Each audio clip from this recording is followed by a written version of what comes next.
കരുണാമയനാം സ്നേഹസ്വരൂപൻ ജ്യോതിയായി വിശ്വം വിളങ്ങിടുന്നു. മണ്ണിലും വിണ്ണിലും ബ്രഹ്മാണ്ടത്തിലും ആത്മപ്രപഞ്ചമായി വാണിടുന്നു. കരുണാമയനാം സ്നേഹസ്വരൂപൻ ജ്യോതിയായി വിശ്വം വിളങ്ങിടുന്നു.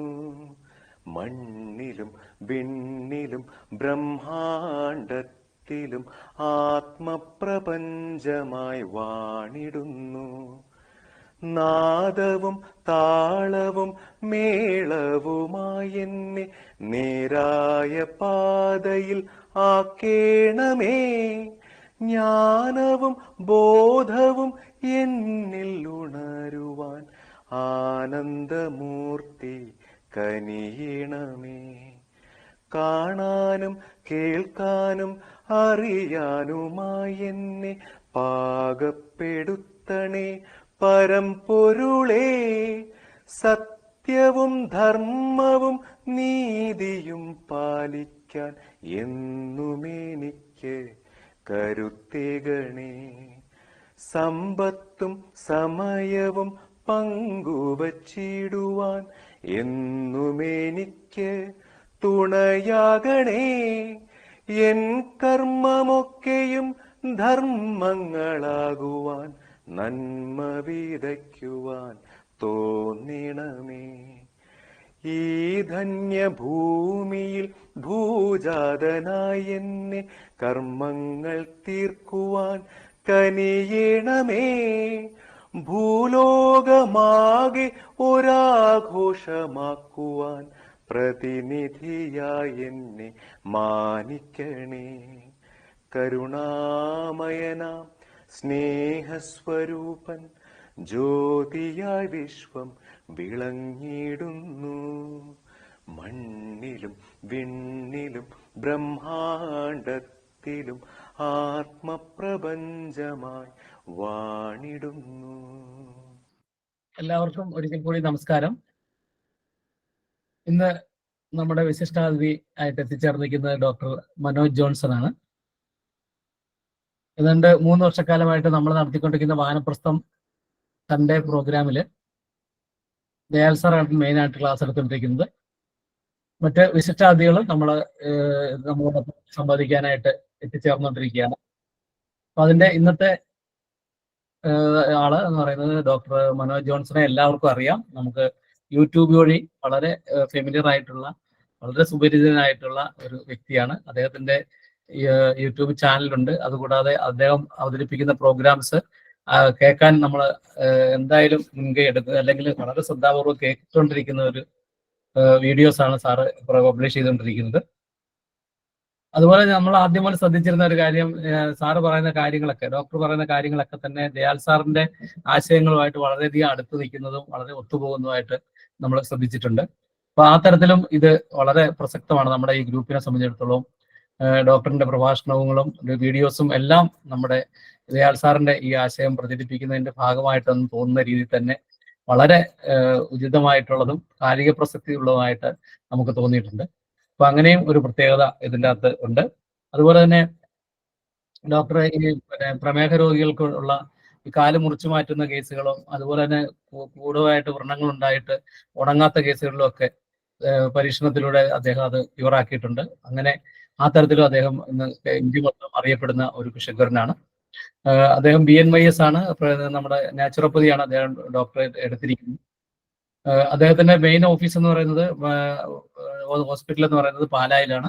ഒപ്പം തന്നെ 10-15 സെന്റേഴ്സിൽ ബാംഗ്ലൂരും കൽക്കട്ട ഉൾപ്പെടെ ഡൽഹി ഉൾപ്പെടെയുള്ള സ്ഥലങ്ങളിലും അദ്ദേഹത്തിന് ബ്രാഞ്ചസ് ഉണ്ട്. കേരളത്തിൽ തന്നെ കോട്ടയ്ക്കലും തിരുവനന്തപുരത്തും കണ്ണൂരും കാസർഗോഡും തൊടുപുഴയും അങ്ങനെ 10-15 സെന്റേഴ്സിൽ കേരളത്തിൽ തന്നെ ബ്രാഞ്ചസ് വർക്ക് ചെയ്യുന്നുണ്ട്. അപ്പോൾ എല്ലാവർക്കും നമുക്ക് ഏറ്റവും പെട്ടെന്ന് തന്നെ ട്രീറ്റ്മെന്റ് കിട്ടത്തക്ക രീതിയിലുള്ള സംവിധാനങ്ങൾ അദ്ദേഹം ചെയ്തുകൊണ്ടിരിക്കുന്നു. അദ്ദേഹത്തെ വളരെയധികം ഈ ലൈഫ് സ്റ്റൈൽ ഫിസിഷ്യൻ എന്നുള്ള രീതിയിലാണ് അദ്ദേഹം കൂടുതലും അറിയപ്പെടുന്നത്. ശരിക്കുള്ള പ്രകൃതി ജീവനം മാത്രമല്ല അദ്ദേഹം ഫോളോ ചെയ്യുന്ന ഒരു രോഗികളെ സംബന്ധിച്ചിടത്തോളം എങ്ങനെ ആ അസുഖത്തിൽ നിന്ന് അദ്ദേഹത്തിന് മോചിപ്പിക്കാൻ സാധിക്കും എന്നുള്ളതിന്റെ ഒരു ഗവേഷണമാണ് അദ്ദേഹം എപ്പോഴും നടത്തിക്കൊണ്ടിരിക്കുന്നതാണെന്ന് നമ്മൾ മനസ്സിലാക്കുന്നത്. അദ്ദേഹം ആയുർവേദ മരുന്നുകൾ സ്വയം ഉണ്ടാക്കി ആണ് പേഷ്യൻസിന് കൊടുക്കുന്നതായിട്ട് അറിയാൻ കഴിയുന്നത്. അപ്പോൾ ആ തരത്തിലും പിന്നെ ഈ പ്രകൃതി ജീവനവും ആഹാര നിയന്ത്രണവും അതുപോലെ ഉചിതമായ മരുന്നുകളും അദ്ദേഹം ഒരേ രീതിയിൽ അപ്ലൈ ചെയ്ത് രോഗികൾക്ക് വേണ്ട മോട്ടിവേഷൻ കൊടുത്ത് അവരെ ആ ലെവലിൽ നിന്ന് ഉയർത്തിക്കൊണ്ടുവന്ന് അവരുടെ അസുഖങ്ങൾ മാറ്റുന്ന ഒരു കാഴ്ചപ്പാടാണ് സാർ ഫോളോ ചെയ്യുന്നത്.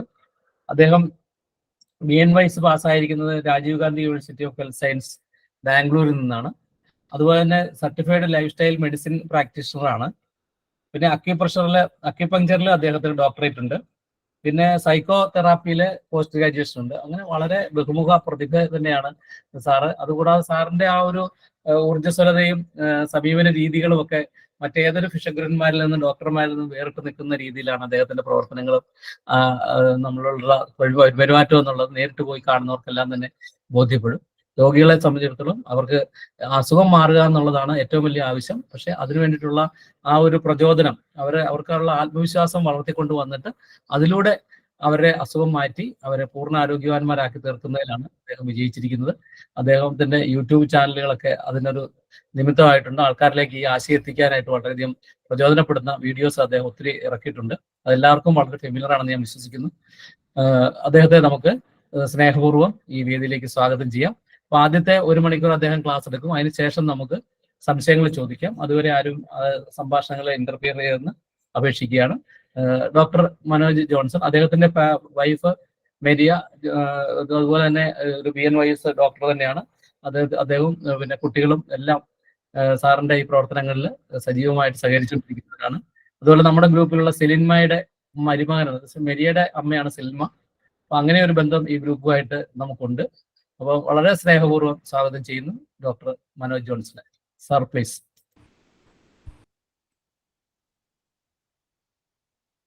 ഹായ്, കേക്കാവോ? കേൾക്കാം ഡോക്ടർ, ഞാൻ പറയുന്നത് കേൾക്കുന്നുണ്ടോ? കേൾക്കാം. ഓക്കെ. എന്തായാലും വളരെ നല്ലൊരു ഇൻട്രൊഡക്ഷൻ. ഒത്തിരി സന്തോഷമായി. ഈ എന്താ പറയാ, ഒരു ഫാമിലി ലൈഫിൽ ഏറ്റവും കൂടുതൽ ആവശ്യമുള്ള ഒരു കാര്യമാണ് അപ്രിഷിയേറ്റ് ചെയ്യുക എന്നുള്ളത്. അത് വൈഫ് ഹസ്ബൻഡിനെ ആയിക്കോട്ടെ, ഹസ്ബൻഡ് വൈഫിനെ ആയിക്കോട്ടെ, അപ്പനമ്മ മക്കളെ ആയിക്കോട്ടെ, മക്കൾ അപ്പനമ്മ ആയിക്കോട്ടെ, ബന്ധുക്കാരോ പരിചയക്കാരോ ആരും ആയിക്കോട്ടെ, അങ്ങോട്ടും ഇങ്ങോട്ടും നല്ല വാക്കുകൾ പറയുക എന്ന് പറയുന്നത് തന്നെ ഒരു സന്തോഷമുള്ള ഒരു കാര്യമാണ്. അപ്പൊ ഈ ടോപ്പിക്കിന്റെ സ്റ്റാർട്ടിങ് തന്നെ നമ്മുടെ ഇൻട്രൊഡ്യൂസ് ചെയ്ത സാറിന്റെ പേരെന്തായിരുന്നു? ഇൻട്രൊഡ്യൂസ് ചെയ്ത സദാനന്ദൻ സാറിന് ഞാൻ നന്ദി അറിയിക്കുന്നു. കാരണം സാറിന്റെ ഇൻട്രൊഡക്ഷൻ എനിക്കൊരു സന്തോഷം കിട്ടിയത് കൊണ്ട് അതിന്റെ ഒരു ഗ്രാറ്റിറ്റ്യൂഡും ഞാൻ അറിയിക്കുകയാണ്. അപ്പൊ എന്തായാലും ഞാൻ പണ്ട് തൊട്ടേ മമ്മി ജോയിൻ ചെയ്ത ഒരു വാനപ്രസ്ഥം ഗ്രൂപ്പിൽ ഞാൻ പല തവണയായിട്ട് ഡിസ്കഷൻസ് കേൾക്കാറുണ്ട്. പിന്നെ ദയാൾ സാറിനെ കുറിച്ച് ഞാൻ കേൾക്കാറുണ്ട്. പക്ഷെ ആരെയും എനിക്ക് നേരിട്ട് പരിചയമില്ല. പക്ഷെ ആശയങ്ങളും കാര്യങ്ങളൊക്കെ ഞാൻ അറിയാറുണ്ട്. അപ്പൊ എന്തായാലും അങ്ങനെ ഒരു ഗ്രൂപ്പിലേക്ക് എന്നെ ക്ഷണിച്ചതിന് ഒത്തിരി സന്തോഷം. നമുക്ക് നേരിട്ട് കാണാൻ സാധിക്കുന്ന സാഹചര്യങ്ങളിൽ നമുക്ക് കാണാം. അപ്പൊ എന്തായാലും ശരിക്കും പറഞ്ഞ ദയാൽ സാറിനെ കുറിച്ച് ഞാൻ കുറച്ച് കാര്യങ്ങൾ കേട്ടിട്ടുണ്ട്. പക്ഷെ നമ്മുടെ കോൺസെപ്റ്റ് എങ്ങനെയാന്നുള്ള കാരണം എൻ്റെ ഒരു രീതി എന്ന് പറയുന്നത്, ശരിക്കും പറഞ്ഞാൽ ഞാൻ ബേസിക്കായിട്ട് ഞാൻ BSc കെമിസ്ട്രിയാണ് ഞാൻ ഗ്രാജുവേറ്റ് ആയത്. അതിനുശേഷം ഞാൻ MSc സൈക്കോതെറാപ്പി ചെയ്തു. അത് കഴിഞ്ഞ് വീണ്ടും വന്ന് ഞാൻ BNYS 5.5 കൊല്ലം പഠിച്ചു. പിന്നെ ഞാൻ ഡയറ്റ് ആൻഡ് ന്യൂട്രീഷന്റെ വീണ്ടും MSc ചെയ്തു. പിന്നെ US ലൈഫ് സ്റ്റൈൽ മെഡിസിൻ എന്ന് പറയുന്ന നാച്ചുറോപ്പതിയുടെ ഒരു ഹയർ കോഴ്സാണ്. അത് ഫങ്ഷണൽ മെഡിസിൻ എന്ന് പറയുന്ന ഒരു ട്രീറ്റ്മെന്റ് പ്രോട്ടോക്കോളിന് അണ്ടറിൽ വരുന്നതാണ്. അതൊരു വെസ്റ്റേൺ ട്രീറ്റ്മെന്റ് രീതിയാണ്. അത് ചെയ്തു. ഇപ്പൊ ഞാൻ ചെയ്തുകൊണ്ടിരിക്കുന്നത് ഗട്ട് മൈക്രോബ്സ് എന്ന് പറയുന്ന കുടലിലെ ബാക്ടീരിയകളെ കുറിച്ചുള്ള ഗവേഷണം PhD ആണ് ചെയ്തുകൊണ്ടിരിക്കുന്നത്. അപ്പം നമ്മൾ സംസാരിച്ച് വരുമ്പം ട്രാക്ക് നേരെ മാറി കൂടുതലും ഗവേഷണങ്ങളും കാര്യങ്ങളും ഒക്കെ ആയിട്ട് കിടക്കുമ്പോൾ അത് സാധാരണ ആളുകൾക്ക് മനസ്സിലാകുന്ന രീതിയിൽ നമ്മൾ കഥകൾ രൂപത്തിലും പിന്നെ അതുകൊണ്ട്, കാരണം ഞാൻ പറയുന്ന പല കാര്യങ്ങളും ഇപ്പം മെഡിക്കൽ ടെക്സ്റ്റിൽ അങ്ങനെയില്ല. കാരണം പലപ്പോഴും ഞാൻ പാലിന് എതിരല്ല, എന്നാലും പാല് ഭൂരിഭാഗം പ്രശ്നങ്ങൾ ട്രിഗർ ചെയ്യുന്നതും ഭൂരിഭാഗം പ്രശ്നമുള്ള ആളുകളിലെ ബുദ്ധിമുട്ട് ഉണ്ടാക്കുന്നതും ഒരു ആയതുകൊണ്ട്, പക്ഷെ അത് മെഡിക്കൽ ടെക്സ്റ്റ് ബുക്കുകളിൽ യാതൊരു കുഴപ്പമില്ലാത്ത ഒരു ഭക്ഷണമാണ്.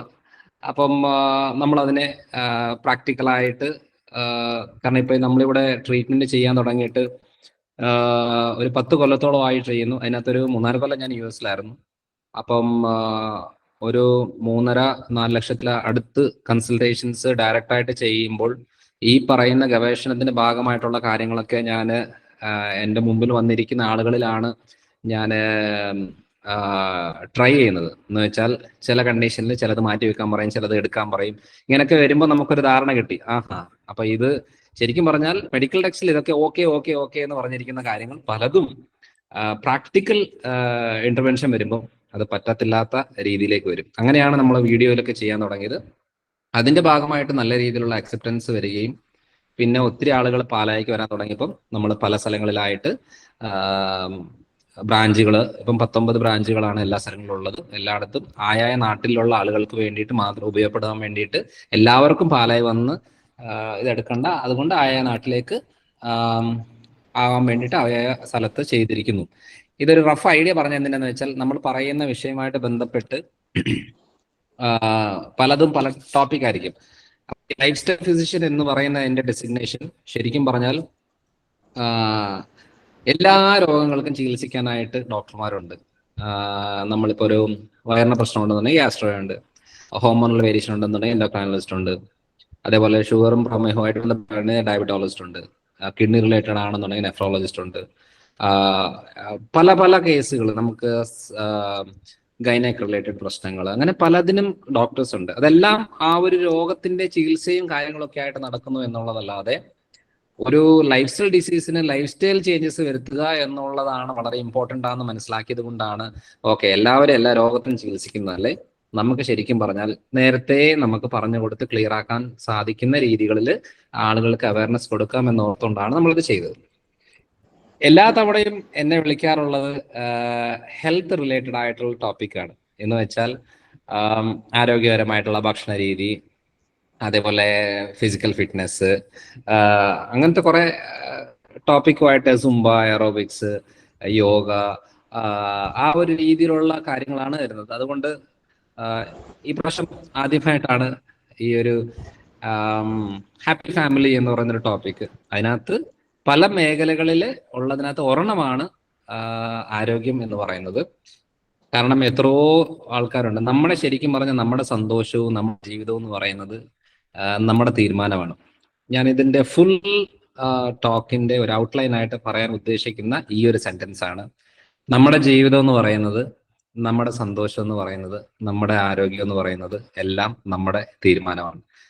എന്നാലും ആരോഗ്യത്തിന്റെ കാര്യത്തിൽ നമുക്ക് ചെറുതായിട്ട് നമ്മുടെ കാഴ്ചപ്പാടുകളൊക്കെ മാറും. അല്ല, നമ്മുടെ എന്താ പറയാ, ചിലപ്പോൾ നമ്മൾ ഉദ്ദേശിക്കാത്ത രീതിയിലുള്ള ആരോഗ്യ പ്രശ്നങ്ങൾ വരാം.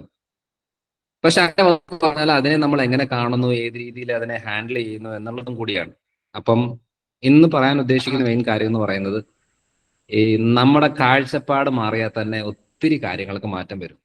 ഞാൻ ഈ ഇടയ്ക്ക് ഒരു ഇങ്ങനെ യാത്രയുടെ ഭാഗമായിട്ട് പല സ്ഥലങ്ങളിൽ പോയപ്പോൾ എനിക്ക് മനസ്സിലായ കാര്യം എന്ന് വെച്ചാൽ, അവർക്ക് സമ്പത്ത് നല്ല രീതിയിലുണ്ട്. 8-10 ഏക്കർ സ്ഥലങ്ങളായിട്ടുണ്ട്, 2 നില വീടുണ്ട്, വണ്ടിയുണ്ട്, എല്ലാ കാര്യങ്ങളുണ്ട്. പക്ഷെ ഇതെല്ലാം ഉണ്ട് എന്ന് പറഞ്ഞാലും അവര് മാനസികമായിട്ട് മനസ്സുകൊണ്ട് ദാരിദ്ര്യം അനുഭവിക്കുന്നവരാണ്. എന്ന് വെച്ചാൽ ഇതൊന്നും ആസ്വദിക്കാനുള്ള യോഗമില്ലാത്തവരാണ്. കാരണം വേറൊന്നുമല്ല, ജീവിതകാലം മുഴുവനും അവര് കഷ്ടപ്പെട്ടു, അധ്വാനിച്ചു, മക്കൾക്ക് വേണ്ടിയിട്ട് ചേർത്ത് വെച്ചു, കൊച്ചുമക്കളെ വളർത്തി, ഇങ്ങനെ ജീവിതം പോകുക എന്നുള്ളതല്ലാതെ നല്ല ഒരു രീതിയിൽ ജീവിക്കാനായിട്ടുള്ള യോഗമുള്ളവർ വളരെ കുറവാണ്. കാരണം കാഴ്ചപ്പാടാണ്, അത് മാറുന്നില്ല. അതായത് ഇപ്പോഴും നമ്മുടെ മനസ്സിൽ കിടക്കുന്നത് കുറെ സ്ഥലവും കുറെ വീടും കുറെ സ്വത്തും ഒക്കെ ഇങ്ങനെ ഉണ്ടാക്കി വെച്ചാൽ നമുക്ക് എല്ലാ രീതിയിലുള്ള സന്തോഷം കിട്ടും എന്നുള്ളതാണ്. കാരണം നമ്മൾ അതിനകത്ത് 1% പോലും നമ്മൾ ആസ്വദിക്കുന്നില്ല. നല്ല പ്രായം മൊത്തം അധ്വാനിക്കുകയും കാര്യങ്ങളൊക്കെ ചെയ്തേച്ച് ഒരു മര്യാദയ്ക്ക് ഒരു യാത്ര പോകുന്നില്ല, നല്ല ഭക്ഷണം കഴിക്കുന്നില്ല, അതേപോലെ തന്നെ നല്ലൊരു ഡ്രസ്സ് വാങ്ങിക്കുന്നില്ല. എല്ലാവരുടെയും കാര്യമല്ല പറഞ്ഞ, എന്നാലും ഭൂരിഭാഗം ആൾക്കാരുടെ. എന്നിട്ട് എല്ലാം കഴിഞ്ഞേച്ച് നമുക്ക് റിട്ടയർഡ് ആയതിനു ശേഷം നമുക്ക് ഒരു യാത്ര പോകാം എന്നൊക്കെ വെച്ച് കഴിഞ്ഞാൽ അന്നേരം തുടങ്ങും യാത്ര പോയാൽ ഛർദിലുണ്ടാകും, യാത്ര പോയാൽ തലവേദന വരും, യാത്ര പോയാൽ നടുവേദന, ഗുളിക എടുക്കുന്ന കാര്യങ്ങൾ, ഇൻസുലിൻ എടുക്കുന്ന കാര്യങ്ങൾ, എല്ലാ കാര്യങ്ങളിലും പ്രശ്നമാണ്. അന്ന് ആരോഗ്യമുള്ള സമയത്താണോ മര്യാദയ്ക്ക് ഒരു കാര്യവും ആസ്വദിച്ചിട്ടില്ല. അപ്പൊ ഇങ്ങനെ പോകുമ്പോൾ നമുക്ക് ആർക്കെങ്കിലും ഉറപ്പുണ്ടോ? ഇപ്പൊ നമ്മുടെ ഞാനുള്ള സ്ഥലം പാലായാണ്. ഈ പാലായില് ഒരു 2-3 ദിവസം മുമ്പാണ് ഒരു 17 വയസ്സുള്ള ഒരു ആൺകൊച്ച് ബൈക്കിൽ ആക്സിഡന്റ് ആയിട്ട് KSRTC ബസ് എന്തോ മുകളിൽ കയറിയതാണ്. അപ്പൊ ആള് മരിച്ചുപോയി. അപ്പം ഒന്ന് ആലോചിച്ച് നോക്കിക്കേ, നമ്മളെല്ലാത്തിൽ നിന്നും എപ്പോഴാണ് നമ്മൾ മരിക്കുന്നത്, എപ്പോഴാണ് നമ്മുടെ കാര്യങ്ങൾ തീരുമാനം, ഒന്നും ഒരു ധാരണയില്ലാതെ പോകുമ്പോൾ നമ്മൾ ഇങ്ങനെ മനക്കോട്ട കെട്ടിയിട്ട് ഇങ്ങനെ പൊക്കോണ്ടിരിക്കുകയാണ്. എന്നിട്ട് ഈ കഷ്ടപ്പെട്ട് അധ്വാനിച്ച പൈസ മൊത്തം നമുക്ക് അനുഭവിക്കാനുള്ള യോഗമില്ല. എന്നാൽ നമ്മുടെ മക്കള്, അല്ലെന്നുണ്ടെങ്കിൽ ആശുപത്രിയുടെ ബിൽഡിങ്ങുകൾ എണ്ണം കൂട്ടാനായിട്ട് നമ്മൾ കടന്ന് കഷ്ടപ്പെടുന്നു എന്നുള്ളതല്ലാതെ പ്രത്യേകിച്ച് ഒന്നുമില്ല. അപ്പം അറ്റ്ലീസ്റ്റ് മനസ്സിലാക്കേണ്ട ഒരു കാര്യം, ഉള്ള കുറച്ച് ലൈഫ് അത് നല്ല രീതിയിൽ നമുക്ക് ആസ്വദിച്ച് അടിച്ചു പൊളിച്ച് പോവുക എന്നുള്ളതേ ഉള്ളൂ. അതില് ഇത് ഞാൻ പറയാൻ കാരണം എന്ന് വെച്ചാൽ, ഇപ്പൊ എന്റെ പ്രായം നോക്കിയിട്ട് കാര്യമില്ല. കാരണം ഞാൻ എന്റെ മുമ്പിൽ വന്നിരിക്കുന്ന ആൾക്കാരുമായിട്ട് നമ്മൾ ഇന്ററാക്ട് ചെയ്യും. നമ്മൾ ചെയ്യുന്ന സമയത്ത് ഇവർക്കൊക്കെ എന്ത് ചെയ്തിട്ടും ഇവരുടെ കണ്ടീഷൻ എന്താ മാറാത്തത്? പൊതുവെ അവർക്ക് പലതരം ബുദ്ധിമുട്ടുകളായിരിക്കും. ബ്ലഡ് ടെസ്റ്റ് ചെയ്യുമ്പോഴും കാര്യങ്ങളും പല പ്രശ്നങ്ങളായിരിക്കും. അതൊക്കെ 1-2 വിസിറ്റ് കൊണ്ട് തന്നെ അതെല്ലാം ഓക്കെ ആവും. പക്ഷെ ഇത് പിന്നെയും ഇവര് ഈ സെയിം പ്രശ്നത്തിനാണ് വരുന്നത്. അപ്പൊ നമ്മൾ നോക്കുമ്പോ പ്രശ്നമൊന്നും കാണുന്നില്ലല്ലോ. പിന്നെ നമ്മൾ ആലോചിക്കുക, ഇത് ശരിക്കും പറഞ്ഞ ഇവരുടെ ഈ ഒരു രീതിയിലുള്ള പ്രശ്നമല്ല. അതുകൊണ്ട് നമുക്ക് ഡീപ്പായിട്ട് ഒന്ന് പോകണമെന്ന് പറഞ്ഞാൽ നമ്മൾ ഇങ്ങനെ ഓരോന്നോരോന്ന് ചോദിക്കും. ഈ ചോദിക്കുന്ന സമയങ്ങളിൽ ഭൂരിഭാഗവും അറിയുന്ന ഒരു കാര്യം എന്ന് പറയുന്നത് ഫാമിലി ലൈഫ് ഭയങ്കര മോശമാണ്. അതായത് ഫാമിലി ലൈഫ് മോശം എന്ന് പറയാനായിട്ട് അവര് ജീവിക്കുന്നത് മക്കൾക്ക് വേണ്ടിയിട്ട്, സമൂഹത്തിന് വേണ്ടിയിട്ട് എന്ന രീതിയാണ്. പല ആൾക്കാരുടെയും കല്യാണം കഴിച്ച കുറച്ച് നാൾ കൊണ്ട് തന്നെ ഏകദേശം പിടുത്തം കിട്ടും, ഇത് നമ്മൾക്ക് പറ്റിയ ആളല്ല എന്നുള്ളത്. പല ആൾക്കാർ ഇപ്പൊ നമ്മൾ ഈ നമ്മുടെ ജ്യോതിഷം നോക്കത്തില്ലേ, 10-ൽ 10 പൊരുത്തം എന്നൊക്കെ പറഞ്ഞു വെച്ചു. കാരണം ഈ പൊരുത്തങ്ങളെല്ലാം നോക്കിയതിന് ശേഷം കല്യാണം കഴിച്ചേച്ച് നെക്സ്റ്റ് ദിവസം തന്നെ ബഹളങ്ങൾ തുടങ്ങുന്ന രീതിയുണ്ട്. ശരിക്കും നോക്കേണ്ട കാര്യം എന്ന് പറയുന്നത്, നമ്മൾ കല്യാണം കഴിക്കുന്ന കുടുംബത്തിൽ എന്തെങ്കിലും ഒരു മാനസിക പ്രശ്നമുള്ള ആൾക്കാരുണ്ടോ? അതായത് കല്യാണം കഴിക്കാൻ പോകുന്ന ആൾക്ക് ആ ബുദ്ധിമുട്ടുണ്ടോ? അവരുടെ അപ്പനമ്മയ്ക്കുണ്ടോ? അവരുടെ ചേട്ടനിയന്മാർക്കുണ്ടോ? ഈ പറയുന്ന ക്ലോസ് ആയിട്ടുള്ള ആൾക്കാർക്ക് മാനസിക ബുദ്ധിമുട്ടുണ്ടെന്നുണ്ടെങ്കിൽ നമ്മൾ ശരിക്കും പറഞ്ഞാൽ നമ്മൾ തലവെച്ച് കൊടുക്കുകയാണ്.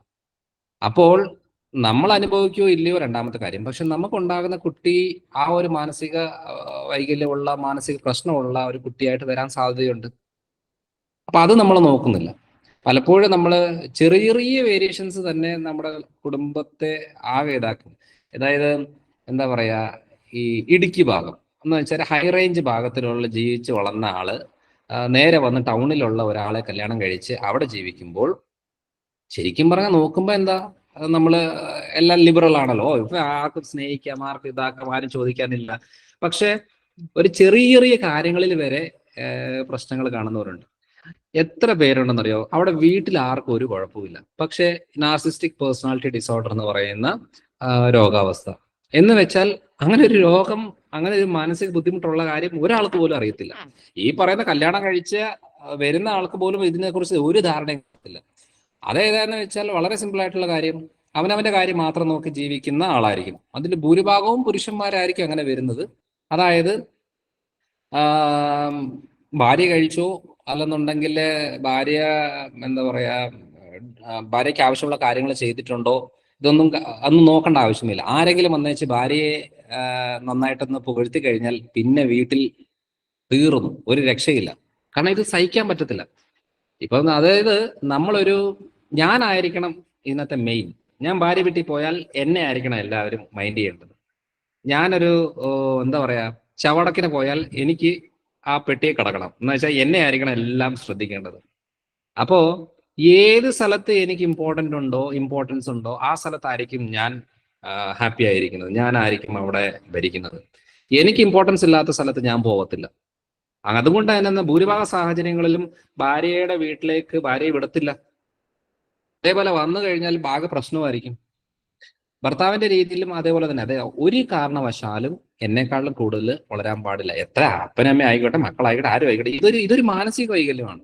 അതേപോലെ ഒരു മാനസിക വൈകല്യമുള്ള കാര്യങ്ങളാണെന്ന് പറയുന്നത് നമ്മൾ ഈ സാധാരണ ആങ്സൈറ്റി ഡിപ്രഷൻ എന്നൊക്കെ പറയുന്നത് സാധാരണ ഉള്ള ന്യൂറോസിസ് പ്രശ്നങ്ങളാണ്. പക്ഷെ അതിന്റെ ഈ ഗ്രേഡ് മാറുന്നതനുസരിച്ച് അത് സൈക്കോസിസിലേക്ക് മാറുകയും പിന്നെ അതിനകത്ത് ഈ ബൈപ്പോളാർ ടെൻഡൻസികളും ഈ ചില ആളുകൾക്ക് ഈ എന്താ പറയാ അഡിക്ഷനോട് ഭയങ്കര താല്പര്യമായിരിക്കും. ചിലപ്പോൾ വലിയ പുകവലിക്കുന്നതായിരിക്കും. പുകവലി എന്ന് പറയുന്നത് ചിലപ്പോൾ ഈ ഒന്നുമില്ലെങ്കിൽ വെറും ബീഡി മാത്രം വലിച്ച് ഇതാക്കുന്നവരുണ്ട്. ചില ആളുകൾക്ക് മദ്യത്തോടൊരു ടെൻഡൻസി ആയിരിക്കും. എന്ന് വെച്ചാൽ ഡീപ്പായിട്ട് അതിലേക്ക് ഇങ്ങനെ ഇതാകുന്ന ഒരു ആള്. അവർക്കറിയാം ഞാൻ എൻ്റെ ലൈഫ് തീർന്നു, ഇനി അധിക നാളെ ഞാൻ കാണത്തില്ല, ഏകദേശം എനിക്കറിയാം എനിക്കിത് നിർത്താനും പറ്റുന്നില്ല. അപ്പൊ അവർ ഓൾറെഡി തീരുമാനിച്ചു വെച്ചേക്കുന്ന ഒരു ജീവിതമാണ് നയിക്കുന്നത്. എന്ന് വെച്ചാൽ എനിക്ക് അങ്ങനെ ഒരാള് വന്നിട്ടുണ്ടായിരുന്നു. അവരുടെ കാല് പൊട്ടി, വെരിക്കോസ് വന്ന് അൾസറായി, ആകെ പ്രശ്നം, ഭയങ്കരമായിട്ട് മദ്യപിക്കുന്ന ആളായിരുന്നു. അപ്പോ നമ്മള് നല്ല രീതിയിൽ ട്രീറ്റ് ചെയ്ത് കാലെല്ലാം ഇതായിട്ട് സൺഡേ ദിവസം ഞങ്ങൾക്ക് അവധിയാണ്. അപ്പൊ 4-5 ദിവസം ട്രീറ്റ് ചെയ്തപ്പോൾ പിന്നെ ഒരു സൺഡേ വന്നു. അപ്പൊ അവര് പറഞ്ഞു, ഇനി തിങ്കളാഴ്ച വരുമ്പോൾ ഒന്നും ഇതാക്കരുത്, പ്രശ്നമൊന്നും ഉണ്ടാക്കരുത്, മദ്യപിക്കരുത് എന്നൊക്കെ പറഞ്ഞു വിട്ടതാണ്. സൺഡേ എന്ത് ചെയ്ത് പുള്ളി വീണ്ടും മദ്യപിച്ചു. മൺഡേ വന്നപ്പോൾ കാലം വീണ്ടും പൊട്ടി ഒളിച്ച് വന്നു. അപ്പൊ ഞാൻ പറഞ്ഞു, എന്തിനാണ് ഇങ്ങനെ കുടിക്കുന്നത്? അപ്പം പുള്ളി പറയാണ്, എനിക്കറിയാം ഡോക്ടറെ, എനിക്ക് അധിക നാളില്ലാന്ന് എനിക്കറിയാം, പക്ഷെ എനിക്ക് കുടി നിർത്താൻ പറ്റുന്നില്ല. എൻ്റെ കാലിന്റെ വേദനയും പ്രശ്നങ്ങളും ഒക്കെയാണ്. എൻ്റെ കാല് മുറിച്ച് മാറ്റണമെന്നും എനിക്കറിയാം, പക്ഷെ എനിക്ക് പറ്റുന്നില്ല എന്ന് പറഞ്ഞു. അപ്പൊ ഞാൻ പറഞ്ഞു, എന്നാൽ വെറുതെ കാശ് കളയണ്ട, എന്തായാലും ഇത് നിർത്താൻ പറ്റുന്നില്ല, നിർത്തി കഴിഞ്ഞാൽ നമുക്ക് 100% കാല് ശരിയാക്കി എടുക്കാം എന്ന രീതി പറഞ്ഞു. അപ്പം പറ്റാത്തത് കൊണ്ട് നമ്മളത് തിരിച്ചു വിട്ടു. പുള്ളി വീട്ടിൽ പോയി. 2 ദിവസം ആയപ്പോഴത്തേനും ബോധം പോയി. പിന്നെ പുള്ളിയെ ഇവിടെ ഒരു വലിയൊരു ആശുപത്രി കൊണ്ടുപോയി. 7 ദിവസം ഉണ്ടായിരുന്നു. അതിനകത്ത് ഓൾമോസ്റ്റ് 2-3 ദിവസം കൊണ്ട് 7 ലക്ഷം രൂപയുടെ ബില്ലായി. അപ്പൊ ഞാൻ ഇടയ്ക്കൊന്ന് എനിക്കൊരു ക്യൂരിയോസിറ്റി കൊണ്ട് എന്തെടുക്കുന്നു എന്ന് വിളിച്ചു ചോദിച്ചപ്പോൾ പറയാണ്, ഡോക്ടറെ, ഒരു പുതിയ മെഷീനും കൂടെ ഇവർ ഓർഡർ ചെയ്തിട്ടുണ്ട്, അതിൻ്റെയും കൂടെ ഒന്ന് കയറ്റി ഇറക്കിയതിന് ശേഷം തീരുമാനിക്കാമെന്നാണ് അവർ പറഞ്ഞത്. അങ്ങനെ പറഞ്ഞിരിക്കുകയാണ്. പക്ഷെ അത് കഴിഞ്ഞ ഞാൻ 7-8ാമത്തെ ദിവസത്തിൽ ആൾ മരിച്ചും പോയി. അപ്പൊ ഞാൻ പറഞ്ഞു വന്നതെന്ന് വെച്ചാൽ, ചെറിയ മോനാണ്, ഒരു 7-8 വയസ്സുള്ള ആങ്കൊച്ചാണ്. കാരണം നമ്മുടെ കാഴ്ചപ്പാടിൽ ശരിക്കും പറഞ്ഞാൽ എന്തെങ്കിലും ഒരു എഡിക്ഷനുമായിട്ട് ആയി കഴിഞ്ഞു കഴിഞ്ഞാൽ പിന്നെ നമുക്കത് തിരിച്ച് വരവ് ഭയങ്കര ബുദ്ധിമുട്ടാണ്. ഒരു മാനസിക പ്രശ്നമുള്ള ആളുകൾക്ക് എഡിക്ഷനോട് ഭയങ്കര ടെൻഡൻസിയും, ഈ എഡിക്ഷൻ അതിനൊരു എക്സാമ്പിൾ എന്ന് പറയുന്നത്, നമ്മുടെ ഒരു സിനിമയുണ്ട്, വടക്കുംനാഥൻ എന്ന് പറഞ്ഞൊരു സിനിമ, മോഹൻലാലിന്റെ ഒരു മാനസിക രോഗമുള്ള ഒരു ക്യാരക്ടർ ഈ കഞ്ചാവ് മനഃപൂർവ്വമായിട്ട് വിളിച്ച്, കാരണം കഞ്ചാവിന്റെ മുകളിലേക്ക് കുറ്റമിടാൻ വേണ്ടിയിട്ടാണ്, ഇത് കാരണമാണ് ഇങ്ങനെ ആകുന്നതെന്ന് പറഞ്ഞുകൊണ്ട്. അപ്പൊ അതേപോലെയാണ് ഭൂരിഭാഗം മാനസിക പ്രശ്നമുള്ളത്. അതുകൊണ്ട് നമുക്ക് നോക്കുമ്പോൾ എല്ലാവരും നോർമലായിട്ട് പെരുമാറുന്നു, എല്ലാവരും ഓക്കെ ആണല്ലോ, യാതൊരു കുഴപ്പമില്ലല്ലോ എന്നുള്ള തോന്നുന്നു. പക്ഷേ ഇതിൽ ഭൂരിഭാഗം ആൾക്കാരും സാമൂഹികപരമായിട്ട് ഭയങ്കര നല്ല ആൾക്കാരാണ്. അവരെ കുറിച്ച് കേട്ടാല് ഭയങ്കരമായിട്ടുള്ള അഭിപ്രായങ്ങളാണ്. പക്ഷെ വീട്ടിൽ ഭയങ്കര മോശാവസ്ഥയായിരിക്കും. എന്ന് വെച്ചാൽ മോശാവസ്ഥ എന്ന് പറയുന്നത്, ഈ പറയുന്ന കാര്യങ്ങള് പലപ്പോഴും ഇവര് എന്താ ചെയ്യുന്നതെന്ന് വെച്ചാൽ, വീട്ടിലെ സ്വസ്ഥതയും വീട്ടിലെ സമാധാനവും നശിപ്പിച്ചുകൊണ്ടാണ് ഇവർ ജീവിക്കുന്നത്. പുറത്തു നോക്കുമ്പോൾ ഇവരെല്ലാവരും വളരെ രീതിയിൽ അംഗീകരിക്കുകയും കാര്യങ്ങളെല്ലാം ചെയ്യുകയും ചെയ്യും. അപ്പൊ അങ്ങനെയുള്ള പ്രശ്നമുള്ള ആൾക്കാരുടെ കുടുംബജീവിതം വളരെ മോശമായിരിക്കും. ഇവർക്ക് സ്വസ്ഥതയും സമാധാനത്തോടെ ഇരുന്ന് ഒരു ദിവസം പോലും കഴിയാൻ പറ്റില്ല. അപ്പൊ അവർ കൂടുതലും സോഷ്യലി ആക്റ്റീവ് ആവും. എന്ന് വെച്ചാൽ പുറത്ത് ഭയങ്കരമായിട്ട് അവർ ആക്റ്റീവാണ്. ഒരാളുടെ കണ്ണീരൊപ്പാനായിട്ട് ഭയങ്കരമായിട്ട് അങ്ങനെ നേരെ കയറി നിൽക്കും. അവർ ഭയങ്കരമായിട്ട് ആക്റ്റീവ് ആയിരിക്കും. കാരണം വീട്ടിൽ അവർക്ക് ഒരു നിമിഷം പോലും അവർക്കൊന്ന് സന്തോഷം കണ്ടെത്താൻ പറ്റില്ല. അപ്പൊ ആ ഒരു രീതിയിൽ പോകുമ്പോൾ പല ആൾക്കാരും വിചാരിക്കുന്നത്, എൻ്റെ ജീവിതം ഇങ്ങനെ ആയിപ്പോയി, എൻ്റെ തീരുമാനം തെറ്റിപ്പോയി, അതേപോലെ ഞാനിപ്പം മാറിയാൽ എൻ്റെ മക്കൾ എങ്ങനെ ജീവിക്കും, എൻ്റെ സമൂഹം എന്ത് പറയും, എൻ്റെ അപ്പനും അമ്മയ്ക്ക് നാണക്കേടാകുമല്ലോ എന്നൊക്കെ ഓർത്തുകൊണ്ട് ഒത്തിരി ആളുകൾ ഇപ്പോഴും ഒരുമിച്ച് ജീവിക്കുന്നവരുണ്ട്. പലരും ഒരേ റൂമിൽ കഴിയുന്നു പോലുമില്ല. അപ്പൊ ഇതൊക്കെ നമുക്ക് കേൾക്കുമ്പോൾ ഇങ്ങനെയൊക്കെ ഉണ്ടോ എന്ന് നമുക്ക് തോന്നാം. പക്ഷെ ഇപ്പൊ ഞാൻ പറഞ്ഞില്ലേ, ഞങ്ങൾ നേരിട്ട് ഇങ്ങനെ ലക്ഷക്കണക്കിന് ആൾക്കാരുമായിട്ട് ഇന്ററാക്ട് ചെയ്യുമ്പോൾ നമുക്ക് മനസ്സിലാകുന്ന ഒരു കാര്യമാണ് ഇതൊക്കെയാണ്. കാരണം മാനസികമായിട്ട് സന്തോഷമില്ല എന്നുണ്ടെന്നുണ്ടെങ്കിൽ ഒരു കാര്യമില്ല. ചിലർക്ക് സമ്പത്ത് നമുക്ക് ഹാപ്പിനെസ് തരും, അത് ഒരിക്കലും അത് തെറ്റല്ല. നമുക്ക് പൈസ ഉള്ളത് കൊണ്ട് നമ്മൾ ചിലപ്പോൾ നല്ല വണ്ടിയിൽ യാത്ര ചെയ്യാം, നല്ല ഹോട്ടലിൽ പോകാം, നല്ല ഭക്ഷണങ്ങൾ കഴിക്കാം, ചിലപ്പോൾ അമ്യൂസ്മെന്റ് പാർക്കിൽ പോകാം. അല്ലെങ്കിൽ എന്തെങ്കിലും ഡ്രസ്സ് സാധനങ്ങൾ വാങ്ങിക്കാം, മറ്റുള്ളവർക്ക് വാങ്ങിച്ചു കൊടുക്കാം. ഇതെല്ലാം സമ്പത്ത് ഉണ്ടെങ്കിൽ നടക്കുന്ന ഒരു കാര്യമാണ്. പക്ഷെ സമ്പത്ത് ആവശ്യം പോലെ ഉണ്ടായിട്ടും ഒരു ഒരു പേഴ്സണ് പോലെ ഹാപ്പിനെസ് ഇല്ലാത്ത എത്രയോ ആൾക്കാരുണ്ട്. അതിന്റെ കാര്യം എന്ന് പറയുന്നത് അവരുടെ തീരുമാനമാണ്. അത് എൻ്റെ ഒരു അഭിപ്രായത്തിൽ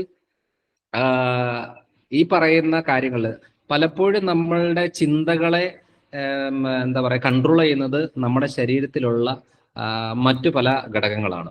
അതിലാണ് ഒരെണ്ണമാണ് എൻ്റെ റിസർച്ച് മേഖല, ഗട്ട് ബാക്ടീരിയ എന്ന് പറയുന്നത്. ഗട്ട് ബാക്ടീരിയ എന്ന് പറയുന്നത് കുടലിലുള്ള ബാക്ടീരിയകൾ മാത്രമല്ല, മൈക്രോബയോട്ട എന്ന് പറയും. ബാക്ടീരിയ, വൈറസ്, ഫംഗസ്, പ്രോട്ടോസോവ, ആർക്കി എന്നൊക്കെ പറയുന്ന പലതരം മൈക്രോ ഓർഗാനിസംസ്, സൂക്ഷ്മാണുജീവികൾ, പാരസൈറ്റ്സ് ഒക്കെ ഉള്ളിട്ടുള്ള ഒരു ആവാസ വ്യവസ്ഥയാണ്. നമ്മുടെ ശരീരത്തിനേക്കാളും കൂടുതൽ കോശങ്ങൾ നമ്മുടെ ശരീരത്തിലെ കോശങ്ങളല്ല, മറ്റ് കോശങ്ങളാണ്. അപ്പൊ അതിനകത്തെ ചെറിയ ചെറിയ വേരിയേഷൻസ് വരുമ്പോൾ നമ്മുടെ ചിന്തകൾ മാറും. അതിന്റെ ഒരു സ്റ്റഡി എങ്ങനെയെന്ന് വെച്ചാൽ, കുടലിലെ, അതായത് ഭൂരിഭാഗം ആൾക്കാരുടെ ഒരു പ്രശ്നം എന്താണെന്ന് വെച്ചാൽ, ഇവർക്ക് അരിശം അല്ലെങ്കിൽ വിഷമം അല്ലെങ്കിൽ ടെൻഷന് അല്ലെന്നുണ്ടെങ്കിൽ ആങ്സൈറ്റി ലെവൽ കൂടുക, പേടി ഉണ്ടാകുക. ചിലപ്പം വളരെ സന്തോഷത്തോടെ ആയിരിക്കും, അടുത്ത നിമിഷം വിഷമത്തിന്റെ രീതിയിലേക്ക് പോകും. ഒരു കാര്യം, ഒരു സന്തോഷമാണെങ്കിൽ അധികം നാൾ ലാസ്റ്റ് ചെയ്യത്തില്ല, അധികം നേരം നിൽക്കത്തില്ല. വിഷമമാണെങ്കിൽ അധികം നേരം നിൽക്കത്തില്ല. ഒരു സാഹചര്യത്തെ ആസ്വദിക്കാൻ അവരെ കൊണ്ട് പറ്റത്തില്ല. എന്ന് വെച്ചാൽ എല്ലാവരും നല്ല രീതിയിൽ അടിച്ചു പൊളിച്ച് ജീവിക്കും, അവരൊരു വേറെ ലോകത്ത് ജീവിക്കുന്ന ഒരു രീതിയിലേക്ക് വരും. ഇതിൽ ഭൂരിഭാഗം കാര്യം, അങ്ങനെ ഒരു കാര്യം വരുമ്പോൾ നമ്മൾ ആദ്യം ചോദിക്കുന്നത്, അതിൽ ചോദിക്കുമ്പോൾ എനിക്ക് ഭയങ്കര ടെൻഷനാണ് ഡോക്ടറെ എന്ന് പറയുമ്പോൾ ഞങ്ങൾ ചോദിക്കും ഉറക്കമൊക്കെ എങ്ങനെയുണ്ട്? ഉറക്കം ഭയങ്കര ബുദ്ധിമുട്ടാ. ആദ്യം കടക്കുമ്പോൾ ഒറ്റ നടക്ക് നല്ല ഉറക്കം വരും. അത് കഴിഞ്ഞേച്ച് പിന്നെ ഉറക്കമില്ല. ഒന്ന് മൂത്രം ഒഴിക്കാനായിട്ട് പോയി കഴിഞ്ഞാൽ പിന്നെ തിരിച്ചു വന്നു കഴിഞ്ഞാൽ പിന്നെ ഉറക്കം കിട്ടത്തില്ല. പലതവണയും 3, 4, 5 തവണയൊക്കെയാണ് എഴുന്നേക്കുന്നത്. ഡീപ്പായിട്ട് ഒറ്റ ഉറക്കത്തിൽ നമുക്ക് കിട്ടത്തില്ല. അപ്പൊ നമ്മൾ ചോദിക്കും ജോലിപരമായിട്ട് എങ്ങനെയാണ്? ഒറ്റ മിനിറ്റ്.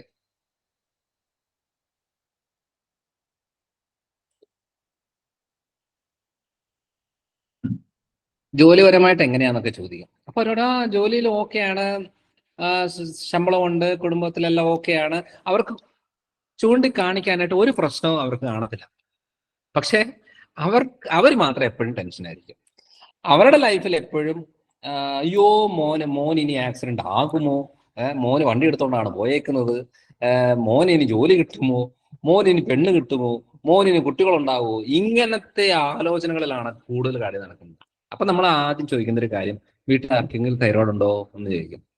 അതെന്ത് ഭൂരിഭാഗം ആൾക്കാരുടെ കാണും, എൻ്റെ അമ്മയ്ക്ക് തൈറോയ്ഡ് ഉണ്ട്, അല്ലെങ്കിൽ അച്ഛൻ്റെ തൈറോയ്ഡ് ഉണ്ട്, അല്ലെങ്കിൽ അമ്മയുടെ അമ്മയ്ക്കുണ്ട് എന്നുള്ള രീതി പറയും. അടുത്ത ചോദ്യം വരുന്നൊരു ചോദ്യം എന്ന് പറയുന്നത്, വയറ്റിൽ എന്തെങ്കിലും പ്രശ്നമുണ്ടോ എന്ന് ചോദിക്കും. അപ്പോൾ അവർ ചോദിക്കും വയറ്റിലെന്ന് പറയുമ്പം വയറ്റിൽ കുഴപ്പമൊന്നും ഇല്ല എന്ന് ചിലർ പറയും. വയറ്റിൽ പറയുമ്പോൾ എനിക്ക് ഭയങ്കര പ്രശ്നമാണെന്ന് പറയും. അപ്പൊ ഈ കുഴപ്പമില്ലാത്തത് പറയുന്ന ആൾക്കാരോട് നമ്മൾ ചോദിക്കും, ഈ കീഴ്വായുവിന്റെ പ്രശ്നം, ഏമ്പക്കത്തിന്റെ പ്രശ്നം, ഗ്യാസിന്റെ പ്രശ്നങ്ങള്, നെഞ്ചരിച്ചില്, പുളിച്ചിത കെട്ടല്, അതേപോലെ തന്നെ ഫുഡ് കഴിച്ച ഉടനെ ടോയ്ലറ്റിൽ പോകുന്ന ടെൻഡൻസി, എത്ര പഴങ്ങൾ എത്ര പച്ചക്കറികൾ കഴിച്ചു എന്ന് പറഞ്ഞാൽ മുറുകി പോകുന്നൊരു ടെൻഡൻസി, ചിലപ്പോൾ ഒരു തവണ പോയിട്ട് മതിയാവത്തില്ല, 2, 3, 4 തവണയാക്കി ഒരു ദിവസം പോകുന്ന ആൾക്കാര്. എന്നാൽ നോർമൽ ആയിട്ടാണ് പോകുന്നത്, പക്ഷെ എന്നാലും സാറ്റിസ്ഫൈഡ് അല്ല. ഇത് ശരിക്കും പറഞ്ഞ വയറിന്റെ പ്രശ്നം തന്നെയാണ്. ഇതെങ്ങനെ സംഭവിക്കുന്നത് വെച്ചാല്, കുടലിനകത്ത് നല്ല ബാക്ടീരിയകള്, ഈ ബാക്ടീരിയകൾ ആണ് സെറട്ടോണിൻ എന്ന് പറയുന്ന ഒരു ന്യൂറോ ട്രാൻസ്മിറ്റർ റിലീസ് ചെയ്യുന്നത്. ഈ സെറട്ടോണിൻ ആണ് കുടലിന്റെ ഉള്ളില് മൂവ്മെന്റ് കൂട്ടുന്നത്, കുടലിന്റെ ചലനം കൂട്ടുന്നത്. കൂട്ടിക്കഴിയുമ്പോഴാണ് മോഷൻ ക്ലിയർ ആയിട്ട് പോകുന്നത്. അപ്പൊ ഈ സെയിം സെറട്ടോണിൻ ആ പണിക്ക് ശേഷം അത് വേഗസ് നെർവ് വഴി ബ്രെയിനിലേക്ക് വന്നു കഴിഞ്ഞേച്ച് അവിടെ ഹാപ്പിനെസ് എന്ന് പറയുന്ന ഒരു ഫീൽ ഉണ്ടാക്കും. അപ്പൊ ഒന്ന് ആലോചിച്ച് നോക്കണം, ആർക്കെങ്കിലും മോഷൻ റിലേറ്റഡ് പ്രശ്നങ്ങൾ, ചിലപ്പോൾ മല മുറുകി പോകാം, മല അയഞ്ഞു പോകാം, അല്ലെന്നുണ്ടെങ്കിൽ ഇടയ്ക്കിടയ്ക്ക് പോകാം, ഫുഡ് കഴിച്ച ഉടനെ പോകാം, ആർക്കെങ്കിലും ഇങ്ങനെ ഒരു പ്രശ്നം ഉണ്ടെന്നുണ്ടെങ്കിൽ അവർക്കായിരിക്കും ഏറ്റവും കൂടുതൽ ആങ്സൈറ്റി പ്രശ്നങ്ങളുള്ളത്. എന്ന് വെച്ചാൽ അവരുടെ ചുറ്റിനും എത്ര സന്തോഷമുള്ള കാര്യങ്ങളുണ്ട് എന്ന് പറഞ്ഞാലും അവരുടെ ഏതോ മൂലക്ക് കിടക്കുന്ന ഒരു ചെറിയ 1% വിഷമത്തെ അവർ ഹൈലൈറ്റ് ചെയ്യും. എന്നിട്ട് അത് ഓർത്തേച്ച് അവരുടെ സ്വസ്ഥതയും സമാധാനവും നശിച്ചു പോകും. എന്നിട്ട് ഉറക്കമില്ലാതെ നടക്കുന്നത്. അതായത് ചിലപ്പോൾ ഭാര്യ ഭർത്താവ് ഒരുമിച്ചായിരിക്കും ചില കാര്യങ്ങൾ കേൾക്കുന്നത്, പക്ഷെ ഭർത്താവ് നല്ല കൂർക്കം വലിച്ച് ഉറങ്ങും, ഭാര്യയുടെ അന്നത്തെ രാത്രിത്തെ ഉറക്കം പോയി. അപ്പൊ നമ്മൾ അറിയേണ്ട കാര്യം, ഇവർക്ക് ഒന്നാ വയറിന്റെ പ്രശ്നം അല്ലെങ്കിൽ തൈറോയ്ഡ് പ്രശ്നം, അല്ലാതെ എല്ലാം നമ്മളത് മാനസിക പ്രശ്നത്തിലേക്ക് ഇടാൻ പറ്റത്തില്ല. അതുകൊണ്ട് നമ്മൾ അപ്പോഴാണ് ഞാൻ ആലോചിച്ചത് അത് കൊള്ളാമല്ലോ. അത് കഴിഞ്ഞിട്ട് നമ്മൾ എന്ത് ചെയ്യും, ഈ പ്രോബയോട്ടിക്സും ഗട്ട് ബാക്ടീരിയകളെ കുറിച്ചുള്ളതും ഈ ഗ്ലൂട്ടൻ അവോയ്ഡ് ചെയ്യുന്നത്, ലാക്ടോസിന്റെ പ്രശ്നങ്ങൾ, ഇതെല്ലാം പറഞ്ഞു കൊടുത്ത് ഡയറ്ററി മോഡിഫിക്കേഷൻ വരുത്തി ആദ്യം വയറിളക്കി വിരയുടെ മരുന്ന് കൊടുത്ത് പ്രോബയോട്ടിക്സ് എടുത്ത് പ്രീബയോട്ടിക്സ് അപ്ലൈ ചെയ്ത് ഇങ്ങനെ ഒരു പ്രൊസീജിയർ ഉണ്ട്. എന്നിട്ട് ഡാമേജ് വരുത്തുന്ന ഗ്ലൂട്ടൻ ഐറ്റംസ് എല്ലാം മാറ്റിയിട്ട് പാലിന്റെ ഐറ്റം മാറ്റിയിട്ട്, അതായത് ഒരു ഉണങ്ങിയ നിലം നമ്മൾ കിളച്ച് വെള്ളം ഒഴിച്ച് വളവിട്ട് നല്ല റെഡി ആയതിനു ശേഷം നമ്മൾ പോയിട്ട് ഒരു ചെടി നടുന്ന പോലെ റെഡിയാക്കി എടുത്തു കഴിയുമ്പോഴത്തേന് ഓട്ടോമാറ്റിക് ആയിട്ട് ഈ ആങ്സൈറ്റി ലെവൽ കുറയുന്നുണ്ട്, അരിശം കുറയാറുണ്ട്. അതേപോലെ ഈ ക്ഷീണം പല ആൾക്കാർക്ക് ശ്രദ്ധിച്ചിട്ടില്ലേ, അവരെല്ലാം നല്ല നല്ല വെൽ ബിൽഡ് ആൾക്കാരായിരിക്കും, പക്ഷെ എനർജി ഇല്ല, ബോഡിയിൽ എനർജി ഇല്ല. രാവിലെ നമുക്ക് എഴുന്നേക്കണം, എഴുന്നേറ്റില്ലെങ്കിൽ ശരിയാകത്തില്ല, വീട്ടില് ഫുഡ് ഉണ്ടാക്കണം, അതില്ലെങ്കിൽ ആൾക്കാർ പട്ടിണിയാകും എന്നുള്ള കാരണം കൊണ്ട് അടുക്കളയിൽ കയറി ഫുഡ് ഉണ്ടാക്കുന്ന ആൾക്കാർ ഒത്തിരി പേരുണ്ട്. അപ്പം ഇനി അങ്ങനെയൊക്കെ കഷ്ടപ്പെട്ട് ഉണ്ടാക്കിയെന്ന് വെച്ചു, ഒരു അരമണിക്കൂർ 1 മണിക്കൂറൊക്കെ ആകുമ്പോഴത്തേനും പിന്നെ മടുക്കുവാണ് ശരീരം. പിന്നെ നമുക്ക് എവിടെയെങ്കിലും ഇരുന്നാൽ മതി, ഇങ്ങനെ നോക്കും, തപ്പി നോക്കും, എവിടെയെങ്കിലും അടുക്കളയിൽ കൊണ്ടുപോയിട്ട് ബെഡ് ഇട്ടാലോ എന്ന് ഒരു ആലോചിക്കുന്ന എത്രയോ ആൾക്കാരുണ്ടെന്നറിയാം. അടുക്കളയിൽ കൊണ്ടുപോയി കസര ഇടുന്ന ആൾക്കാരുണ്ട്. എന്ന് വെച്ചാൽ അരമണിക്കൂർ നിൽക്കുമ്പോഴത്തേനും കാല് കിടപ്പ് തുടങ്ങും, മുട്ടുവേദന തുടങ്ങും, കാലിൽ നീര് വെക്കും, ശരീരത്തിന് ക്ഷീണം ഉണ്ടാവും. ഇങ്ങനെയുള്ള ആൾക്കാരുണ്ട്. അപ്പം ഇതിന്റെയും കൂടെ കാരണം എന്ന് പറയുന്നത് കുടല് തന്നെയാണ്. കുടലിലെ അബ്സോർപ്ഷൻസ് പ്രോപ്പർ ആകാതെ വരുമ്പോൾ അതിന് അതിൻ്റെതായ ബുദ്ധിമുട്ടുകളും പ്രയാസങ്ങളൊക്കെ തുടങ്ങും. അപ്പൊ അതുകൊണ്ട് മനസ്സിലാക്കേണ്ട എന്താ, നമുക്കിപ്പം ജീവിതം സന്തോഷിക്കണമെന്നുണ്ടെങ്കിൽ നമ്മുടെ കാഴ്ചപ്പാട്, തീരുമാനം അതെല്ലാം സമ്മതിച്ചു, പക്ഷെ ശരീരം കൂടി പ്രോപ്പറായിട്ട് വർക്ക് ചെയ്തെങ്കിൽ മാത്രമേ നമുക്ക് അങ്ങനെ ഒരു ജീവിതം ആസ്വദിക്കാൻ പറ്റത്തുള്ളൂ. ഇല്ലെങ്കിൽ പൈസയ്ക്ക് പൈസ കാണും, നല്ല കുടുംബം കാണും, നല്ല വണ്ടി കാണും, ലൗകികമായിട്ടുള്ള എല്ലാ സുഖങ്ങളൊക്കെ ആസ്വദിക്കും, പക്ഷെ അവർക്ക് വിഷമമായിരിക്കും. അവരുടെ ലൈഫിന് ഒരു എന്താ പറയുക, ഒരു സാറ്റിസ്ഫാക്ഷൻ, ഒരു ഹാപ്പിനെസ് ഇല്ലാതെ അവർ പോകും. അതിനകത്ത് പല കാരണങ്ങളിൽ ഒരു പ്രധാനപ്പെട്ട കാരണമാണ് ആരോഗ്യം എന്ന് പറയുന്നത്. അതായത് നമ്മുടെ ഹെൽത്ത്, പ്രത്യേകിച്ചും ഗട്ട് ഹെൽത്ത്. ആരെങ്കിലും ഇപ്പൊ നമ്മുടെ ക്ലിനിക്കുകളിൽ ചിലപ്പോൾ വിളിക്കും, കാരണം ഞാൻ കൂടുതൽ കൺസൾട്ടേഷൻസ് ഇല്ല, കഴിഞ്ഞ ഒരു 1.5 കൊല്ലമായിട്ട് കൺസൾട്ടേഷൻസ് വളരെ കുറവാണ്.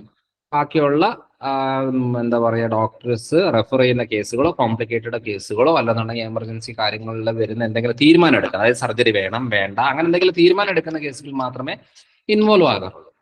അപ്പൊ എന്നാ സംഭവിക്കുന്നതെന്ന് വെച്ചാൽ, പല സ്ഥലങ്ങളിൽ നിന്ന് ഡോക്ടറെ കാണണം എന്ന് പറയുന്ന ആൾക്കാര്, അയ്യോ ഡോക്ടർ ഡയറക്റ്റായിട്ട് കൺസൾട്ടേഷൻ ഇല്ലല്ലോ എന്ന് പറയുമ്പോൾ ഭയങ്കരമായിട്ട് ഇറിറ്റേഷൻ ആകാറുണ്ട്. ചിലർ തെറി വിളിക്കും, പച്ച തെറി വിളിക്കുന്നവരുണ്ട് നമ്മുടെ സ്റ്റാഫുകളെ. അപ്പം ആദ്യമൊക്കെ അവർ വന്നിച്ച് പറയുന്നുണ്ട്, ഡോക്ടറെ ഇവര് വഴക്ക് പറയാണ് അങ്ങനെ ഇങ്ങനെ എന്നൊക്കെ പറയും. ഞാൻ പറയും, ഒന്നും ആലോചിച്ച് നോക്കിയാൽ മതി, ഇവർക്ക് ശാരീരികമായിട്ട് ബുദ്ധിമുട്ടുള്ളവരാണ്, മാനസികമായിട്ടും പ്രയാസമുള്ളവരാണ്. ഇതിൽ ഭൂരിഭാഗം ആൾക്കാരുടെ പ്രശ്നം തൈറോയ്ഡ് ആയിരിക്കും, അല്ലെങ്കിൽ വയറിന്റെ പ്രശ്നമായിരിക്കും. ഈ പ്രശ്നമുള്ള ആൾക്കാരെ അരിശപ്പെട്ടില്ലെങ്കിലേ ഉള്ളൂ അതിശയം. അപ്പൊ അതുകൊണ്ട് നമ്മൾ ആദ്യമേ ഇവർക്ക് ഇങ്ങനെ ഒരു പ്രശ്നമുണ്ടെന്നുള്ളത് വിചാരിച്ചു വെക്കുക, എന്നിട്ട് ഇവരുടെ വഴക്കും കാര്യങ്ങളെല്ലാം കേൾക്കുക. അത് കഴിഞ്ഞേച്ച് നമുക്ക് നമ്മുടെ മാർഗങ്ങൾ, അതായത് നമുക്ക് ഓൾറെഡി ഒരു ഡോക്ടർ ഉണ്ട്, ഡോക്ടേഴ്സിനെ കണ്ട് അവരാവശ്യം ഉണ്ടെന്നുണ്ടെങ്കിൽ റെഫർ ചെയ്തോളും, അല്ലെങ്കിൽ അവർ ഒപ്പീനിയൻ എടുത്ത് ചെയ്തോളും എന്നൊക്കെ പറഞ്ഞ് പിന്നെ പറഞ്ഞു കൊടുത്താൽ മതി എന്ന് പറയുന്നത്. അതുകൊണ്ട് നമ്മുടെ വീട്ടിൽ ആരെങ്കിലും റിപ്പീറ്റഡ് ആയിട്ട് അരിശപ്പെടുന്നവരുണ്ടോ? എന്തിനാണ് അരിശപ്പെടുന്നത്, എന്തിനാ വഴക്ക് പറയുന്നത്? ചില അമ്മമാരെ കണ്ടിട്ടില്ലേ, മക്കളെ വെറുതെ അടിക്കുകയാണ്, നോക്കിയ പ്രത്യേകിച്ച് ഒരു കാരണമൊന്നുമില്ല. ഇപ്പൊ എക്സാമിന് പഠിക്കുക എന്ന് പറഞ്ഞേച്ച് ആ ഒരു എക്സാമിനെ പഠിപ്പിക്കുക, അല്ലെങ്കിൽ ഒരു പഠിപ്പീര് എന്ന് പറയുന്ന ഒരു കാര്യം ഒരു വീട്ടില് ഒരു യുദ്ധ കളമാണ്, ഒരു അറ്റ്മോസ്ഫിയർ ക്രിയേറ്റ് ചെയ്യുക എന്ന് പറഞ്ഞാൽ ആ മാതിരിയാണ്. അതായത് അവിടെ ഒരു വ്യക്തികൾക്കും സമാധാനം കാണത്തില്ല. ഈ കുട്ടികള് എന്തായാലും പഠിക്കും, എന്തായാലും ഇവരെന്തേലും ചെയ്ത് പാസ്സാവും. അപ്പോ ഇപ്പോഴത്തെ 10ാം ക്ലാസ്സിലെ കുട്ടികൾ, ഇപ്പോഴത്തെ +2 കുട്ടികൾ, അവർ സ്വസ്ഥമായിട്ടിരുന്ന് പഠിച്ച് കാര്യങ്ങൾ പോയാലും ഇവിടെ ഉറങ്ങാതെ കടന്ന് ടെൻഷൻ അടിക്കുന്ന ഒരു അപ്പനമ്മയാണ്. നമ്മുടെ പണ്ടത്തെ കാലത്ത് 7ാം ക്ലാസ്സിലെ പബ്ലിക് എക്സാം, അയ്യോ അത് ഭയങ്കരമായിരുന്നു. 7ാം ക്ലാസ്സിലും ആയില്ലെങ്കിൽ ഒരു രക്ഷയില്ല എന്ന് പറഞ്ഞാണ്. അത് കഴിഞ്ഞപ്പോഴത്തേനും ആ 7ാം ക്ലാസ്സിലെ പബ്ലിക് എക്സാം മാറിയിട്ട് 10ാം ക്ലാസ്സിലായി. 10ാം ക്ലാസ് അയ്യോ 10ാം ക്ലാസ്സിലെ എക്സാം ആണ് എക്സാം. അത് കഴിഞ്ഞിട്ട് പിന്നെ നമുക്ക് ഇനി ഒന്നുമില്ല, ഇതാകാതെ ഒരു കാര്യം നടക്കത്തില്ല. അതും കഴിഞ്ഞപ്പോൾ ദേണ്ട പറയുന്നത് പ്ലസ് ടു ആണ് യഥാർത്ഥ പ്രശ്നം. അവിടെ പാസ്സായില്ലെങ്കിൽ ഒരു രക്ഷയില്ല, നല്ല മാർക്ക് എടുത്തില്ല ഒരു രക്ഷയില്ല എന്ന് പറയും.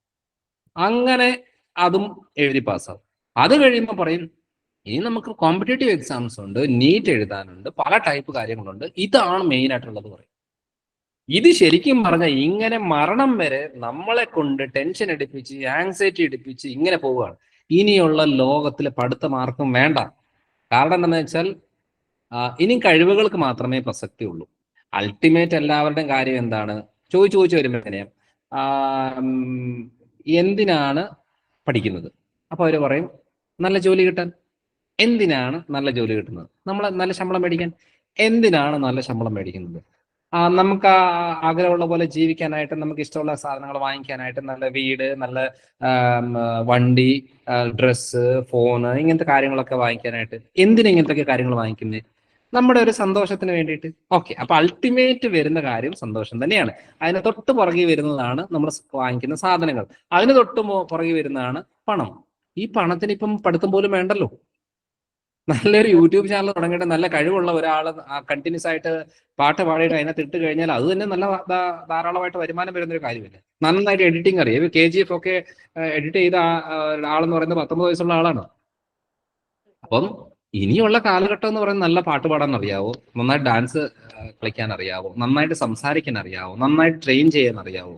ഓരോ സ്ഥലങ്ങളെ ഓരോ കഴിവുകളെ ഫോക്കസ് ചെയ്ത് പൊയ്ക്കൊണ്ടിരിക്കുകയാണ്. ഇനിയും ഈ മെഡിസിനും കാര്യങ്ങളൊക്കെ വരുമ്പം അതിന് നമുക്ക് +2 പാസ്സാകണം, നീറ്റ് എഴുതണം, അങ്ങനെയുള്ള രീതികളിലൊക്കെ വരും. അതല്ലാതെ നമുക്കിപ്പം ഭൂരിഭാഗ സ്ഥലങ്ങളിൽ വലിയ പഠിത്തം ഉണ്ടെന്ന് പറഞ്ഞിട്ട് വലിയ കാര്യമില്ല. ഈ ഇടയ്ക്ക് ധ്യാൻ ശ്രീനിവാസൻ മാതൃഭൂമിക്ക് കൊടുത്തൊരു ഇന്റർവ്യൂ ആണ്. അപ്പം ധ്യാൻ ശ്രീനിവാസന്റെ അച്ഛന് ശ്രീനിവാസന് എപ്പോഴും പറയാറുണ്ട്, ഇവൻ പുസ്തകം ഒന്നും വാങ്ങിക്കാറില്ല, പുസ്തകം വായിക്കണം, നോളജ് കേട്ടണം, അങ്ങനെ ഇങ്ങനെ എന്നൊക്കെ പറഞ്ഞു ഭയങ്കരമായിട്ട്. അപ്പൊ പുസ്തകം വായനയാണ് ഏറ്റവും കൂടുതലായിട്ട് പ്രൊമോട്ട് ചെയ്യുന്നത്. അപ്പൊ ധ്യാനോട് ചോദിച്ചു, ഞാൻ പുസ്തകം വായിക്കാറുണ്ടോ? ഞാൻ വായിക്കാറില്ല പറഞ്ഞു. ഓക്കെ, അതെന്താണ് ധ്യാൻ പുസ്തകം വായിക്കാത്തെ എന്ന് ചോദിച്ചു. അപ്പൊ നോക്കുമ്പോൾ ധ്യാൻ പറഞ്ഞൊരു കാര്യമാണ്, എനിക്ക് കറക്റ്റ് സെന്റൻസ് ഓർമ്മയില്ലെന്നേ ഉള്ളൂ, പക്ഷെ പറഞ്ഞൊരു കാര്യമാണ്. കാലഘട്ടം വേറെയാണ്, എന്നാലും പുസ്തകം വായിക്കുന്നതനുസരിച്ച് നമുക്ക് നോളജ് കിട്ടും. നോളജ് കിട്ടുന്നതനുസരിച്ച് നമുക്ക് കോൺഫിഡൻസ് കൂടും, എല്ലാ കാര്യങ്ങളും വരും. അത് കൂടുന്നതനുസരിച്ച് നമ്മുടെ വിസ്ഡം എന്ന് പറയുന്ന ഒരു കാര്യം കൂടെ, അതായത് ജ്ഞാനം എന്ന് പറയുന്ന ഒരു കാര്യം കൂടെ വേണം. ഇവിടെ സംഭവിക്കുന്നത് എന്താണെന്ന് പറഞ്ഞാൽ അറിവ് കൂടിക്കൊണ്ടിരിക്കുകയാണ്. അറിവ് കൂടുന്നു, അതിനനുസരിച്ച് അഹങ്കാരം കൂടുന്നു, അതിനനുസരിച്ച് ധാർഷ്ട്യം കൂടുന്നു, ഞാൻ പറഞ്ഞതാണ് ശരി എന്നുള്ള രീതിയിലേക്ക് വരുന്നു. എന്നിട്ട് ആരെയും എതിർക്കാനും ആരോടും കെയർ ചെയ്യാതെ ആരെക്കുറിച്ച് എന്ത് പറയാനും ഉള്ള ഒരു രീതിയിലേക്ക് മാറുകയും, അതായത് സ്വന്തമായിട്ടുള്ള കഴിവ് നഷ്ടപ്പെടുകയാണ്. അറിവുണ്ട്, എല്ലാം ഉണ്ട്, പക്ഷേ ആരോട് എങ്ങനെ എന്ത് സ്വന്തം ഭാര്യയോട് എങ്ങനെ സംസാരിക്കണം എന്നറിയില്ല, സ്വന്തം മക്കളോട് എങ്ങനെ സംസാരിക്കണം എന്നറിയില്ല. അതായത് സമൂഹത്തിന് ഇങ്ങനെ കുറെ വായിച്ചു കൂട്ടിയത് കൊണ്ട്, കുറെ നോളജ് കിട്ടിയത് കൊണ്ട് എന്ത് കാര്യം? അപ്പൊ ഇങ്ങനെ ഒരു ചോദ്യം ധ്യാൻ ശ്രീനിവാസന്റെ ഭാഗത്തുനിന്ന് വന്നു. അപ്പൊ ഞാൻ ആലോചിച്ചിട്ട് ശരിയല്ലേ, എന്റെ തലമുറയിലുള്ള ആളാണ് ധ്യാനെ സപ്പോർട്ട് ചെയ്യുക എന്നല്ല, നമ്മൾ ഈ പറയുന്നത് കൊണ്ട് എന്താണ് ഉദ്ദേശിക്കുന്നത്? ഒത്തിരി ആളുകൾക്ക് ആഗ്രഹിക്കുന്നവർക്ക് അർഹിക്കുന്നവർക്ക് എന്തെങ്കിലും കൊടുത്തിട്ടേ കാര്യമുള്ളൂ. ചുമ്മാതെ കുറെ കാര്യങ്ങൾ ചെയ്തിട്ട് കാര്യം. അപ്പൊ ഞാൻ ആലോചിക്കണം, ഞാൻ ഒന്നൊരു കാര്യം ഞാൻ പഠിച്ചു, എന്നാ പിന്നെ പോയിട്ട് ഞാനൊരു വീഡിയോ ചെയ്തേക്കാന്ന് പറഞ്ഞ് നാളെ ഞാനൊരു വീഡിയോ ചെയ്തു. വീഡിയോ ചെയ്യുന്നത് ഓപ്പണായിട്ട് ഇടുകയാണല്ലോ.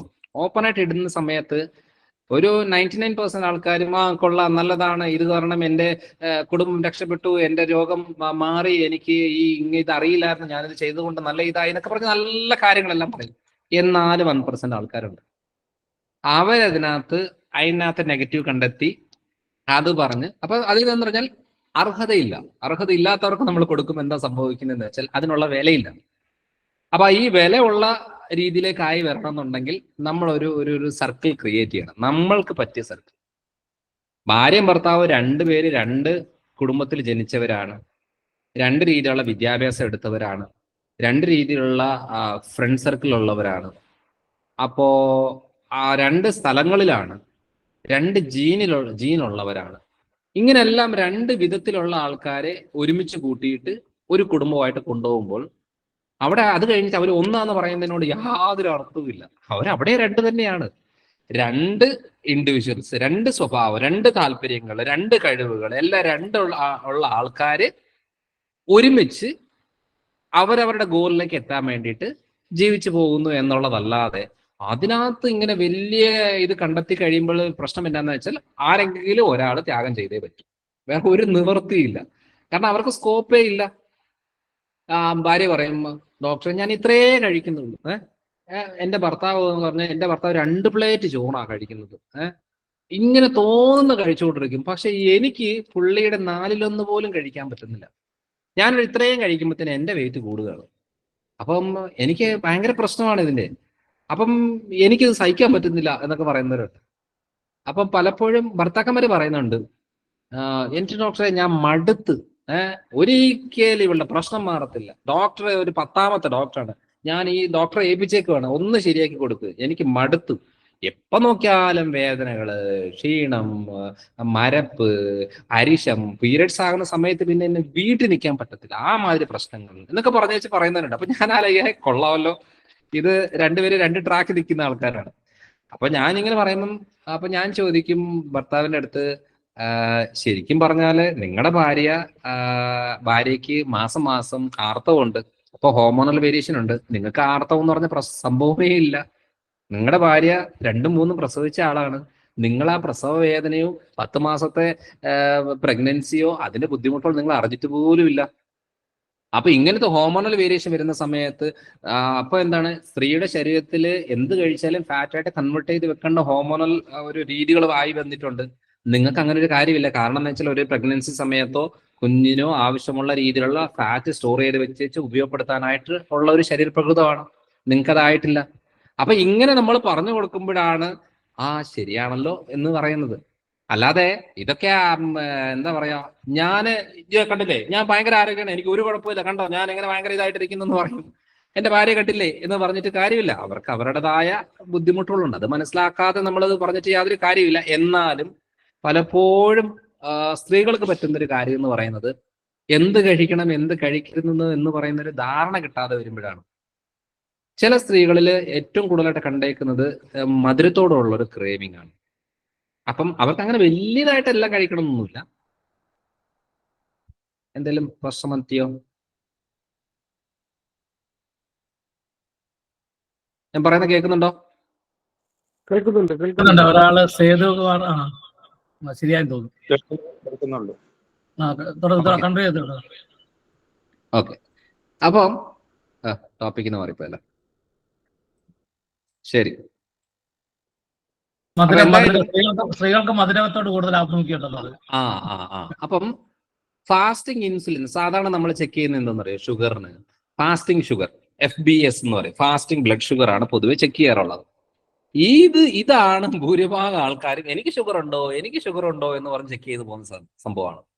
ഈ ഫാസ്റ്റിംഗ് ബ്ലഡ് ഷുഗർ എന്ന് പറയുന്നത് അന്നത്തെ ദിവസം എത്ര ഉണ്ടെന്ന് അറിയാൻ വേണ്ടി മാത്രമാണ്. അല്ലാതെ ഷുഗർ ഉണ്ടോ ഇല്ലയോ എന്നുള്ളതോ ഷുഗർ വരാൻ പോകുന്നുണ്ടോ ഇല്ലയോ എന്നുള്ളത് അറിയുന്നതല്ല. അപ്പം ഈ ഷുഗറിനോട് ക്രേവിങ്സ് ഉള്ളാകുന്ന ആളുകളുടെ മെയിൻ പ്രശ്നം എന്ന് പറയുന്നത് അവരുടെ ഇൻസുലിൻ ലെവൽ വല്ലാതെ കൂടുതലായിരിക്കും. അപ്പൊ ഇൻസുലിൻ ലെവൽ കൂടുതലായിട്ട് പ്രൊഡ്യൂസ് ചെയ്യുന്ന ആൾക്കാരെ നമ്മൾ ടെസ്റ്റ് ചെയ്യേണ്ടത് ഫാസ്റ്റിംഗ് ഇൻസുലിൻ എന്ന് പറയുന്ന ഒരു ടെസ്റ്റാണ്. അത് വെറും വയറ്റിൽ ചെക്ക് ചെയ്യേണ്ട ഒരു കാര്യമാണ്. ഇങ്ങനെയുള്ള ആളുകളിൽ ഈ ഇൻസുലിൻ ലെവൽ കൂടുതലായിട്ട് റിലീസ് ആകുന്ന ആളുകളിൽ ഏറ്റവും കൂടുതൽ ഉണ്ടാകുന്നത് ഈ സ്വീറ്റ്സിനോട് മധുരത്തോടുള്ള ഒരു ക്രേവിംഗ് ആണ്. അപ്പോ ആലോചിക്കേണ്ട ഒരു കാര്യം, ഈ മധുരത്തോടുള്ള ക്രേവിംഗ് ഉള്ള ആൾക്കാർ, മധുരം കഴിക്കണമെന്ന് ടെൻഡൻസി ഉള്ള ആളുകളിൽ ഏറ്റവും കൂടുതലായിട്ട് സംഭവിക്കുന്നത് ശരീരത്തിൽ നീർക്കെട്ടുണ്ടാവും, ഫാറ്റ് നിറയും. ഈ ഇൻസുലിന്റെ മെയിൻ പണി എന്ന് പറയുന്നത് കിട്ടിയ ഫുഡ് സ്റ്റോർ ചെയ്ത് വെക്കുക. ഒന്ന് ഇതിനെ വെച്ച് കത്തിക്കണം, അതായത് മൈറ്റോകോൺട്രിയ സെല്ലിൻ്റെ ഉള്ളിലേക്ക് ഗ്ലൂക്കോസിനെ പാസ് ചെയ്ത് വെച്ച് അതിനെ കത്തിച്ചിട്ട് എനർജി ആക്കണം. ഇതാണ് ഇൻസുലിന്റെ ഒരു പണി. പക്ഷേ ഇവിടെ എനർജി ആവശ്യം പോലുണ്ട്, ഇനി അതിനകത്ത് സെൽസിനുള്ളിലേക്ക് കയറ്റണ്ട. അപ്പൊ എന്ത് ചെയ്യും ഇൻസുലിൻ? ഷെടാ, ഒരു ഡോറും തുറക്കുന്നില്ലല്ലോ, ഇനി എന്താ ചെയ്യാ, ഇവൻ ഇവിടെ ഇരിക്കുവാണല്ലോ, ഗ്ലൂക്കോസ് ഇവിടെ ഇരിക്കുവാണല്ലോ എന്ന് ഓർത്തോണ്ട് ഇവൻ എന്ത് ചെയ്യും, ഇൻസുലിൻ എന്ത് ചെയ്യും, ഇവനെ ഫാറ്റ് ആയിട്ട് കൺവേർട്ട് ചെയ്ത് വെച്ച് എവിടെയെങ്കിലും കൊണ്ട് സ്റ്റോർ ചെയ്ത് വെക്കും. അതിനെ ആദ്യം സ്റ്റോർ ചെയ്ത് വെക്കുന്ന സ്ഥലമാണ് ഫാറ്റ് ലിവർ, അതായത് ലിവറിനകത്ത്. അതാണ് നമ്മുടെ ഫാറ്റ് ലിവർ ഉണ്ടാകുന്നത്.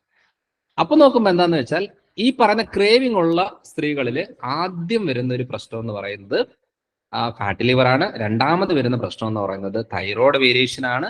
മൂന്നാമത് വരുന്ന പ്രശ്നം എന്ന് പറയുന്നത് ആർത്തവ സംബന്ധമായിട്ട്, അതൊന്ന് PCOD അതൊരു 30 വയസ്സിന് താഴെയുള്ള കൂടുതലും PCOD വരുന്നത്. അതിന് മുകളിലോട്ടുള്ളവർക്ക് കൂടുതലും യൂട്രസിലെ മുഴ ഫൈബ്രോയിഡാണ് വരുന്നത്.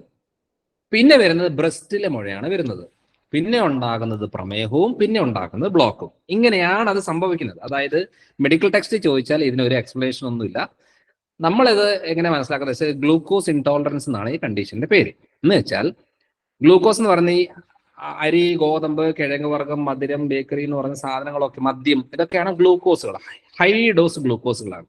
ഇത് കൂടുതൽ സപ്ലൈ ചെയ്യുന്ന, ഒന്നുകൂടെ പറയാം, കൂടുതൽ സപ്ലൈ ചെയ്യുന്ന ശരീരങ്ങളിൽ അത് സപ്ലൈ ചെയ്യുമ്പോഴത്തേന് ഇൻസുലിൻ ഇങ്ങനെ പ്രൊഡ്യൂസ് ആവും. ഇൻസുലിൻ പ്രൊഡ്യൂസ് ആയാൽ അത് പ്രശ്നമാണ്. കാരണം ഇൻസുലിനാണ് ഏറ്റവും ഡേഞ്ചറസ് ആയിട്ടുള്ള ഹോർമോൺ എന്ന് പറയുന്നത് ഇൻസുലിനാണ്. ഇത് കൂടുതൽ പ്രൊഡ്യൂസ് ചെയ്യുന്ന ആളുകളിലാണ് ഫാറ്റി ലിവർ ഉണ്ടാകുന്നതും, തൈറോയിഡിലെ മുഴ ഉണ്ടാകുന്നതും, തൈറോയിഡൈറ്റിസ് ഉണ്ടാകുന്നതും, ഹൈപ്പോതൈറോയിഡിസം കണ്ടീഷൻ ഉണ്ടാകുന്നതും, ബ്ലോക്ക് ഉണ്ടാകുന്നതും, fibroid, breast tumours, diabetes, block. ഇത് ഇത്രയും ഒരമ്മ പെറ്റ മക്കളാണ്. അല്ലാതെ എനിക്ക് ഇന്നലെ വരെ ഷുഗർ ഇല്ലായിരുന്നു, ഇന്ന് ഷുഗർ ഉണ്ട്, അങ്ങനെ ഒരു ദിവസത്തെ ഒരു സുപ്രഭാതത്തിലൊന്നും പ്രമേഹം ഉണ്ടാകത്തില്ല. അതിന് കൊല്ലങ്ങൾക്ക് മുമ്പായിരിക്കും ഫാറ്റി ലിവർ ഉണ്ടാകും. അപ്പൊ നമ്മുടെ അടുത്ത് നമ്മൾ പോയിട്ട് റിപ്പോർട്ട് എടുത്ത് എന്തെങ്കിലും വേണ്ടിയിട്ട് നമ്മളൊരു സ്കാൻ ചെയ്യുന്ന സമയത്ത് അവിടെ കാണിക്കും ഗ്രേഡ് 1 ഫാറ്റി ലിവർ അല്ലെങ്കിൽ ഗ്രേഡ് 2 ഫാറ്റി ലിവർ എന്നൊക്കെ കാണിക്കുമ്പം, പിന്നെ എന്തെങ്കിലും ഫൈബ്രോയിഡ്, അത് കിഡ്നി സ്റ്റോൺ എന്നൊക്കെ കാണിക്കുമ്പം ഡോക്ടർമാർ ഇങ്ങനെ നോക്കിയിട്ട് പറയും, ഗ്രേഡ് 1 ഫാറ്റി ലിവർ, അത് കുഴപ്പമില്ല, അതിന് സ്റ്റോൺ, അത് ചെറിയ സ്റ്റോൺ, പിന്നെ ഫൈബ്രോയിഡ്, അതൊരു ചെറിയ ഫൈബ്രോയിഡ്, അതൊന്നും കുഴപ്പമില്ല എന്ന് പറഞ്ഞിട്ട് വിടുന്നതുണ്ട്. ശരിക്കും പറഞ്ഞാൽ അന്നേരം അത് കുഴപ്പമില്ല. ഒന്ന് ആലോചിച്ച് നോക്കിയാൽ മതി. ശരീരത്തില് വണ്ണം വെക്കുന്ന ആളുകളില് ശരിക്കും പറഞ്ഞാൽ അവർ ഹെൽത്തിയാണ്. അത് ഹെൽത്തി അല്ല, അവർക്ക് ഓക്കെയാണ്. കാരണം അവർ കഴിക്കുന്നത് ശരീരത്തിന്റെ സ്കിന്നിന്റെ താഴെ അടിഞ്ഞുകൂടുന്നത് കൊണ്ട് വണ്ണം വെക്കുന്നുണ്ട്. പക്ഷെ പല സ്ത്രീകളിലും അല്ലെങ്കിൽ പല പുരുഷന്മാരിലും, അതായത് പല ആളുകളിലും സംഭവിക്കുന്നതെന്ന് വെച്ചാൽ ഇവർ കഴിക്കുന്നത് വെച്ച് നോക്കുമ്പോൾ ഇവരുടെ ശരീരത്തിൽ എങ്ങോട്ട് പോകുന്നു എന്ന് പോലും അറിയത്തില്ല. എന്ന് വെച്ചാൽ ആ മാതിരി കഴിക്കുന്നവരായിരിക്കും, പക്ഷെ ശരീരത്തെ വലുതായിട്ട് കാണത്തില്ല. അങ്ങനെ ഉള്ളവരാണ് ഏറ്റവും കൂടുതൽ പേടിക്കേണ്ടത്. അവർക്കാണ് ഏറ്റവും കൂടുതൽ അറ്റാക്കുകൾ വരുന്നത്, ഹാർട്ട് അറ്റാക്കുകൾ വരുന്നത്. ഈ പറയുന്ന വണ്ണം കുറവുള്ള സ്ത്രീകളിലാണ് യൂട്രസിൽ മുഴ ഉണ്ടാകുന്നത് കൂടുതലായിട്ട്. എന്റെ പഠനമാണ്, ഞാൻ തെളിവൊന്നും ചോദിക്കരുത്. ഞാനിപ്പോ തെളിവെന്ന് പറഞ്ഞാൽ ഞാൻ ഓൾറെഡി ഒരു 3.5 ലക്ഷത്തോളം കൺസൾട്ടേഷൻ ചെയ്തിട്ടുണ്ട്. അപ്പൊ അതിനകത്ത് എനിക്ക് മനസ്സിലായ ഒരു കാര്യം എന്ന് വെച്ചാൽ, വണ്ണം ഉണ്ടെങ്കിൽ ഓക്കെ, ബെറ്റർ ആണ്. ഇവർക്ക് സ്വയം അറിയാം ഞാൻ കഴിക്കുന്നത് കൊണ്ടാണ് വണ്ണം വെക്കുന്നത്, ഞാനത് ശ്രദ്ധിക്കണം, ഞാനത് കൺട്രോൾ ചെയ്യണം എന്നുള്ളത്. ഈ വണ്ണമില്ലാത്തവരുടെ കാര്യം എന്താണെന്നറിയോ? അവര് പറയുന്നത്, എനിക്ക് എന്തും കഴിക്കാം, എനിക്ക് ഒരു കുഴപ്പമില്ല, കണ്ടാ ഞാനിങ്ങനെ സ്ലിം ആയിട്ടിരിക്കുന്നത് കണ്ടില്ലേ എന്ന് പറയുന്നവരുണ്ട്. ഞാൻ എന്ത് കഴിച്ചാലും വണ്ണം വെക്കത്തില്ല. വണ്ണം വെക്കത്തില്ല എന്നല്ല, ഇവരുടെ ശരീരത്തിലേക്ക് ഓവറായിട്ട് ഗ്ലൂക്കോസ് കണ്ടന്റ് കയറിയാൽ ഇൻസുലിന്റെ പ്രൊഡക്ഷൻ കൂടും. ഇൻസുലിന്റെ പ്രൊഡക്ഷൻ കൂടിയാൽ അതിന് ഒരു പണി ലിവറിനകത്ത് സ്റ്റോർ ചെയ്ത് വെക്കുക ഫാറ്റ്, രണ്ടാമത്തെ പണി സ്കിന്നിന്റെ താഴെ അടിഞ്ഞുകൂടി വെക്കുക, അന്നേരമാണ് വെയിറ്റ് വെക്കുന്നത്. മൂന്നാമത്തെ പണിയാണ് ഡേഞ്ചറസ്, അവയവങ്ങളിലുള്ളിലേക്ക് കൊഴുപ്പ് അടിഞ്ഞുകൂടും. അങ്ങനെ വരുമ്പോഴാണ് ട്യൂമർസ്, സിസ്റ്റുകൾ, മുഴകള്, അങ്ങനെ പല രീതിയിലുള്ള കാര്യങ്ങൾ. അപ്പൊ ബ്രസ്റ്റിലെ മുഴ ഉണ്ടാകുന്ന ആൾക്കാർ ശ്രദ്ധിച്ചോണം. ഇത് ഗ്ലൂക്കോസ് ലെവൽ കൂടുമ്പോൾ ഹോർമോണിലെ വേരിയേഷൻ ഉണ്ടാകും, മുഴകൾ ഉണ്ടാകും. യൂട്രസിലെ മുഴ അങ്ങനെ തന്നെ, ചെറിയ മുഴ പോലെ തുടങ്ങിയിട്ട് പിന്നെ അത് വലിയതായിട്ട് പോകണം. കാരണം അതിനകത്തോട്ട് ഫുള്ള് എനർജി സപ്ലൈ ചെയ്തുകൊണ്ടിരിക്കുകയാണ്. അപ്പം ബോഡിയുടെ ഡിസ്ട്രിബ്യൂഷൻ മെത്തഡ് ശരിയല്ലാത്തത് കൊണ്ടാണ് അവർക്ക് ശരീരത്തിന് വെയിറ്റ് വെക്കത്തില്ല, പക്ഷെ മുഴകൾ ഉണ്ടാകും. അതുപോലെ തന്നെ ഫാറ്റ് ലിവർ തുടങ്ങി തൈറോയിഡിലേക്ക് വന്ന് പിന്നെയാണ് ഡയബറ്റീസിലേക്ക് വരുന്നത്, അല്ലെങ്കിൽ അത് കഴിഞ്ഞിട്ട് ഫൈബ്രോയിഡും കാര്യങ്ങളും. ആരെ വേണമെങ്കിലും നോക്കിയാൽ മതി, സ്ത്രീകളിൽ ഫൈബ്രോയിഡ് ഉള്ള ആളുകളിൽ എത്രയും പെട്ടെന്ന് പ്രമേഹം ഉണ്ടാകും. ഇനി ആ ഫൈബ്രോയിഡ് റിമൂവ് ചെയ്യുവോ യൂട്രസ് എടുത്ത് മാറ്റുകയോ ചെയ്താൽ വിത്തിൻ 1 ഇയറിനുള്ളിൽ പ്രമേഹം ഉണ്ടാകും. അത് ഭൂരിഭാഗം ആൾക്കാരിൽ സംഭവിക്കുന്നത്. കാരണം എന്ന് വെച്ചാൽ അവരുടെ കാര്യങ്ങളെല്ലാം പോയി സ്റ്റോർ ചെയ്ത് വെച്ചിരുന്ന ഒരു സ്ഥലമായിരുന്നു ഈ മുഴ. ആ മുഴ അങ്ങ് മാറി, അല്ലെങ്കിൽ ആ സ്ഥലം അങ്ങ് മാറി. അപ്പൊ നെക്സ്റ്റ് എന്ത് ചെയ്യും? ബോഡി എവിടെയെങ്കിലും എന്തെങ്കിലുമൊക്കെ കാണിച്ചു വെക്കണം. നമ്മുടെ ലൈഫ് സ്റ്റൈൽ മാറുന്നില്ല, ഫുഡ് ഹാബിറ്റ്സ് മാറുന്നില്ല, ഒരു കാര്യം മാറുന്നില്ല.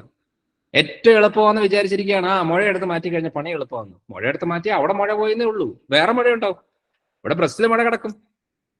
ഞാൻ ഇവിടെ വരുന്ന ആളുകൾ ഭൂരിഭാഗം ആൾക്കാരിലും തൈറോയിഡ് സ്കാൻ ചെയ്യിപ്പിക്കും. അപ്പൊ അവര് പറയാണ്, എനിക്ക് തൈറോയിഡിലെ മുഴയോ? അപ്പം അതിനകത്ത് ക്ലിയർ ആയിട്ട് ഗ്രേഡിങ്ങുകൾ, അതിന്റെ വളർച്ച, കാര്യങ്ങളൊക്കെ വരും. ചിലരുടെ 10ഉം 20ഉം കൊല്ലം പഴക്കമുള്ളതായിരിക്കും. അപ്പൊ അവര് പറയും 20 കൊല്ലമൊക്കെ പഴക്കം ഉണ്ടായിരുന്നു എൻ്റെ അത്. പറയാ അതെ, ഇതിന്റെ വളർച്ചയിലും ഇതിന്റെ രീതി അനുസരിച്ച് അത്രയും കൊല്ലമുള്ള പഴക്കമുണ്ട്. അപ്പം അറിയത്ത് പോലുമില്ല. അപ്പൊ അതുകൊണ്ട് ശ്രദ്ധിക്കേണ്ട കാര്യം എന്താ?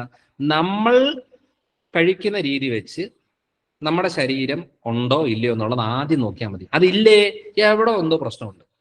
ഞാൻ കുറെ കഴിക്കുന്നു, ശരീരത്തിൽ ഒന്നുമില്ല, എന്നാലും ശരീര പ്രശ്നമാണ്. ഞാൻ വളരെ കുറവാ കഴിക്കുന്നത്, പക്ഷെ ശരീരത്തെ എല്ലാം അടിഞ്ഞും കൂടി കിടക്കുകയാണ്, അതും പ്രശ്നമാണ്. ഞാൻ നല്ല നല്ല ഭക്ഷണമൊക്കെയാണ് കഴിക്കുന്നത്, പക്ഷെ എനിക്ക് എപ്പോഴും മുടി കൊഴിച്ചിലും ക്ഷീണവും വേദനകളും പ്രശ്നങ്ങളുമാണ്, എന്നാലും പ്രശ്നമാണ്. അപ്പൊ നമ്മൾ അറിയേണ്ടത് അറ്റ്ലീസ്റ്റ് നമ്മുടെ ശരീരം എന്ത് സംസാരിക്കുന്നു എന്ന് തിരിച്ചറിയാൻ പറ്റിയില്ലെങ്കിൽ നമ്മൾ പിന്നെ നാട്ടുകാരുടെ പ്രശ്നം ശരിയാക്കാൻ നോക്കിയിട്ട് എന്ത് കാര്യം? നമുക്ക് ബേസിക് ആയിട്ട് നമ്മുടെ കാര്യങ്ങൾ മനസ്സിലാകുന്നില്ല. പല ആൾക്കാരുടെയും വെരിക്കോസ് പ്രശ്നങ്ങളുണ്ട്. ആ വെരിക്കോസ് പ്രശ്നത്തില് അവര് നോക്കുന്നത് വെരിക്കോസ് ഉണ്ടോ എന്ന് ചോദിക്കുമ്പോൾ എനിക്ക് വെരിക്കോസ് ഒന്നും ഇല്ലാന്ന് പറയും. കാലും കൊണ്ട് നീട്ടി വെച്ചേ എന്ന് പറയും. നീട്ടി വെച്ച് നോക്കുമ്പോ ഇത് വെരിക്കോസ് ഉണ്ടല്ലോ പറയും. വെരിക്കോസ് ഉണ്ടോ? എനിക്ക് നരമ്പൊന്നും എടുത്ത് അടിച്ചിട്ടില്ലല്ലോ എന്ന് പറയും.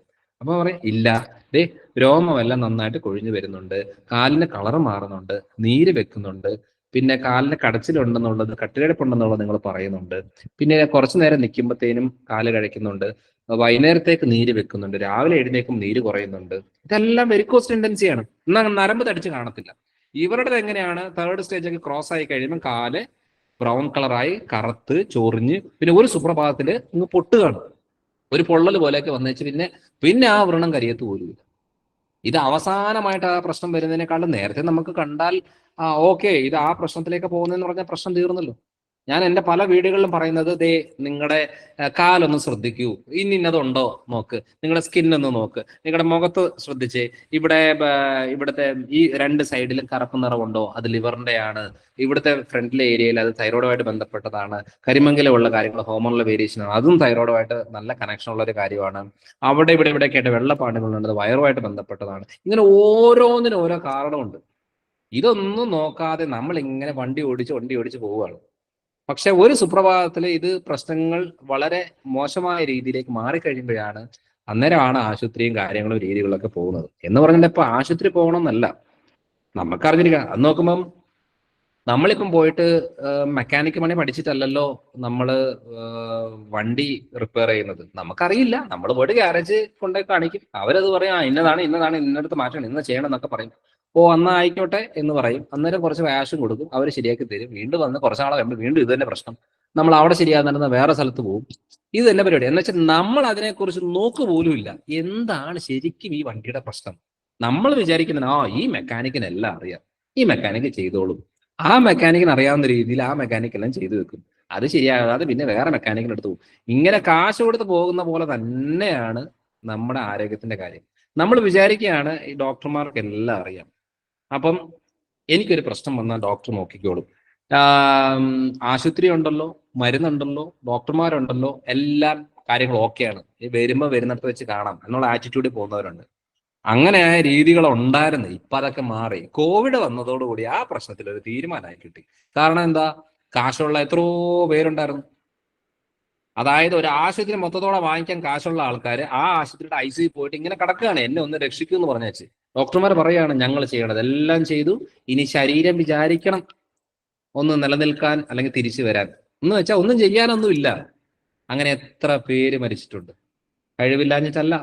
അതായത് നല്ല സമയത്ത് അവരുടെ ആരോഗ്യത്തിനെ അവരുടെ ശരീരത്തിനെ ശ്രദ്ധിക്കാതെ അവർ തോന്നിയ പോലെ ജീവിച്ചേച്ച് ശരീരത്തിന്റെ ഒരു ബുദ്ധിമുട്ട് വന്നപ്പോൾ നമ്മൾ ശരീരത്തിനോട് രക്ഷിക്കണേ എന്ന് പറഞ്ഞു കഴിഞ്ഞാൽ അതൊന്നും കേൾക്കത്തൊന്നുമില്ല.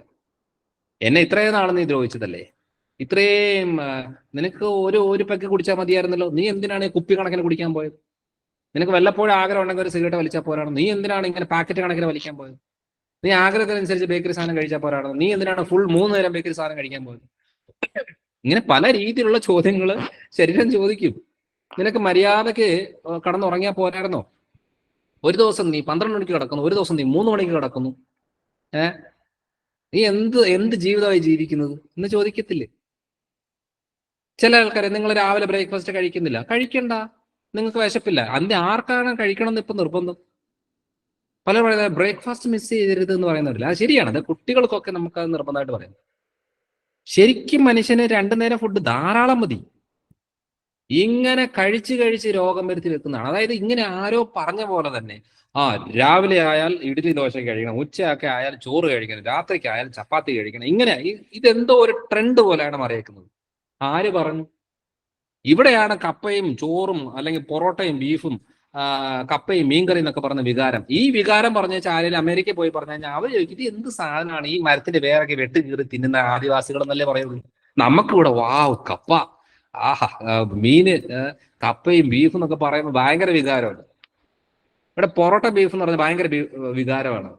എന്തുകൊണ്ടാണ് യൂറോപ്യൻസ് ഈ പൊറോട്ടയും ബീഫ് എന്ന് പറയുന്നതിന് ഒരു ടെൻഡൻസി ഇല്ലാത്തത്? കാരണം ചെറുപ്പം തൊട്ടേ നമ്മൾ ആഗ്രഹിച്ച് കഴിച്ച് ആ നൊസ്റ്റാൾജിയിൽ കിടക്കുന്ന ഒരു സാധനം അതായതുകൊണ്ട് നമുക്ക് ആ ടെൻഡൻസി എല്ലാം ശീലമാണ്. ഇവിടെ ചോറിങ്ങനെ വാരി കൊടുക്കുകയാണ്. ആർക്കാണ്? മക്കൾക്ക്. എന്താണ്? ദേ ഇവള് മെലിഞ്ഞ് കുരഞ്ഞിരിക്കുന്ന കണ്ടില്ലേ, ഇവൾക്ക് ശരീരത്തിൽ ഒന്നുമില്ല, തിന്നെന്ന് പറഞ്ഞ് കഴിപ്പിക്കുകയാണ്. ഇവൾ ആ കുഞ്ഞ് ആ പെങ്കൊച്ച് കഴിച്ചിട്ട് ശരീരത്തിൽ പിടിക്കുന്നില്ല എന്ന് പറഞ്ഞു കഴിഞ്ഞാൽ, കൂടുതൽ കഴിപ്പിച്ചു കഴിഞ്ഞാൽ അവർക്ക് PCOD ആണ് ഉണ്ടാകുന്നത്, അവർക്ക് തൈറോയ്ഡ് പ്രശ്നമാണ് ഉണ്ടാകുന്നത്. അതായത് ആ ശരീരത്തിന് അറിയാം ആ ശരീരത്തിന് എത്രയാണോ വേണ്ടെന്നുള്ളത്. ഇതിനെ ഒന്ന് വണ്ണം വെപ്പിക്കാന്ന് പറഞ്ഞാൽ ശരീരവണ്ണം വെക്കത്തൊന്നുമില്ല. അത് കഴിഞ്ഞ് ഹോർമോണൽ വേരിയേഷൻ വന്നു കഴിഞ്ഞാൽ പിന്നെ മൊത്തത്തോടെ ആയിരിക്കും പ്രശ്നം. അപ്പൊ ഈ യുട്രസിൽ മുഴയായിട്ട് സർജറി ചെയ്ത അമ്മയായിരിക്കും മകൾക്ക് വീണ്ടും വീണ്ടും വാരി കൊടുത്തുകൊണ്ടിരിക്കുന്നത്, കഴിക്കുമോളെ കഴിക്കുമോളെ കഴിക്കുമോളെ, എന്നിട്ട് അവിടെ ഒരു മുഴ ഉണ്ടാക്കി എടുത്തിട്ടേ സമാധാനമുള്ളൂ. ഇത് തന്നെയാണ് കൊച്ചുമക്കളിലും കൊടുക്കുന്നത്.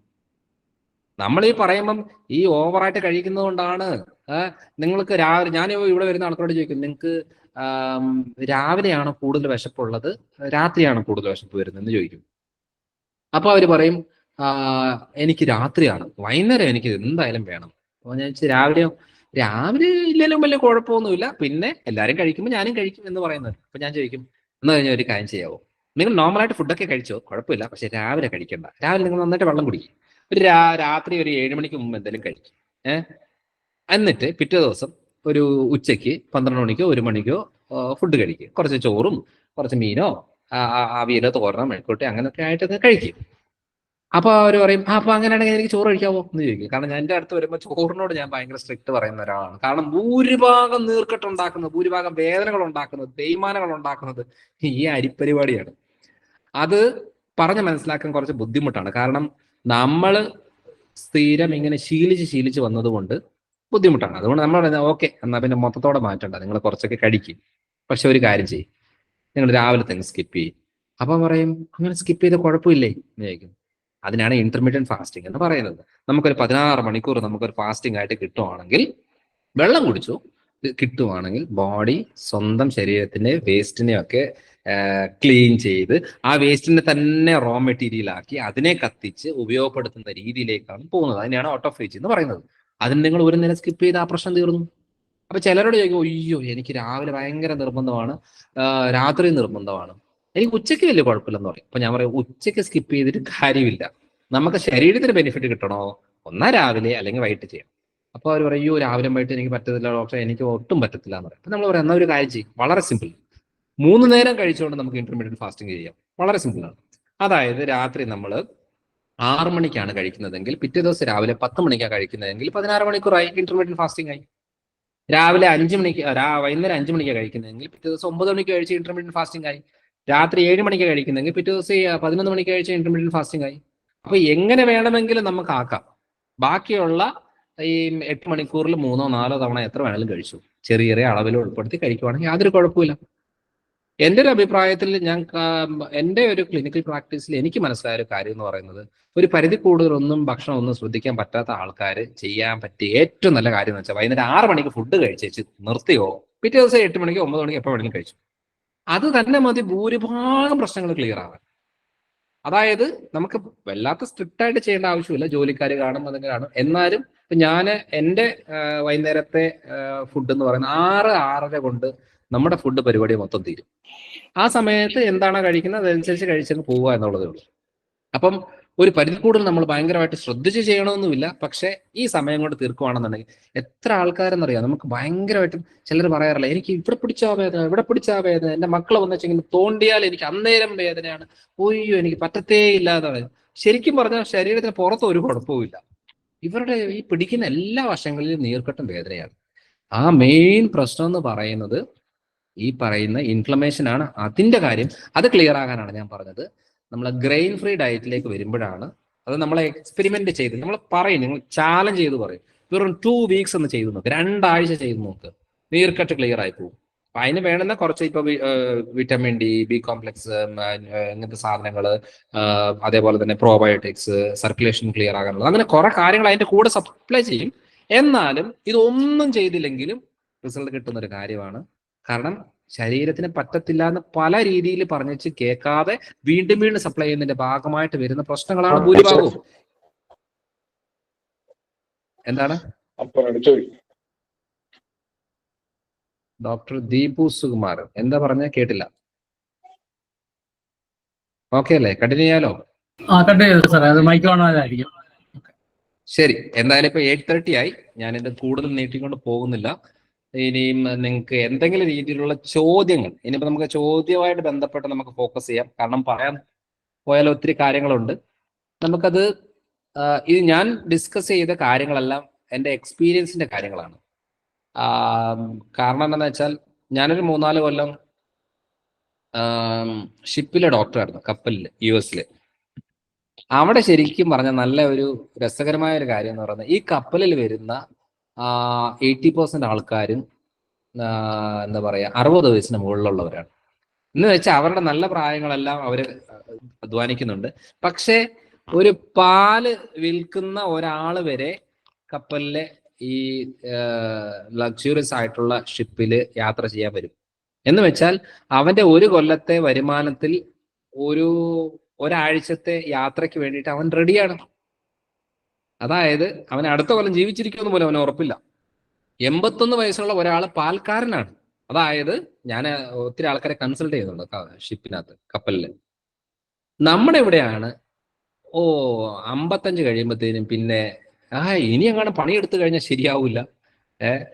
60 ആകുമ്പോഴത്തേനും പിന്നെ ഇനി പള്ളി പോകാൻ വയ്യ, അമ്പലത്തിൽ പോകാൻ വയ്യ, കല്യാണത്തിന് നിങ്ങൾ പോക്കും, ഞാൻ ഇവിടെ കാണിക്കുന്നോളാം. അതായത് ഏകദേശം എൻ്റെ കാര്യമൊക്കെ വെടി തീരാറായി.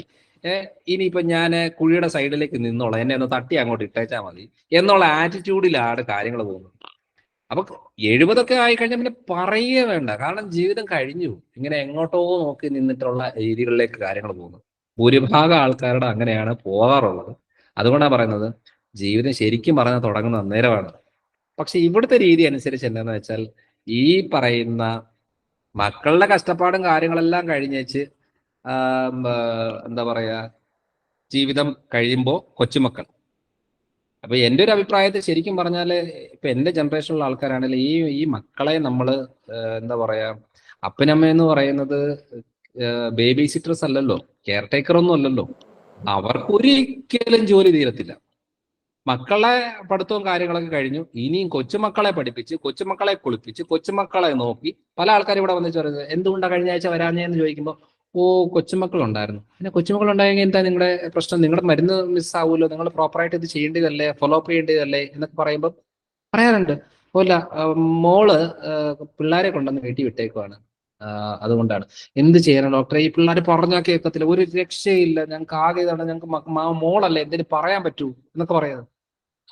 അപ്പൊ ഞാൻ ചോദിക്കുന്നതാണ്, നമ്മുടെ മക്കളെ നമുക്ക് നോക്കാൻ പറ്റുന്നില്ല എന്നുണ്ടെങ്കിൽ പിന്നെ എന്തിനാണ് ഈ മക്കളെ ഉണ്ടാക്കുന്നത്?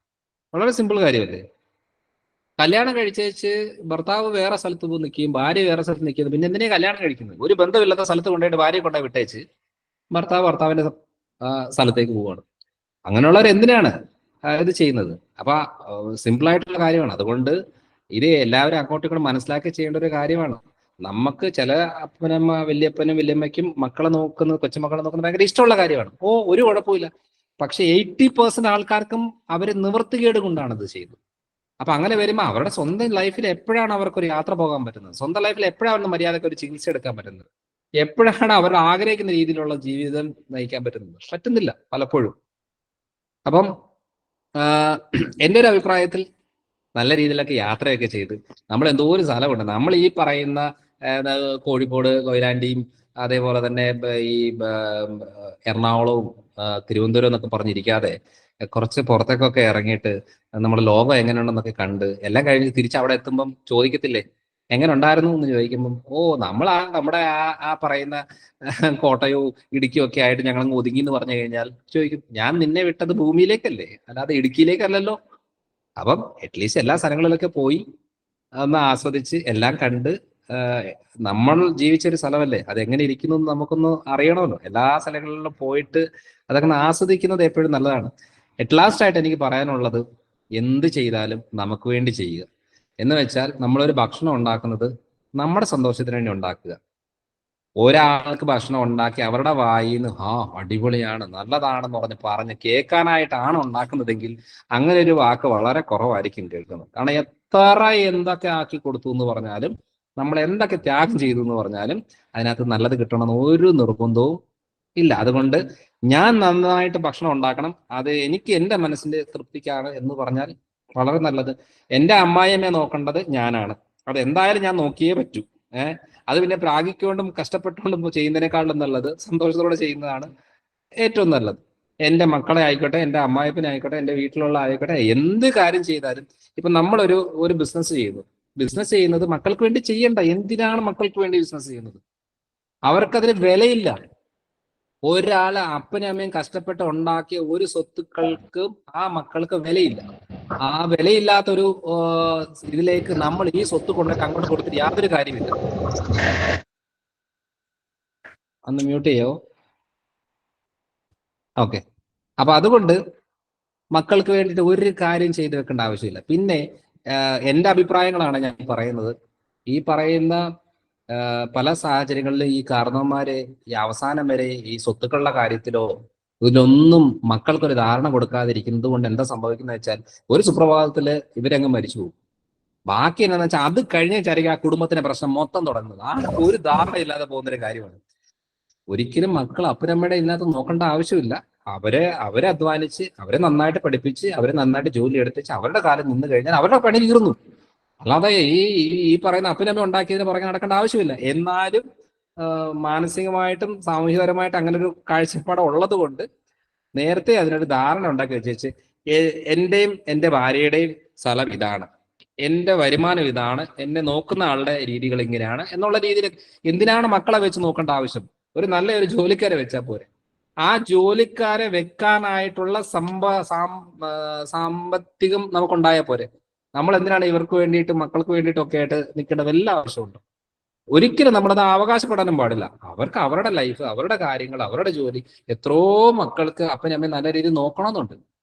പക്ഷേ അവരുടെ ബിസി ആയിട്ടുള്ള ഒരു ലൈഫ് സ്റ്റൈലില്, അവരുടെ ബുദ്ധിമുട്ടിലായിട്ടുള്ള ജീവിക്കുന്ന സാഹചര്യങ്ങളിൽ അവർക്ക് അപ്പനമ്മയെ നോക്കാനോ ചെയ്യാനോ പറ്റത്തില്ല. അപ്പൊ അതുകൊണ്ടാണ് ഇത് കേരളം ഒരു വൃദ്ധസദനമായിട്ട് വരുന്നതിന്റെ കാര്യം അത് തന്നെയാണ്. കാരണം ഇവിടെ ആർക്കും ജീവിക്കാൻ താല്പര്യമില്ല. ഇവിടുത്തെ ജീവിത രീതികളും കാര്യങ്ങളും മോശമായിട്ട് വരുന്നുകൊണ്ടിരിക്കുകയാണ്. പക്ഷെ പഴയ കാലത്ത് ജീവിച്ച ആൾക്കാർക്ക് ഇവിടെ നിന്ന് മാറി നിൽക്കാനും പറ്റത്തില്ല. കാരണം അവർക്ക് അങ്ങനെ ഒരു നൊസ്റ്റാൾജിക് ഫീലിംഗ് ഉള്ളത് കൊണ്ടാണ്. എൻ്റെ മണ്ണ്, ഞാൻ എൻ്റെ മണ്ണിൽ മരിക്കണം, എൻ്റെ ഇന്ന സ്ഥലത്ത് കാര്യങ്ങളെല്ലാം പറയുന്ന ആൾക്കാരുണ്ട്. അപ്പം ഇത് അങ്ങോട്ടും ഇങ്ങോട്ടും മനസ്സിലാക്കാതെ എൻ്റെ ഒരു അഭിപ്രായത്തിൽ മക്കളെ നോക്കി ഒന്നും ഒരു കാര്യവും ചെയ്യേണ്ട കാര്യമില്ല. അവരെന്നെ നോക്കിയില്ല, എന്നെ അന്വേഷിച്ചില്ല എന്നൊക്കെ പറഞ്ഞ പരാതി പറയേണ്ട ആവശ്യമില്ല. നമ്മൾ ഉണ്ടാക്കിയ സമ്പാദ്യം, നമ്മുടെ പെൻഷന്, നമ്മളുടെ വീട്, നമ്മുടെ സ്ഥലം, നമ്മുടെ വരുമാനം എന്തും ആയിക്കോട്ടെ, നമ്മുടെ ശിഷ്ടകാലത്തിൽ നമ്മൾ എങ്ങനെ ജീവിക്കണം എന്നുള്ളത് തീരുമാനിച്ച് മുന്നോട്ട് പോവുക. വല്ലപ്പോഴൊക്കെ മക്കൾ വന്ന് നമ്മളെ കണ്ടിട്ട് പോവുക എന്നുള്ളതല്ലാതെ വേറെ അതിനകത്ത് കൂടുതലൊന്നും അവകാശപ്പെട്ട് കാര്യമില്ല. കാരണം നമ്മൾ ഡെയിലി കാണുന്നതാണ്. പിന്നെ എല്ലാവരും അതിനെ കഷ്ടപ്പാടും പ്രശ്നങ്ങളും തന്നെയാണ് പറയുന്നത്. ഞാൻ ചോദിക്കുന്നത്, മക്കളെ പ്രതീക്ഷിക്കുന്ന പകരം ഒരു ആളെ നിർത്തിയാൽ പോരെ, പണിയുള്ള പോലെ. അവർക്ക് വേണമെങ്കിൽ 25,000 50,000 രൂപ വേണമെങ്കിലും കൊടുത്തു, ഒരു കുഴപ്പമില്ല. അവർ നമ്മളെ നന്നായിട്ട് നോക്കുന്നവരാണ്. അപ്പം ലാസ്റ്റ് ഞാൻ പറഞ്ഞു നിർത്തുകയാണ്. നിങ്ങൾക്ക് എല്ലാവർക്കും അറിയുന്ന ഒരു കഥയാണ്. എനിക്ക് കഥ കറക്റ്റായിട്ട് അറിയില്ല, ഞാൻ പറഞ്ഞു കേട്ടതാണ്. അതായത് മരുഭൂമിയിൽ ഒരു കഴുതയും ഒരു അപ്പനും അമ്മയും കൊച്ചും പോവാണ്. അപ്പം കഴുതയെ പോകുന്നുണ്ട്, ഈ കുടുംബം പുറകെ പോകുന്നുണ്ട്. അപ്പം നാട്ടുകാർ കണ്ടേച്ചറിയ, ഇവർ കണ്ടില്ലേ ഈ പൊട്ടന്മാർക്ക് ഇതില്ല, ആ കഴുതയെ നടത്തേച്ച് ഇവരും നടന്നാണല്ലോ പോകുന്നത്, അതിനകത്ത് കയറിയിരുന്ന് കൂടെ എന്ന് പറയുന്ന രീതി വരും. അപ്പൊ നോക്കുമ്പോൾ ഈ പുള്ളി അതിനകത്ത് കയറിയിരുന്ന് പോകുമ്പോൾ വീണ്ടും പറയും, അതാണ് ഇവൻ എന്ത് മനുഷ്യനാണ്, ആ ഭാര്യയും കൊച്ചിനെയും നടത്തിക്കൊണ്ട് ഇതിങ്ങനെ പോകുന്നത് കേട്ടില്ലേ എന്ന് പറയും. അതിന്റെ വിഷമം കൊണ്ട് എന്താ പറയുന്നത്, ഭാര്യയെ കയറ്റിയിരുത്തും. അന്നേരവും പറയുന്നത് അങ്ങനെയാണ്, ചേട്ടാ ഇവരെന്താ ഈ കാണിക്കുന്നത്, ആ കൊച്ചിനെ ഇതിനെ നടത്തിച്ച് ഇവരെ പോവാട്ടോ. ഇങ്ങനെ ഓരോ തവണ ചെയ്യുമ്പോഴും ഇങ്ങനെയാണ്. അവസാനം ഇത് സൈ കേട്ടിട്ട് ഇവരെ ഈ കഴുത വരെ പൊക്കി പിടിച്ചോണ്ട് പോകുന്ന ഒരു അവസ്ഥയിലേക്ക് വരും. കാരണം എന്താ, എന്നിട്ട് ആൾക്കാർ പറയും, ആ കഴുതയുടെ മുകളിൽ അതിനെ ഇട്ടുകൊണ്ട് ബുദ്ധിമുട്ടിക്കുന്ന കണ്ടില്ലേ എന്ന് പറയുമ്പോൾ ഇവർ അതിനെ പൊക്കി പിടിച്ച് നടക്കുന്ന രീതിയിലേക്ക് വരും.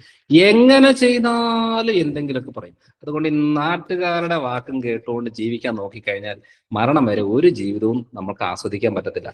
നമ്മുടെ സന്തോഷം, നമ്മുടെ ജീവിതം, അത് നമ്മുടെ തീരുമാനമാണ്. അത് നമുക്ക് ഇഷ്ടമുള്ള പോലെ ജീവിക്കുക, ആരെ ഉപദ്രവിക്കാതെ നല്ല രീതിയിൽ ജീവിച്ച് അങ്ങോട്ടും ഇങ്ങോട്ടും സഹകരിച്ച് സന്തോഷം പങ്കുവെച്ച് അതേപോലെ ഗ്രാറ്റിറ്റ്യൂഡോടുകൂടി നല്ല ചിരിച്ചും കളിച്ച് പോയാൽ, അതായത് ഈ മരണത്തെക്കുറിച്ച് വലിയ ധാരണ ഇല്ലാത്തത് കൊണ്ടാണ് നമ്മൾ ഈ പകയും വിദ്വേഷമായിട്ടൊക്കെ നടക്കുന്നത്. നമുക്കറിയാം നാളെ ഒരൊറ്റ ആക്സിഡന്റ് തീരുന്ന കാര്യമേ ഉള്ളൂ.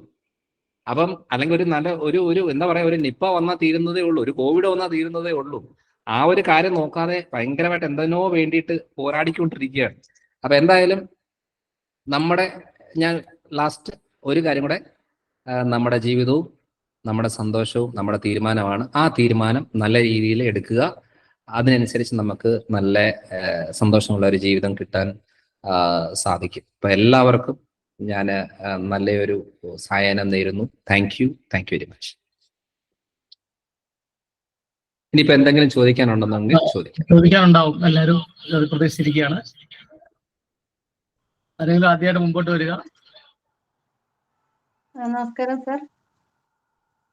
പറഞ്ഞോളൂ. നമസ്കാരം സാർ. സാർ കേൾക്കുന്നുണ്ടോ? കേൾക്കാം. കേൾക്കാം, പറഞ്ഞോളൂ. സാർ ഇപ്പോഴും പറഞ്ഞില്ലേ അപ്പനെ അമ്മയെ നോക്കുന്ന കാര്യം പറഞ്ഞില്ലേ? അപ്പോഴും അവിടെ നിന്ന് എനിക്ക് അതിന്റെ ചോദ്യം എന്ന് വെച്ചാല്, മക്കളെ നോക്കാത്ത അപ്പനും അമ്മയും അവർക്ക് വയസ്സാകുമ്പോഴും മക്കളെ ആശ്രയിച്ച് വന്നാല് അവരെ തിരിച്ചു നോക്കേണ്ട ആവശ്യമുണ്ടോ എന്നാണ്. മക്കളെ സംരക്ഷിച്ചിട്ടില്ലാത്തവര് അവരുടെ നല്ല കാലമൊക്കെ അവര് പൊളിച്ചിട്ട് അവസാനം രോഗമായിട്ട് അവര് മക്കളുടെ അടുത്ത് വരുമ്പോൾ മക്കള് അവരുടെ കാര്യങ്ങൾ മാറ്റി വെച്ചിട്ട് അവരെ അച്ഛനും അമ്മയെ നോക്കേണ്ട ആവശ്യമുണ്ടോ? അതായത് ഈ അപ്പനമ്മയെ നോക്കല്, മക്കളെ നോക്കല് എന്ന് പറയുന്നത് ഒരു ഇൻഡിവിജ്വാലിറ്റിയാണ്. അത് നമ്മൾ തീരുമാനിക്കുന്ന ഒരു കാര്യമാണ്. ഇപ്പൊ ഇവിടെ അല്ലേ ഒരാളെ നമ്മളിങ്ങനെ എന്താ പറയാ, മക്കളെ പഠിപ്പിച്ച് മക്കളൊക്കെ ജോലി എടുപ്പിച്ച് അതേപോലെ തന്നെ അവരെ കല്യാണം കഴിപ്പിച്ച് അവരുടെ മക്കളെ നോക്കി ഇങ്ങനെ ജീവിക്കുന്ന രീതി. ഇപ്പം US പോയി കഴിഞ്ഞാല് 14 വയസ്സ് കഴിഞ്ഞാൽ തീർന്നു. നമ്മുടെ 14 വയസ്സ് എന്ന് പറഞ്ഞാൽ എന്തോ 7ാം ക്ലാസ് 8ാം ക്ലാസ്സിലെ പിള്ളേരാണ്. ഇവിടെ 8ാം ക്ലാസ്സിലെ പിള്ളേർ, അയ്യോ അവന് ജീവിക്കാൻ അറിയാവോ, അവന് അരി ഏതാ ഗോതമ്പ് ഏതാന്ന് തിരിച്ചറിയത്തില്ലല്ലോ, ഇങ്ങനെ വളർത്തിക്കൊണ്ടിരിക്കുന്ന ഒരു അവസ്ഥയാണ്. അപ്പൊ അങ്ങനെ ജീവിക്കുന്ന ഒരു കാലഘട്ടം ഇവിടെ ഉള്ളപ്പം നമ്മൾ പിന്നെയും അങ്ങോട്ടും ഇങ്ങോട്ടും പറഞ്ഞിട്ട് കാര്യമൊന്നുമില്ല. ഇതിപ്പോ ആരെയും ഡിപ്പെൻഡ് ചെയ്ത് ജീവിക്കണ്ട. ഭാര്യ മരിച്ചു പോയാൽ ഭർത്താവ് ജീവിക്കും, ഭർത്താവ് ഇല്ലെങ്കിൽ ഭാര്യയും ജീവിക്കും, മക്കളില്ലെങ്കിൽ അപ്പനമ്മയും ജീവിക്കും, അപ്പനമ്മ ഇല്ലെങ്കിൽ മക്കളും ജീവിക്കും. ഇതൊക്കെ നമ്മുടെ നല്ല മനസ്സിനനുസരിച്ച് നമുക്ക് ചെയ്യാൻ പറ്റുമോ നമ്മൾ ചെയ്യും. നമുക്ക് ചെയ്യാൻ പറ്റിയില്ലെങ്കിൽ വേറെ ആൾക്കാരെ വെച്ച് ചെയ്യിക്കുക. അതായത് എപ്പോഴും നമ്മൾ ചെയ്യുമ്പോഴാണ് നമുക്ക് കൂടുതലും കിട്ടുന്നത്. നമ്മൾ എപ്പോഴും കൊടുക്കുമ്പോഴാണ് നമുക്ക് കൂടുതൽ കിട്ടുന്നത്. എപ്പോഴും നമ്മൾ തന്നെ എനിക്ക് കിട്ടണം, എൻ്റെ കാര്യങ്ങൾ എൻ്റെ രീതികൾ എന്ന് പറയുമ്പോൾ നമ്മളെ പോലെ തന്നെ ബാക്കി എല്ലാവരും ആഗ്രഹിച്ചു കഴിഞ്ഞാൽ ഒന്നും നടക്കത്തില്ല. അതിപ്പോ ഇത്രയും ആൾക്കാരെ കെയർ ടേക്കറായിട്ടും ആൾക്കാരെ ഹെൽപ്പ് ചെയ്യാനായിട്ടും ഇത്രയും സോഷ്യൽ സർവീസുകളും ഇത്രയും നടക്കുന്ന എങ്ങനെയാന്ന് വെച്ചാൽ അവർക്ക് മറ്റുള്ള ആൾക്കാരില്ല, അവർക്ക് ചിലപ്പോൾ ഒരാളുടെ പരിചയം പോലും കാണത്തില്ല. അപ്പൊ നമുക്ക് സ്വന്തം അപ്പനമ്മയും നമ്മളെ നോക്കാതെ നെക്സ്റ്റ് വരുമ്പോൾ നമുക്ക് നല്ല മനസ്സുണ്ടെന്നുണ്ടെങ്കിൽ നമുക്ക് സാഹചര്യങ്ങളുണ്ടെങ്കിൽ ചെയ്യുക എന്നുള്ളതേ ഉള്ളൂ. അത് ചെയ്യണോ ചെയ്യണ്ട എന്നുള്ളതിന് യാതൊരു ഇതുമില്ല. അത് അവരവരുടെ തീരുമാനങ്ങളാണ്. പിന്നെ മക്കളുടെ സൈഡിൽ നിന്ന് മാത്രമല്ലല്ലോ, അപ്പനമ്മയുടെ സൈഡിൽ നിന്നും ഉണ്ട്. അപ്പം ബേസിക് ആയിട്ട് മക്കൾക്ക് കിട്ടേണ്ട എല്ലാ ആനുകൂല്യങ്ങളും പ്രൊട്ടക്ഷനും അപ്പനമ്മയുടെ ഭാഗത്തുനിന്ന് അത് കിട്ടിയിരിക്കണം. അത് മക്കളുടെ റൈറ്റ് ആണ്. അത് കിട്ടിയില്ലെങ്കിൽ അത് അപ്പനമ്മയുടെയും തെറ്റാണ്. ആ തെറ്റ് ചെയ്തതിന് ശേഷം നമുക്ക് പിന്നെ വന്നേച്ച് പറയുന്നത് കൊണ്ട് വലിയ കാര്യമൊന്നുമില്ല. എൻ്റെ ഭാഗത്തുനിന്ന് അത് അവരവരുടെ തീരുമാനമാണ് എന്നുള്ളത് മാത്രമേ എനിക്ക് പറയാനുള്ളൂ. ഹലോ സർ, പറയൂ. ഇന്റർമീഡിയന്റ് ഫാസ്റ്റിങ്ങിനെ പറ്റിയിട്ട് അറിയാനുള്ളത്. Like morning or evening doctor പറഞ്ഞു ഏതാണ് ഒഴിവാക്കാൻ പറ്റുന്ന മീൽ അത് ചെയ്യാം. സപ്പോസ് മോർണിംഗിലാണ്, so maybe up to 10-11 കഴിക്കാതിരിക്കാം. പക്ഷെ ഈ പീരീഡില് ഫ്രൂട്ട്സ് കഴിക്കാൻ പറ്റുമോ? ഇല്ല അല്ലേ? ഓക്കെ. അതായത് 0 കാലറി. അതായത് നമ്മൾ ഇന്റർമീഡിയറ്റ് ഫാസ്റ്റിംഗ് എന്ന് പറഞ്ഞാൽ എന്താന്ന് വെച്ചാൽ ഒരു നിശ്ചിത സമയത്തേക്ക് ശരീരത്തിലേക്ക് ഒരു ഊർജവും കടത്തിവിടത്തില്ല. അതാണ് ഫാസ്റ്റിംഗ്. അപ്പം നിശ്ചിത സമയമല്ലാതെ ഇങ്ങനെ ഒരു ടൈം ഇല്ലാത്ത രീതിയിൽ ചെയ്യുന്നതിനാണ് നമ്മൾ സ്റ്റാർവേഷൻ എന്ന് പറയുന്നത്. അപ്പൊ ഫാസ്റ്റിംഗ് സമയത്ത് ഊർജം ശരീരത്തിലേക്ക് കയറാതിരുന്നെങ്കിൽ മാത്രമേ അതിന് നമ്മൾ ഫാസ്റ്റിംഗ് എന്ന് പറയത്തുള്ളൂ. അപ്പം ഫ്രൂട്ട്സിനകത്ത് ഹൈ എനർജി ഉണ്ട്. ഞാൻ ഒരിക്കലും ഫ്രൂട്ട്സ് നല്ലതാന്ന് പറയില്ല കേട്ടോ. അതായത് ഫ്രൂട്ട്സ് എന്ന് പറയുന്നതിനകത്ത് ഫ്രക്ടോസ് ആണ് ഉള്ളത്. ഫ്രക്ടോസ് ശരീരത്തിന്റെ മൊത്തത്തോടെ യൂസ് ചെയ്യത്തില്ല, ലിവറിലാണ് ഏറ്റവും കൂടുതൽ യൂസ് ചെയ്യുന്നത്. അപ്പം നമ്മൾ ബാക്കി ഫുഡിന്റെ കൂടെ ഫ്രൂട്ട്സും കൂടെ എടുത്തു കഴിയുമ്പോഴത്തേന് വീണ്ടും ഫാറ്റ് ലിവർ പ്രശ്നങ്ങൾ ഉണ്ടാവുകയുള്ളൂ. അതുകൊണ്ട് ഇതൊരു ഭക്ഷണമായിട്ട് കഴിക്കുമോ, ഇടസമയത്ത് ചെറുതായിട്ട് കഴിക്കുമോ എന്നുള്ളതാണെങ്കിൽ ഓക്കെ, ഒരു നേരത്തെ ഫുഡ് കഴിച്ചാൽ ഒരു കുഴപ്പമില്ല. പക്ഷെ ഇത് എല്ലാത്തിനും കൂടെ എടുത്ത് കഴിക്കുമ്പം ഒന്നാമതേ ഇവിടെ ചോറും കാര്യങ്ങളും ഇതെല്ലാം ഒരു ലോഡ് കഴിച്ചു, പിന്നെ 2 പഴം കൂടെ കുത്തിക്കയറ്റേണ്ട ഒരാവശ്യമില്ല. അപ്പൊ അതുകൊണ്ട് ഫ്രൂട്ട്സ് എന്ന് പറയുന്ന ഒരു ഫുഡാണ്. ഏത്തപ്പഴം കഴിക്കുന്ന ഒരു ഏത്തപ്പഴം കഴിച്ചാൽ 2 ദോശ കഴിക്കുന്നതിന്റെ റിസൾട്ട് ഉണ്ട് അതിനകത്ത്. പിന്നെ അതിനകത്ത് ഞാൻ കഴിച്ചത് ഫ്രൂട്ടാണെന്ന് പറഞ്ഞിട്ട് യാതൊരു കാര്യമില്ല. അപ്പൊ അതുകൊണ്ട് നമ്മൾ അറിഞ്ഞിരിക്കേണ്ടത് ഫ്രൂട്ട് എന്ന് പറയുന്നത് ഊർജ്ജമാണ്, എനർജിയാണ്. അത് അതേപോലെ നമ്മൾ ഭക്ഷണമായിട്ട് കരുതേണ്ട ഒരു കാര്യമാണ്. അതൊരിക്കലും ഫാസ്റ്റിംഗ് സമയത്ത് ചെയ്യാൻ പറ്റില്ല. അത് വേണമെന്നുണ്ടെങ്കിൽ നിങ്ങൾ ഒരു നേരത്തെ ഫാസ്റ്റിംഗിൽ രാവിലെ സ്കിപ്പ് ചെയ്ത് വൈകുന്നേരം വേണമെങ്കിൽ ഫ്രൂട്ട്സ്, വൈകുന്നേരം ഞാൻ ഫ്രൂട്ട്സ് ആക്കാൻ പറയില്ല. നിങ്ങൾ രാവിലെയും ഉച്ചയ്ക്കും ഏകദേശം 4 മണിക്ക് മുമ്പും ആയിരിക്കും ഏറ്റവും നല്ലത് ഫ്രൂട്ട്സിന്റെ സമയങ്ങൾ. രാത്രിത്തേക്കൊന്നും പ്രിഫർ ചെയ്യുന്നത് അത്ര നല്ലതല്ല. സാർ, ആ സമയത്ത് Okay, doctor. വെള്ളം കുടിക്കുന്നതുകൊണ്ട് കുഴപ്പമുണ്ടോ? വെള്ളം 0 കാലറിയാ, അതിനകത്തില്ല. ഇപ്പം മധുരം ഇടാതെ ബ്ലാക്ക് ടീ കുടിച്ചാലും കുഴപ്പമില്ല, മധുരം ഇടാതെ ഗ്രീൻ ടീ ടാബ്ലറ്റ് ഒക്കെ കഴിക്കുന്ന ആൾക്കാർക്ക് ഏതാ ടാബ്ലറ്റ് കഴിക്കുന്ന ആൾക്കാർക്ക് ഫുഡ് കഴിഞ്ഞിട്ട് ടാബ്ലറ്റ് കഴിക്കണം എന്നുള്ള ആൾക്കാർ എന്ത് ചെയ്യും? ഇല്ല, ആ സമയത്ത് ടാബ്ലറ്റ് കഴിക്കാൻ പറ്റത്തില്ല. അതുകൊണ്ടാണ് പറഞ്ഞത്, നിങ്ങൾ 6 മണിക്ക് വൈകുന്നേരം കഴിച്ചാൽ പിറ്റേ ദിവസം 11 മണിക്കാണ് കഴിക്കുന്നതെങ്കിൽ 11 മണിക്ക് ടാബ്ലറ്റ് ആക്കുന്നതാണ് നല്ലത്. ബിപിയുടെ ടാബ്ലറ്റ് ഒക്കെ കഴിക്കുമ്പോൾ ആഫ്റ്റർ ഫുഡ് അല്ലേ, അപ്പൊ അത് 11 അതെ, o'clock അത് നിങ്ങൾ ഫുഡ് കഴിക്കുന്നതിന്റെ കൂടെ പറ്റത്തുള്ളൂ, അല്ലാതെ ഫാസ്റ്റിംഗ് സമയത്ത് എടുക്കാൻ പാടില്ല. അല്ല, അപ്പൊ അത്ര ഫാസ്റ്റിംഗിൽ late എടുക്കേണ്ട ഫുഡ് എന്ന് പറയുന്നത്, മരുന്ന് എന്ന് പറയുന്നത് തൈറോയിഡിന് മാത്രമേ ഉള്ളൂ. Okay. അപ്പൊ ഡോക്ടർ 11 o'clock ഫുഡ് കഴിച്ചിട്ട് മോർണിംഗ് ബിപി ടാബ്ലറ്റ് കഴിച്ചാൽ മതിയാവോ? ബിപിക്ക് ഓക്കെയാണ്. ഷുഗറിന്റെ കാര്യത്തിൽ മാത്രമാണ് നമ്മൾ ശ്രദ്ധിക്കേണ്ടത്. ബിപിക്ക് നമുക്ക് 11 മണിക്ക് കഴിച്ചാലും കുഴപ്പമൊന്നുമില്ല. ഷുഗറിന് എന്ന് പറയുന്നത് ചില ആളുകളിൽ ടൈം മാറുന്നതനുസരിച്ച്, ലേറ്റ് ആകുന്നതനുസരിച്ച് ഷുഗർ ഡൗൺ ആകാനുള്ള ടെൻഡൻസി ഉണ്ട്. കാരണം എപ്പോഴും ഷുഗറിന്റെ മെഡിസിൻസ്, ഈ മെറ്റ്ഫോമിനും കാര്യങ്ങളും ഒക്കെ വരുന്നത് ബിഫോർ ഫുഡാണ് ശരിക്കും പറഞ്ഞാൽ എടുക്കേണ്ടത്, കണക്ക് പ്രകാരം. അപ്പൊ അങ്ങനെ വരുമ്പോൾ നമ്മൾ എപ്പോഴാണ് ഫുഡ് കഴിക്കുന്നത് അതിനെക്കാട്ടിൽ ഒരു 15 മിനിറ്റ് 20 മിനിറ്റ് മുമ്പാണ് ആ ഗുളിക കഴിക്കേണ്ടത്. അപ്പൊ നമുക്ക് 11 മണി വരെ പിടിച്ചിരിക്കാൻ പറ്റുമെങ്കിൽ ഓക്കെ, ഒരു കുഴപ്പമില്ല. Okay doctor, thank you very much. ജോള രാജീവ് ഹാൻഡ് റൈസ് ചെയ്തിട്ടുണ്ടായിരുന്നല്ലോ. Good evening doctor. Hi, good evening. കേൾക്കുന്നുണ്ടോ? Yes. എനിക്ക് ചോദിക്കാനുള്ള ഇന്റർമീഡിയറ്റ് ഫാസ്റ്റിങ്ങിനെ കുറിച്ചാണ്. ഇന്റർമീഡിയറ്റ് ഫാസ്റ്റിംഗ് ചെയ്യുമ്പോൾ നമ്മളിപ്പോ 14 hours ഫുഡൊന്നും കഴിച്ചിട്ടില്ലെങ്കിൽ സ്റ്റൊമക് ആസിഡ് ഫോം ചെയ്യാനുള്ള ചാൻസ് ഉണ്ടാവോ? അത് വയറിന്, സ്റ്റൊമക്കിന് മോശമായിട്ട് ബാധിക്കുമോ? ഈ ആസിഡിറ്റി റിലേറ്റഡ് പ്രശ്നമുള്ളവര്, അൾസർ ഉള്ള ആളുകളിലാണ് ഇത് കുറച്ച് നമ്മൾ ശ്രദ്ധിക്കേണ്ടത്. പക്ഷേ ഒരു കാര്യം മനസ്സിലാക്കേണ്ടത് എന്താണെന്ന് വെച്ചാല്, ഭക്ഷണത്തിന്റെ കാരണം കൊണ്ടല്ല ശരിക്കും പറഞ്ഞാൽ വയറ്റിൽ അൾസർ ഉണ്ടാകുന്നതും എരിച്ചിലുണ്ടാകുന്നതും പൊള്ളലുണ്ടാകുന്നതും ഒക്കെ. അത് എച്ച് പൈലോറി എന്ന് പറയുന്ന ഒരു ബാക്ടീരിയ ആണ്. അപ്പൊ ഈ ബാക്ടീരിയകളുടെ ഗ്രോത്ത് വയറിനകത്ത് കൂടിക്കഴിയുമ്പോഴത്തേനും അവിടെയാണ് അൾസറും പൊള്ളലും ഇൻഫ്ലമേഷനും കാര്യങ്ങളെല്ലാം ഉണ്ടാകുന്നത്. ഈ സമയത്ത് നമ്മൾ ഫുഡും കൂടെ ശ്രദ്ധിക്കാതെ അധികം എരിവും അധികം പുളിയും പുളിച്ചതും അങ്ങനെയൊക്കെയുള്ള കാര്യങ്ങൾ സപ്ലൈ ചെയ്യുമ്പോഴാണ് ഈ പ്രശ്നങ്ങൾ തുടങ്ങുന്നത്. ശരിക്കും പറഞ്ഞാൽ നമ്മൾ ട്രീറ്റ് ചെയ്യേണ്ട കാര്യം എന്ന് പറഞ്ഞാൽ, ഈ പ്രത്യേകിച്ചും ഈ ഫാസ്റ്റിംഗ് ഏറ്റവും നല്ലതാണ് അസിഡിറ്റിക്ക്. അപ്പൊ നമ്മൾ അതിന് ചെയ്യേണ്ട രീതി, അതൊരു ഗൈഡൻസോട് കൂടി പോയാൽ മതി. ഇപ്പൊ എനിക്ക് BNYS പഠിക്കുന്ന സമയത്ത് ഞങ്ങളുടെ സ്റ്റുഡൻസിന് 3rd ഇയറിന് ഫാസ്റ്റിംഗ് തെറപ്പി എന്ന് പറയുന്നൊരു സബ്ജക്റ്റ് ഉണ്ട്. അതിന് ഒരാഴ്ച നമുക്ക് ഉപവാസമാണ്. അപ്പൊ നമ്മുടെ ഈ ചെറിയ പ്രായത്തില് ഈ കോളേജ് പഠിക്കുന്ന സമയത്ത് ഒരാഴ്ച ഒരു ഭക്ഷണം കഴിക്കാനില്ല. അപ്പം നമ്മൾ നോക്കുമ്പോൾ അയ്യോ അസിഡിറ്റി ആണല്ലോ, ഇനിയിപ്പോ എന്ത് ചെയ്യും എന്നാൽ ഒരു നേരം കഴിക്കാതിരുന്ന് കഴിഞ്ഞാൽ ആകെ പ്രശ്നം ഉണ്ടാകുന്ന ആൾക്കാരൊക്കെ ആയിരിക്കും പലരും. അപ്പോൾ അവർക്ക് 2 തരം കാര്യങ്ങൾ നമുക്ക് ചെയ്യാം. 4 നേരം നാരങ്ങ നീര് കുടിക്കുന്ന ആൾക്കാരുണ്ട്, ഉപ്പിട്ട നാരങ്ങ വെള്ളം. അല്ലെങ്കിൽ അസിഡിറ്റി ഉള്ള ആളുകളിൽ കരിക്കും വെള്ളം, അല്ലെങ്കിൽ ആഷ് കാർഡ്, നമ്മുടെ കുമ്പളങ്ങ നീര്. ഇങ്ങനെയാണ് അതിന്റെ കണ്ടീഷൻ. അപ്പം അസിഡിറ്റി ഉള്ള ആളുകളിൽ നാരങ്ങ വെള്ളമല്ല, കരിക്കും വെള്ളമോ ആഷ് കാർഡ് ജ്യൂസോ ആയിരിക്കും. നോർമൽ ആയിട്ടുള്ള ആളുകൾക്ക് നാരങ്ങ വെള്ളമായിരിക്കും. ഇതല്ലാതെ വേറെ ഒരു ഭക്ഷണവും ഇല്ല. ആദ്യത്തെ കുറച്ച് 1-2 ദിവസങ്ങളിൽ ഒരു ചെറിയ ബുദ്ധിമുട്ടുണ്ടാകും എന്നുള്ളതല്ലാതെ പിന്നെ അത് നോക്കുമ്പോൾ ഈ പറയുന്ന ഫാസ്റ്റിംഗ് കൊണ്ട് തന്നെ അസിഡിറ്റി പ്രശ്നങ്ങൾ ക്ലിയർ ആകുന്ന കാര്യങ്ങളുണ്ട്. അപ്പൊ അത് ഒരിക്കലും നമ്മൾ അതിന്റെ സിവിയാരിറ്റി അനുസരിച്ചായിരിക്കുന്നത്. നമ്മൾ അസിഡിറ്റി ഉള്ള ആൾക്കാർ പ്രോപ്പറായിട്ട് ഒരു ഗൈഡൻസിൽ ഇന്റർമീഡിയറ്റ് ഫാസ്റ്റിംഗ് ചെയ്യുന്നതായിരിക്കും നല്ലത്. അത് ചെയ്താൽ ഏറ്റവും നല്ല റിസൾട്ട് കിട്ടുന്ന ഒരു കാര്യമാണ്. നമ്മുടെ പ്രശ്നം എന്താണെന്ന് നമുക്കറിയില്ല, എന്ത് ചെയ്യണമെന്നൊരു ധാരണ കിട്ടുന്നില്ല, എന്ത് മരുന്ന് കഴിച്ചാലും ഉപയോഗമില്ല എന്ന് പറഞ്ഞാൽ കണ്ണടച്ച് ചെയ്യാവുന്ന കാര്യമാണ് ഇന്റർമീഡിയറ്റ് ഫാസ്റ്റിംഗ്. അടുത്തായിട്ട് മീരാകൃഷ്ണൻ ഹാൻഡ് റൈസ് ചെയ്തിട്ടുണ്ട്. മീരാകൃഷ്ണൻ. നമസ്കാരം സർ. ഞാൻ നമസ്കാരം. 2021-22 വർഷങ്ങളിൽ ഞാൻ ഡോക്ടറുടെ കൺസൾട്ടേഷനിലായിരുന്നു. പാലായിൽ വന്ന് ഞാൻ ഡോക്ടറെ കാണാറുണ്ടായിരുന്നു. ശരി. ഫാറ്റി ലിവർ ഗ്രേഡ് 2 ഉണ്ടായിരുന്നു, അത് നോർമൽ ആയിരുന്നു. ബ്രസ്റ്റിൽ റിയാക്റ്റീവ് നോഡ്യൂൾസ് ഒക്കെ ഉണ്ടായിരുന്നു, അതിന്റെ റിയാക്റ്റീവ് മോഡൊക്കെ മാറിയായിരുന്നു. അതിനുശേഷം പിന്നെ ഞാൻ ദയാൽ സാറിന്റെ ശിഷ്യത്വത്തില് സാറ് പറയുന്ന അനുസരിച്ചാണ് ബാക്കി എക്സർസൈസും കാര്യങ്ങളും എല്ലാം ചെയ്തുകൊണ്ടിരിക്കുന്നത്. അപ്പോ പിന്നെ ദയാൽ സാറ് പറയുന്ന അനുസരിച്ച് ചെയ്തിട്ട് കുറച്ചും കൂടെ ബെറ്റർ ആയിട്ടുണ്ട്.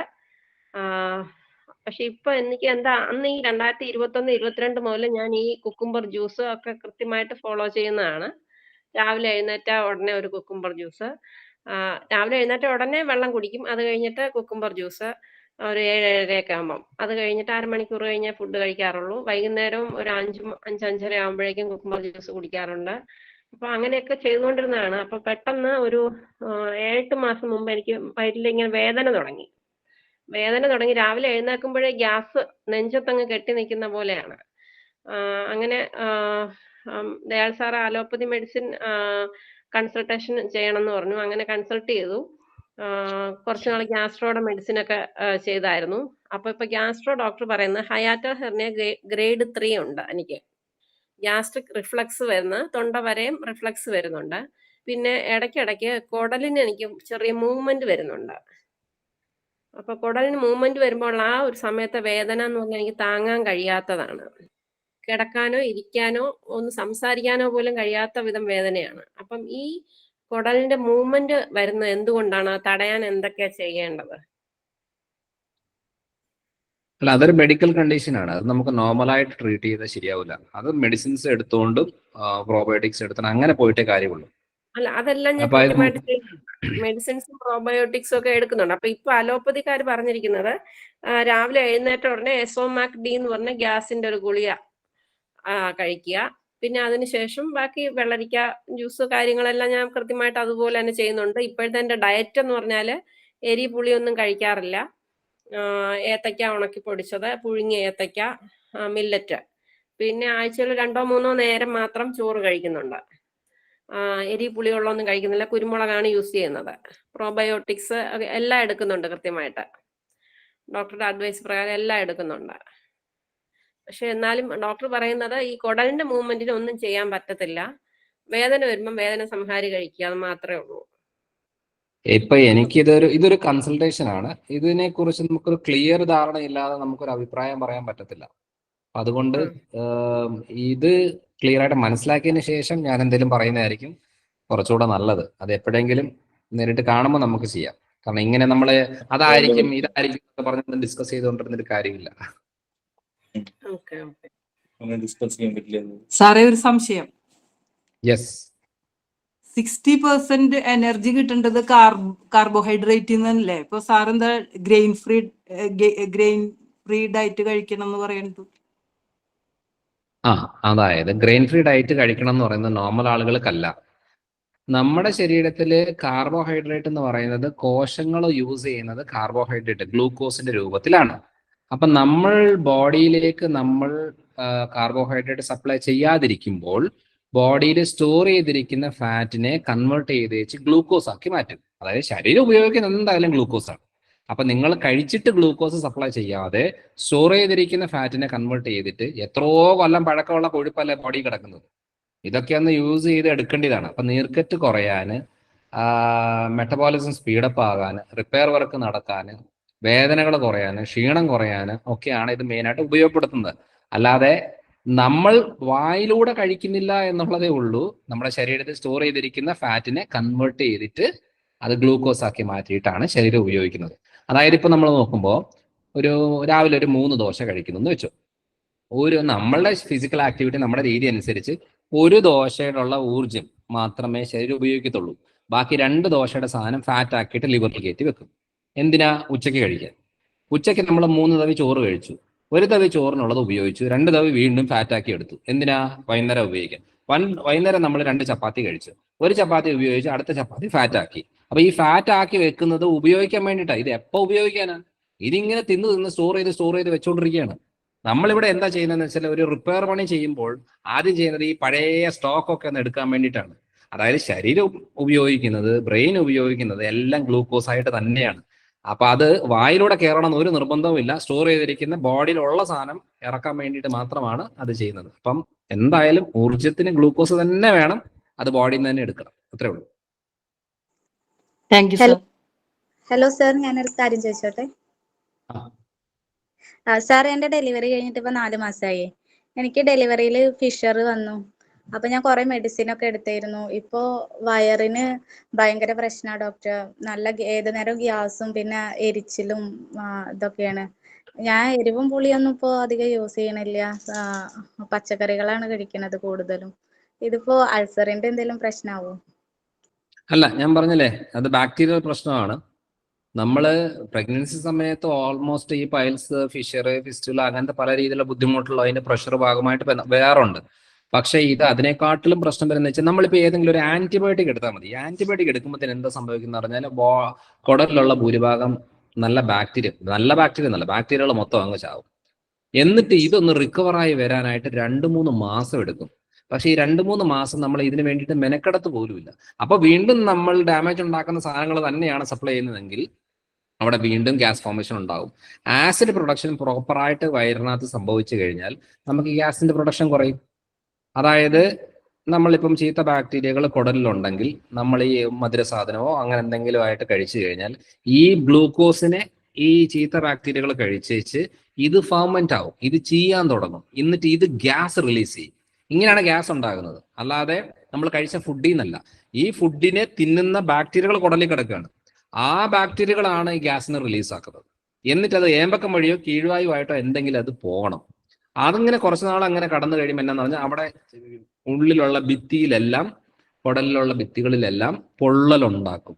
അവിടെ കറക്റ്റായിട്ട് ഹെൽത്തി ആയിട്ടുള്ള രീതിയിൽ നിൽക്കാതെ അവിടെ ഡാമേജ് വരികയും അതിന്റെ ഭാഗമായിട്ടാണ് ഈ പുളിച്ചിലകട്ടലും നെഞ്ചരിച്ചിലും പുകച്ചിലും പ്രശ്നങ്ങളെല്ലാം, വയറിന്റെ ഗ്യാസ് നിറയുന്നതും വയറ് വേദന എടുക്കുന്നതും എല്ലാം ഉണ്ടാകുന്നത്. അല്ലാതെ നമ്മൾ ഈ പറയുന്ന പച്ചക്കറി മാത്രം കഴിച്ചുകൊണ്ടിരുന്നത് കൊണ്ടൊന്നും പ്രശ്നം മാറാൻ പോകുന്നില്ല. പല ആളുകൾക്ക് പച്ചക്കറി പോലും പറ്റത്തില്ല, കാരണം ഫൈബർ സപ്ലൈ ചെയ്താൽ വീണ്ടും പ്രശ്നമായിരിക്കും. അപ്പം അത് പ്രോപ്പറായിട്ട് ട്രീറ്റ് ചെയ്തെടുക്കേണ്ട ഒരു കാര്യമാണ്. അല്ലാതെ ഭക്ഷണം മാത്രം നോക്കിയത് കൊണ്ട് കാര്യം വരത്തില്ല.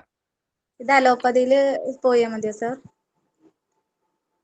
അല്ല, ഞാൻ പറയുന്നത് ഈ അലോപ്പതി എന്ന് പറയുന്നത് ആകെ തരുന്ന കുറച്ച് കാര്യങ്ങളിൽ ഒന്ന് ഈ റാൻറ്റിഡിന്, പാൻറ്റോപ്രസോള്, അങ്ങനത്തെ പാൻടോപ്പ്, ഒമിപ്രസോൾ എന്നൊക്കെ പറയുന്ന ഗ്യാസിന്റെ മരുന്നുകളാണ്. ഈ ഗ്യാസിന്റെ മരുന്നുകൾ എപ്പോഴും 2 ദിവസം, 3 ദിവസം, 5 ദിവസം, ഒരാഴ്ച എന്നൊക്കെ പറയുന്ന രീതിയിൽ എടുക്കാനാണ് നല്ലത്. ഇതെന്നാ ചെയ്യുന്ന പറഞ്ഞാൽ, ഇത് എടുക്കുമ്പോഴത്തേന് ആസിഡ് പ്രൊഡക്ഷനെ അങ്ങ് കുറയ്ക്കും വയറ്റിലെ. ആസിഡ് പ്രൊഡക്ഷനെ കുറഞ്ഞ ഇതിന്റെ ഒരു ഉള്ളിൽ ഒരു ലെയർ ഉണ്ടാക്കി വെക്കുക. അപ്പൊ നമുക്ക് ഈ എരിച്ചിൽ പ്രശ്നങ്ങളൊന്നും കാണിക്കത്തില്ല. അതിന്റെ അർത്ഥം അത് പ്രശ്നം ശരിയായി എന്നല്ല. പക്ഷെ ഇങ്ങനെ മാസങ്ങളോളം കഴിക്കുന്ന ആളുകളുണ്ട്. ഇവരിങ്ങനെ അടുപ്പിച്ചെടുത്ത് ആസിഡ് പ്രൊഡക്ഷൻ അങ്ങ് കുറയും. തീരെ കുറഞ്ഞു കഴിയുമ്പോൾ പിന്നെ പയറ് കഴിച്ചാൽ പ്രശ്നം, പരിപ്പ് കഴിച്ചാൽ പ്രശ്നം, ഇറച്ചി കഴിച്ചാൽ പ്രശ്നം, മുട്ട കഴിച്ചാൽ പ്രശ്നം, അവസാനം വെള്ളം കുടിച്ചാൽ വരെ ഗ്യാസ് ആവും. എന്ന് വെച്ചാൽ അതിനെ പോലും ദഹിപ്പിക്കാനുള്ള ശേഷി ഈ പറയുന്ന വയറിന് കാണത്തില്ല. അപ്പൊ ഇത് എപ്പോഴും ടെമ്പററി ആയിട്ടുള്ള റിലീഫിന് മാത്രമേ നമ്മൾ അലോപ്പതി മരുന്നുകൾ വയറിന്റെ പ്രശ്നത്തിന് നല്ലതാണ്. അപ്പൊ അതുകൊണ്ട് എൻ്റെ ഒരു അഭിപ്രായത്തിൽ നിങ്ങൾ പ്രോപ്പറായിട്ട് എന്താ പറയാ, വിരയുടെ മരുന്നൊക്കെ എടുത്ത് പ്രോപ്പറായിട്ടൊന്ന് വയറിളകി പ്രോബയോട്ടിക്സ് ഒക്കെ എടുത്ത് ഗ്രെയിൻ ഫ്രീ ഡയറ്റിലേക്കൊക്കെ വരുവാണെന്നുണ്ടെങ്കിൽ ഒരു 2 വീക്സ് കൊണ്ട് ഇത് ശരിയാകാനുള്ള കാര്യങ്ങളേ ഉള്ളൂ. സാറ് തൃശ്ശൂര് വരുന്നുണ്ടോ? ഞാൻ എവിടെയും ഇല്ല. എല്ലാ ഡിസ്ട്രിക്റ്റുകളിലും നമുക്ക് സെന്റർ ഉണ്ട്. അവിടെ എല്ലാം നമ്മൾ ഇവിടെ ട്രെയിനിങ് കൊടുത്ത് വിടുന്ന ഡോക്ടേഴ്സ് തന്നെയാണ് അതൊക്കെ റൺ ചെയ്യുന്നത്. നിങ്ങൾക്ക് ഏത് സെന്ററിൽ വേണേലും പോകാം. ഈ സെയിം പ്രോട്ടോകോൾ, സെയിം രീതികൾ, ട്രീറ്റ്മെന്റ്സ് അവിടെ അവൈലബിൾ ആണ്. Thank you sir. നമുക്ക് സമയം അതിക്രമിച്ചിരിക്കുകയാണ്. ഡോക്ടർക്ക് വേറെ പ്രോഗ്രാം ഉള്ളതാണ്. ഇനി ആർക്കെങ്കിലും ചോദിക്കാനുണ്ടെങ്കിൽ പെട്ടെന്ന് ചോദിക്കാം. ഡോക്ടർ നമസ്കാരം, ഞാൻ ബാലകൃഷ്ണനാണ്, ബാലകൃഷ്ണൻ, ബാംഗ്ലൂർ. എന്റെ മകൾക്ക് വേണ്ടിയിട്ടാണ് സംസാരിക്കുന്നത്. ഈ ഡോക്ടർ ഈ ഏമ്പക്കത്തിന്റെ കാര്യം പറഞ്ഞപ്പോഴാണ് എനിക്ക് ഓർമ്മ വരുന്നത്. ഒരു മകൾക്ക് ഏതാണ്ട് ഒരു 46-47 വയസ്സുണ്ടാവും. അവൾക്ക് വളരെ കാലമായി ഈ ഏമ്പക്കം വളരെ കൂടുതലാണ്. അതിന് പ്രധാന കാരണം എന്താണ്? അതിന് കുറച്ച് ഒരു 10-14 ദിവസം നാച്ചുറോപ്പതി ഒക്കെ നോക്കി, അതൊന്നും കാര്യമായ ഒരു പ്രയോജനം കിട്ടിയിട്ടില്ല. എന്താണ് അതിന് തക്കതായ പ്രതിവിധി എന്ന് പറയാമോ ഡോക്ടർ? ഞാനത് ഓൾറെഡി പറഞ്ഞു. ഇത് കുടലിലുള്ള ബാക്ടീരിയകള് അത് ഗ്ലൂക്കോസ് സപ്ലൈ ചെയ്യുമ്പോൾ അത് ഇതിനെ കഴിച്ചതിന് ശേഷം ഇത് ഗ്യാസ് റിലീസ് ചെയ്യുന്നതാണ്. അവിടെ ബാക്ടീരിയൽ ഓവർ ഗ്രോത്ത് ആണ്, small intestinal bacterial over growth എന്നാണ് ഇതിന് പറയുന്നത്. അപ്പൊ അതാണ് നമ്മൾ ക്ലിയർ ആക്കേണ്ടത്. അതിന് ഹെൽത്ത്, അതായത് ബാക്ടീരിയകൾ ഉള്ളതിനകത്ത് ഒരു 85% ഹെൽത്തിയും 15% അൺഹെൽത്തിയും ആയിട്ടുള്ള ബാക്ടീരിയസ് ആണ് നമ്മുടെ കുടലിൽ വേണ്ടത്. അതനുസരിച്ചേ വരാൻ പാടുള്ളൂ. ഇതെന്നു പറഞ്ഞാൽ ഈ 15% ബാഡ് ബാക്ടീരിയസിന്റെ അളവ് കൂടി വരുമ്പോഴാണ് ഈ പ്രശ്നങ്ങൾ കൂടുന്നത്. അതായത് നല്ല ബാക്ടീരിയകൾ തന്നെ ചീത്ത ബാക്ടീരിയ ആയിട്ട് കൺവേർട്ടായി വരുന്നൊരു അവസ്ഥയാണ്. അപ്പൊ അങ്ങനെ വരുമ്പോഴാണ് ഈ പറയുന്ന പ്രശ്നം ഉണ്ടാകുന്നത്. പക്ഷെ ഇങ്ങനെയുള്ള ആളുകൾ ഒരു കാരണവശാലും ഒരു ചെറിയ അളവിൽ പോലും പാല് എടുക്കാൻ പാടില്ല. അതേപോലെ ഗ്ലൂട്ടൻ ഐറ്റംസ്, ഈ റസ്ക്, ബിസ്ക്കറ്റ്, ബ്രെഡ്, ചപ്പാത്തി, പൊറോട്ട, അതായത് ഗ്ലൂട്ടൻ, ഗോതമ്പ്, മൈദ റിലേറ്റഡ് ആയിട്ടുള്ള കാര്യങ്ങളിൽ ഇവര് കുടലിലേക്ക് സപ്ലൈ ചെയ്ത് കഴിഞ്ഞാൽ വീണ്ടും ഡാമേജ് കൂടത്തേ ഉള്ളൂ. ഇതെല്ലാം ഒന്ന് ഓക്കെ ആയതിനു ശേഷം ഇത് സപ്ലൈ ചെയ്യുവാണെങ്കിൽ കുഴപ്പമില്ല. അതായത് ഞാൻ എത്രയോ ആളുകളോട് പറഞ്ഞിട്ടുണ്ട്, നിങ്ങൾക്ക് ഗ്യാസ് പ്രശ്നമുണ്ടോ, നിങ്ങൾ ആദ്യം ഈ പാല് പരിപാടി ഒന്ന് നിർത്തുക. അത് ചായ കുടിയോ സ്മൂത്തിയോ ജ്യൂസോ മിൽക്ക് ഷേക്കോ എന്തും ആയിക്കോട്ടെ, പാൽ ഉൾപ്പെടുത്തുന്ന ഒരു കാര്യം ഒന്ന് മാറ്റി വെക്കുക. കാരണം ലാക്ടോസ് ഇൻടോളറൻസ് ആയിരിക്കും. ലാക്ടോസ് എന്ന് പറയുന്ന ഒരു പോഷകത്തെ ശരീരത്തിൽ ഡൈജഷൻ ചെയ്യാനായിട്ടുള്ള കപ്പാസിറ്റി ഇല്ലാത്തത് കൊണ്ടാണ്. അപ്പൊ അതൊക്കെ നമ്മൾ മനസ്സിലാക്കിയതിന് ശേഷം, ഇപ്പൊ ബാംഗ്ലൂർ ആണ് അവരുള്ളതെങ്കിൽ എൻ്റെ ഒരു സെന്റർ ഇന്ദിരാനഗറിലുണ്ട്, അവിടെ കൺസൾട്ട് ചെയ്താൽ മതി, അവിടെ ഓൺലൈൻ ചെയ്താൽ മതി, എന്ത് വേണമെങ്കിലും ചെയ്യാം, അതിനുള്ള സൊല്യൂഷൻ കിട്ടും. Very good doctor. അങ്ങനെ അവരെ കൺസൾട്ട്, കോൺടാക്ട് നമ്പർ പ്ലീസ്. ഞാനൊരു കാര്യം ചെയ്യാം, ഇതിന് ശേഷം ഞാൻ ഇവിടുത്തെ ബ്രാഞ്ചിന്റെ ഇത് നമ്പറും അഡ്രസ്സും ഞാൻ അതിന്റെ ഒരു ലിസ്റ്റിൽ ഇവർക്ക് കൊടുത്തേക്കാം. അത് എടുത്തു, എന്നിട്ട് അത് അതിൽ കോൺടാക്ട് ചെയ്താൽ മതി. Okay, right. Thank you very much. എവിടെയാണ് സെന്റർ ഉള്ളത്? എന്തോ തൃശ്ശൂര് അഞ്ചേരി എന്ന് പറയുന്ന ഒരു സ്ഥലം. അഞ്ചേരി. എവിടെ? അഞ്ചേരി. അവരെ മണികണ്ഠൻ എന്തോ ഒരു അമ്പലമുണ്ട്, ആ അമ്പലത്തിന്റെ ഓപ്പോസിറ്റ് ആണ്. അത് വേണമെങ്കിൽ ഞാൻ ഇപ്പൊ തന്നെ പറഞ്ഞുതരാം. വേറെ എന്തെങ്കിലും ചോദിക്കാനുണ്ടോ? സാറേ, ഈ ഫാറ്റി ലിവർ മാറിയാൽ കിഡ്നി സ്റ്റോൺ മാറുമോ? കിഡ്നി സ്റ്റോണ്, യൂറിക് ആസിഡ്, ഈ പറയുന്ന കാര്യങ്ങളെല്ലാം ഫാറ്റി ലിവറും വയറിന്റെ കാര്യമായിട്ട് നല്ല ബന്ധമുള്ളതാണ്. നിങ്ങൾ ഒരു തവണ കിഡ്നി സ്റ്റോൺ വന്നാൽ വീണ്ടും കിഡ്നി സ്റ്റോൺ വരും. ഒരു തവണ യൂറിക് ആസിഡ് വന്നാൽ വീണ്ടും യൂറിക് ആസിഡ് ഉണ്ടാവും. പലപ്പോഴും അറിയേണ്ട ഒരു കാര്യം എന്ന് വെച്ചാൽ നമ്മളുടെ ട്രാക്ക് ശരിയല്ല. എൻ്റെ ഒരു അഭിപ്രായത്തിൽ, എൻ്റെ ഒരു എക്സ്പീരിയൻസ് പറയാണ്, ഫാറ്റ് ലിവർ ശരിയായാൽ ഒരു 80% ജീവിതശൈലി പ്രശ്നങ്ങളും ക്ലിയർ ആയി വരും. അപ്പൊ അതുകൊണ്ട് അതിൽ മാത്രമായിട്ട് ഒതുങ്ങുകയല്ല കിഡ്നി സ്റ്റോണിന്.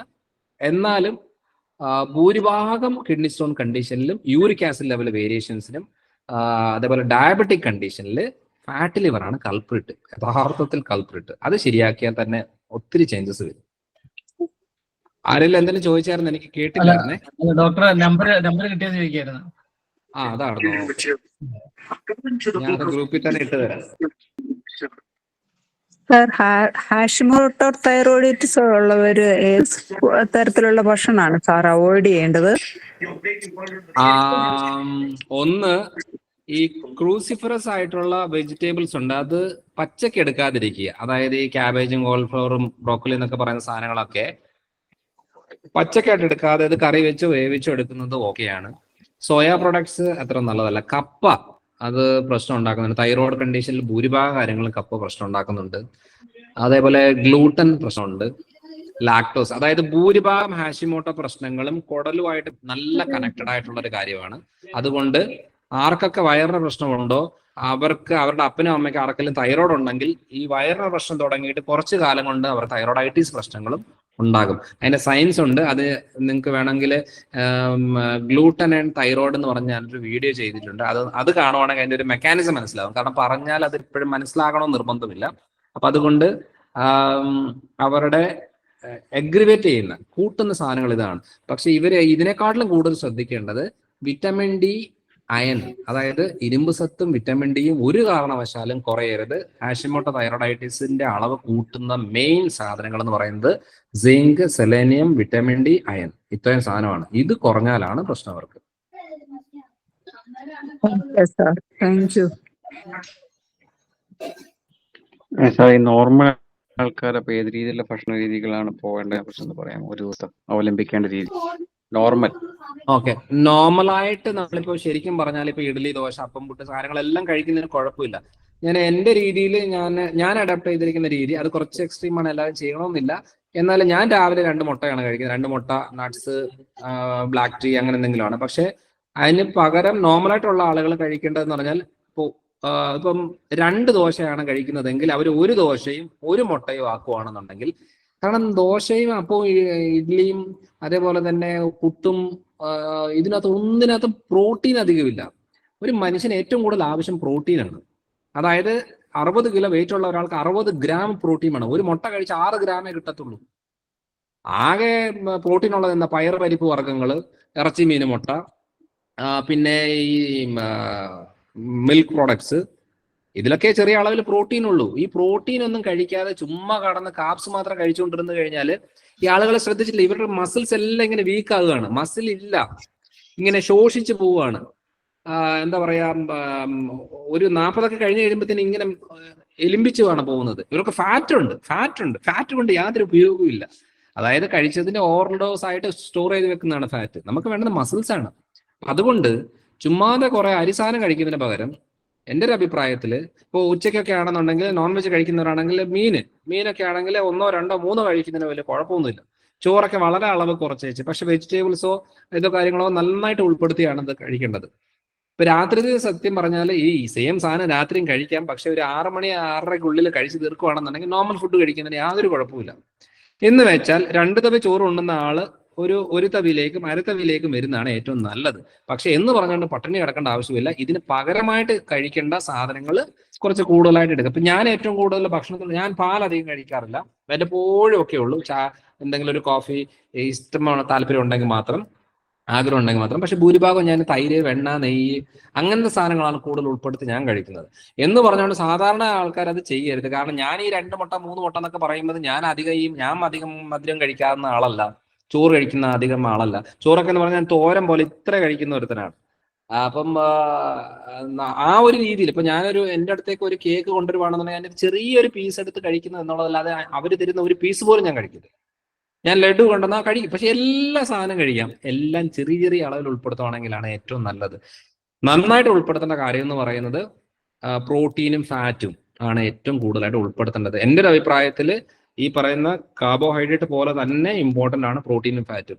ഫസ്റ്റ് ഇമ്പോർട്ടൻസ് കൊടുക്കേണ്ടത് പ്രോട്ടീനാണ്, പിന്നെ ഫാറ്റിനാണ്, പിന്നെയാണ് നമ്മുടെ ഗ്ലൂക്കോസ് കണ്ടന്റിന് നല്ലത്. അപ്പൊ അളവ് നമ്മൾ നോക്കുമ്പോൾ പിന്നെ കുറച്ചൊക്കെ ഫ്രൂട്ട്സ് കാര്യങ്ങൾ, പിന്നെ പ്രോട്ടീൻസ് ഏറ്റവും കൂടുതലുള്ളത് നട്ട്സിലാണ്. ഈ കാഷ്യൂ, ബദാം, പിസ്ത അങ്ങനത്തെ സാധനങ്ങളിലാണ്. വാൾനട്ട്, നിലക്കടല എന്നൊക്കെ പറഞ്ഞ് ഇതെല്ലാം നമ്മുടെ ഇതിൽ ഉൾപ്പെടുത്തേണ്ടതാണ്. അതുകൊണ്ട് 2-3 ദോശ കഴിക്കുന്നവരെ 1 ദോശയിലേക്ക് കുറച്ച് വെച്ച് ഒരു മുട്ടയോ അല്ലെങ്കിൽ നട്ട്സോ അല്ല അങ്ങനത്തെ സാധനങ്ങളിലൂടെ ആഡ് ചെയ്ത് കഴിക്കുന്നതാണ് ഒരു ഹെൽത്തി ആയിട്ടുള്ളൊരു മെത്തഡ്. പിന്നെ ഓരോ ശരീരപ്രകൃതവും ഓരോ രോഗാവസ്ഥയ്ക്ക് അനുസരിച്ച് നമുക്ക് അങ്ങോട്ടും ഇങ്ങോട്ടും ആക്കിക്കൊണ്ടിരുന്നതിന് യാതൊരു കുഴപ്പമില്ല. ഇപ്പൊ കഴിക്കുന്ന അളവിനകത്ത് കാർബോഹൈഡ്രേറ്റ് മാത്രം കുറച്ച് വെച്ച് ഫാറ്റും പ്രോട്ടീനും അളവ് കുറച്ച് കൂട്ടി കഴിഞ്ഞാൽ അതൊരു ഹെൽത്തി മെത്തഡാണ്. അത് തന്നെ മതി. വലിയ നമ്മൾ വേറെ ആദിവാസികളെ പോലെ ജീവിക്കേണ്ട ഒരു ആവശ്യവും ഇല്ല. നോർമലായിട്ട് തന്നെ നമുക്ക് കഴിക്കുന്നതിന് യാതൊരു കുഴപ്പമില്ല. Thank you doctor. ഡോക്ടർ ഇതുവരെ എത്ര വീഡിയോ ഇറക്കി കാണും ഡോക്ടറെ? ഓരോ 1500-ലധികം ഉണ്ട്. നേര്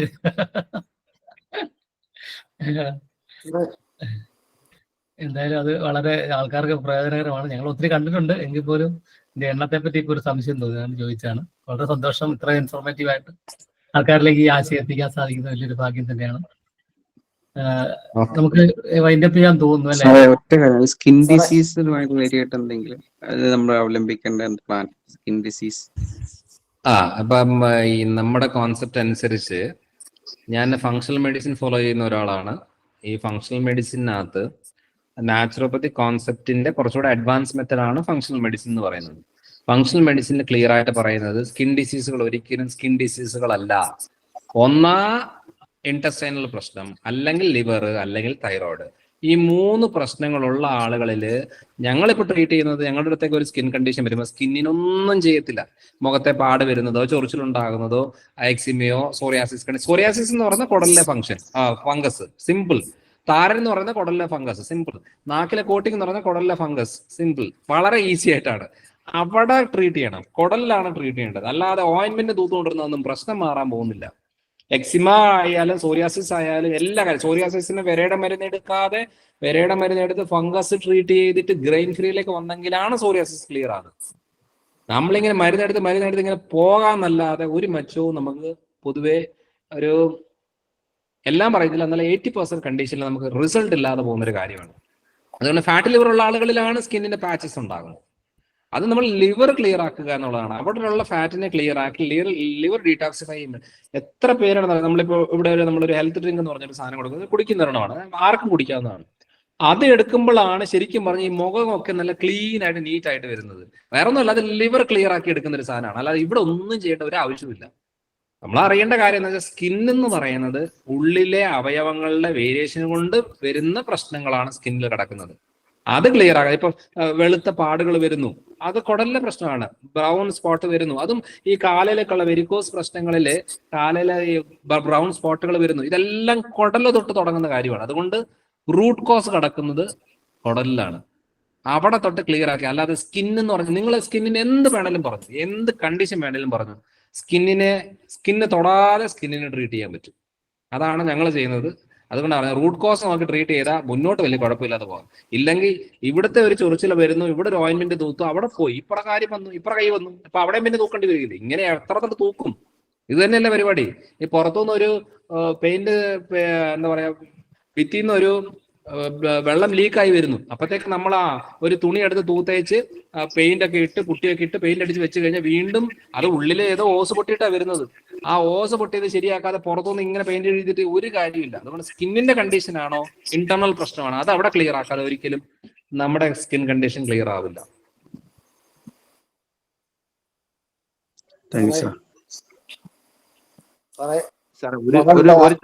ഒരു ചോദ്യം. ഈ വിരയിളക്കുന്നതിന് വേണ്ടിയിട്ട് ഏറ്റവും സുരക്ഷിതമായിട്ട് ഏത് മരുന്നാണ് നമുക്ക് ഉപയോഗിക്കാൻ പറ്റുന്നത്? ഞാൻ അതിന് ഇംഗ്ലീഷ് മരുന്നാണ് പ്രിഫർ ചെയ്യുന്നത്. കുട്ടികളൊക്കെ ആണെന്നുണ്ടെങ്കിൽ ഹോമിയോയും കാര്യങ്ങളൊക്കെ മതിയായിരിക്കും.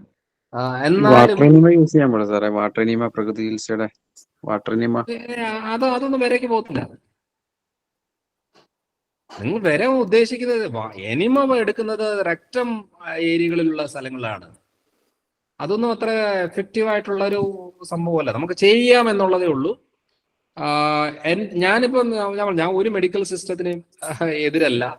അപ്പം ഞാൻ എല്ലാ മെഡിക്കൽ സിസ്റ്റത്തിലുള്ള അതിന് നല്ല നല്ല കാര്യങ്ങളിൽ എനിക്ക് എഫക്റ്റീവായിട്ട് തോന്നിയേക്കുന്നത് മോഡേൺ മെഡിസിൻ ആണ് വിരയുടെ കാര്യത്തിൽ. ബാക്കി മെത്തഡുകൾ അപ്ലൈ ചെയ്യാം. ഞാൻ അപ്ലൈ ചെയ്ത് നോക്കിയിട്ട് പലർക്കും ഏക്കാതെ വരുമ്പോൾ നമ്മൾ വീണ്ടും ഈ ട്രാക്ക് തന്നെയാണ് ചെയ്യാൻ പറയുന്നത്. അങ്ങനെ ആകുമ്പോഴാണ് കുറച്ചെങ്കിലും ബെനിഫിറ്റ് കിട്ടിയിട്ടുള്ളത്. അതിനകത്ത് ആയുർവേദത്തിലെ 7 ദിവസത്തെ 5 ദിവസത്തൊക്കെ ആയിട്ടുള്ള മെത്തഡുകളുണ്ട്, ഹോമിയോയിലെ മെത്തഡുകളുണ്ട്. എല്ലാവർക്കും എല്ലാ കാര്യം ഏൽക്കണമെന്നില്ല. കാരണം എന്ന് വെച്ചാൽ ഈ ആൽബൻഡസോൾ എടുക്കുന്ന ആൾക്കാരുണ്ട്, അതിന്റെ കൂടെ ഐവർമെക്റ്റിൻ എന്ന് പറഞ്ഞ കോമ്പിനേഷൻ കൊടുക്കുന്നുണ്ട്. പലതരം കോമ്പിനേഷൻസ് ചില ടൈപ്പ് വിരകളെ കൊല്ലുന്നതാണ്. പല ടൈപ്പ് വിരകളുണ്ട് കേട്ടോ, എല്ലാവരുടെ ശരീരത്തിലുണ്ട്. അപ്പം അത് നമ്മൾ പ്രോപ്പറായിട്ട് ആൽബൻഡസോൾ എടുക്കുവാണെങ്കിൽ ഒരെണ്ണം എടുത്ത് 2 ആഴ്ച കഴിഞ്ഞ് ഒന്നുകൂടെ എടുക്കണം. ആൽബൻഡസോൾ ഐവർമെക്റ്റിൻ കോമ്പിനേഷൻ ആണ് 3 ദിവസം അടുപ്പിച്ചെടുക്കേണ്ട സാധനമാണ്. അതായത് വെയിറ്റിനനുസരിച്ചാണ്, 25 കിലോയ്ക്ക് ഒരു ഗുളിക പോലെ. അപ്പൊ അങ്ങനെയുള്ള രീതിയിൽ അത് പോകേണ്ടതാണ്. അപ്പൊ അതുകൊണ്ട് ഞാൻ വിരയുടെ കാര്യത്തിൽ എന്തായാലും മോഡേൺ മെഡിസിൻ ആയിരിക്കും നല്ലൊരു ഓപ്ഷൻ. Thank you sir. ഒരു കാര്യം ചോദിക്കാം സാറേ, ഒരു ചോദ്യം. മകളുടെ 6 വയസ്സുള്ള കുട്ടിക്ക് അഡിനോയിഡിന്റെ ഒരു കംപ്ലൈന്റ്, അത് അലോപ്പതി ട്രീറ്റ്മെന്റ് ചെയ്താൽ അതിന് പൂർണ്ണമായിട്ട് ഒരു മാറ്റം ഉണ്ടാവുമെന്നാണ്. ഇല്ല, അതിന് ട്രീറ്റ്മെന്റ് ഒന്നുമില്ല, സർജറി മാത്രമേ അതിന് എഫക്റ്റീവ് ആയിട്ട് വരത്തുള്ളൂ. അത് വേറെ ഒരു മെഡിക്കൽ സിസ്റ്റമും നോക്കണ്ട, അലോപ്പതി തന്നെ ചെയ്യുന്നതായിരിക്കും നല്ലത്. ഹെയർ ഫോൾ ഉണ്ട് ഭയങ്കരമായിട്ട്, ഒരു പോർഷനിൽ മാത്രം ഭയങ്കരമായിട്ട് ഹെയർ ഫോള്. അലോപേഷ്യ എന്നാണ് അതിന് പറയുന്നത്. അത് ഓട്ടോ ഇമ്മ്യൂൺ ഡിസീസ് ആണ്. അത് നമ്മൾ തൈറോയിഡായിട്ട് നല്ല കണക്ഷൻ ഉള്ളതാണ്. ബോഡി തന്നെ ബോഡിയുടെ പെർട്ടിക്കുലർ അവയവങ്ങളെ ഡാമേജ് ചെയ്യുന്നതിനാണ് ഓട്ടോ ഇമ്മ്യൂൺ എന്ന് പറയുന്നത്. അപ്പൊ അങ്ങനെയുള്ള ആളുകളിൽ അത് ട്രീറ്റ് ചെയ്യുന്നത് നമുക്ക് എന്ത് കാരണം കൊണ്ട് അത് ഉണ്ടായെന്നുള്ളത് കണ്ടുപിടിച്ചാൽ മതി. അതിനാണ് അത് പ്രോപ്പറായിട്ട് അത് കൺസൾട്ട് ചെയ്തെടുക്കേണ്ട ഒരു കാര്യമാണ്. അത് എന്നെങ്കിലും അത് മനസ്സിലാകത്തുള്ളൂ. അതിനകത്ത് തൈറോയിഡൈറ്റിസിന് പ്രശ്നമുണ്ടോ, അല്ലെന്നുണ്ടെങ്കിൽ അലർജി IG ലെവൽ ഹൈ ആണോ, അങ്ങനെല്ലാം നോക്കണം. അത് പ്രോപ്പറായിട്ട് ചെയ്യണം. പിന്നെ വിറ്റമിൻ ഡി എത്രയാണെന്ന് പറഞ്ഞാൽ 60-ന് താഴെയായിട്ട് വിറ്റമിൻ ഡി വരരുത്. വന്നു കഴിഞ്ഞാൽ വീണ്ടും ആ ബുദ്ധിമുട്ടുകൾ ഉണ്ടാവും. ഡോക്ടറെ പാലായിലെ ക്ലിനിക്കിലെ നമ്പർ എന്ന് പറയൂ, ഹോസ്പിറ്റലിലെ നമ്പർ എന്ന് കൊടുത്താൽ. 9562732575. പതുക്കെ എഴുതിയെടുക്കണം. 95. എന്റെ drmanojjohnson.com എന്ന് പറയുന്ന ഒരു വെബ്സൈറ്റ് ഉണ്ട്. അതിനകത്ത് എല്ലാത്തിന്റെയും ഡീറ്റെയിൽസ് ഉണ്ട്. അതേപോലെ യൂട്യൂബ് ചാനലിൽ എന്റെ ഇതിനകത്ത് വിളിക്കേണ്ട നമ്പറുണ്ട്. നമുക്കിവിടെ വിട്ടുപോയാലും നമുക്ക് അവിടെ ചെയ്യാനുള്ള കാര്യങ്ങളേ ഉള്ളൂ. ഒന്നുകൂടെ പറയാം നമ്പർ 9562732575.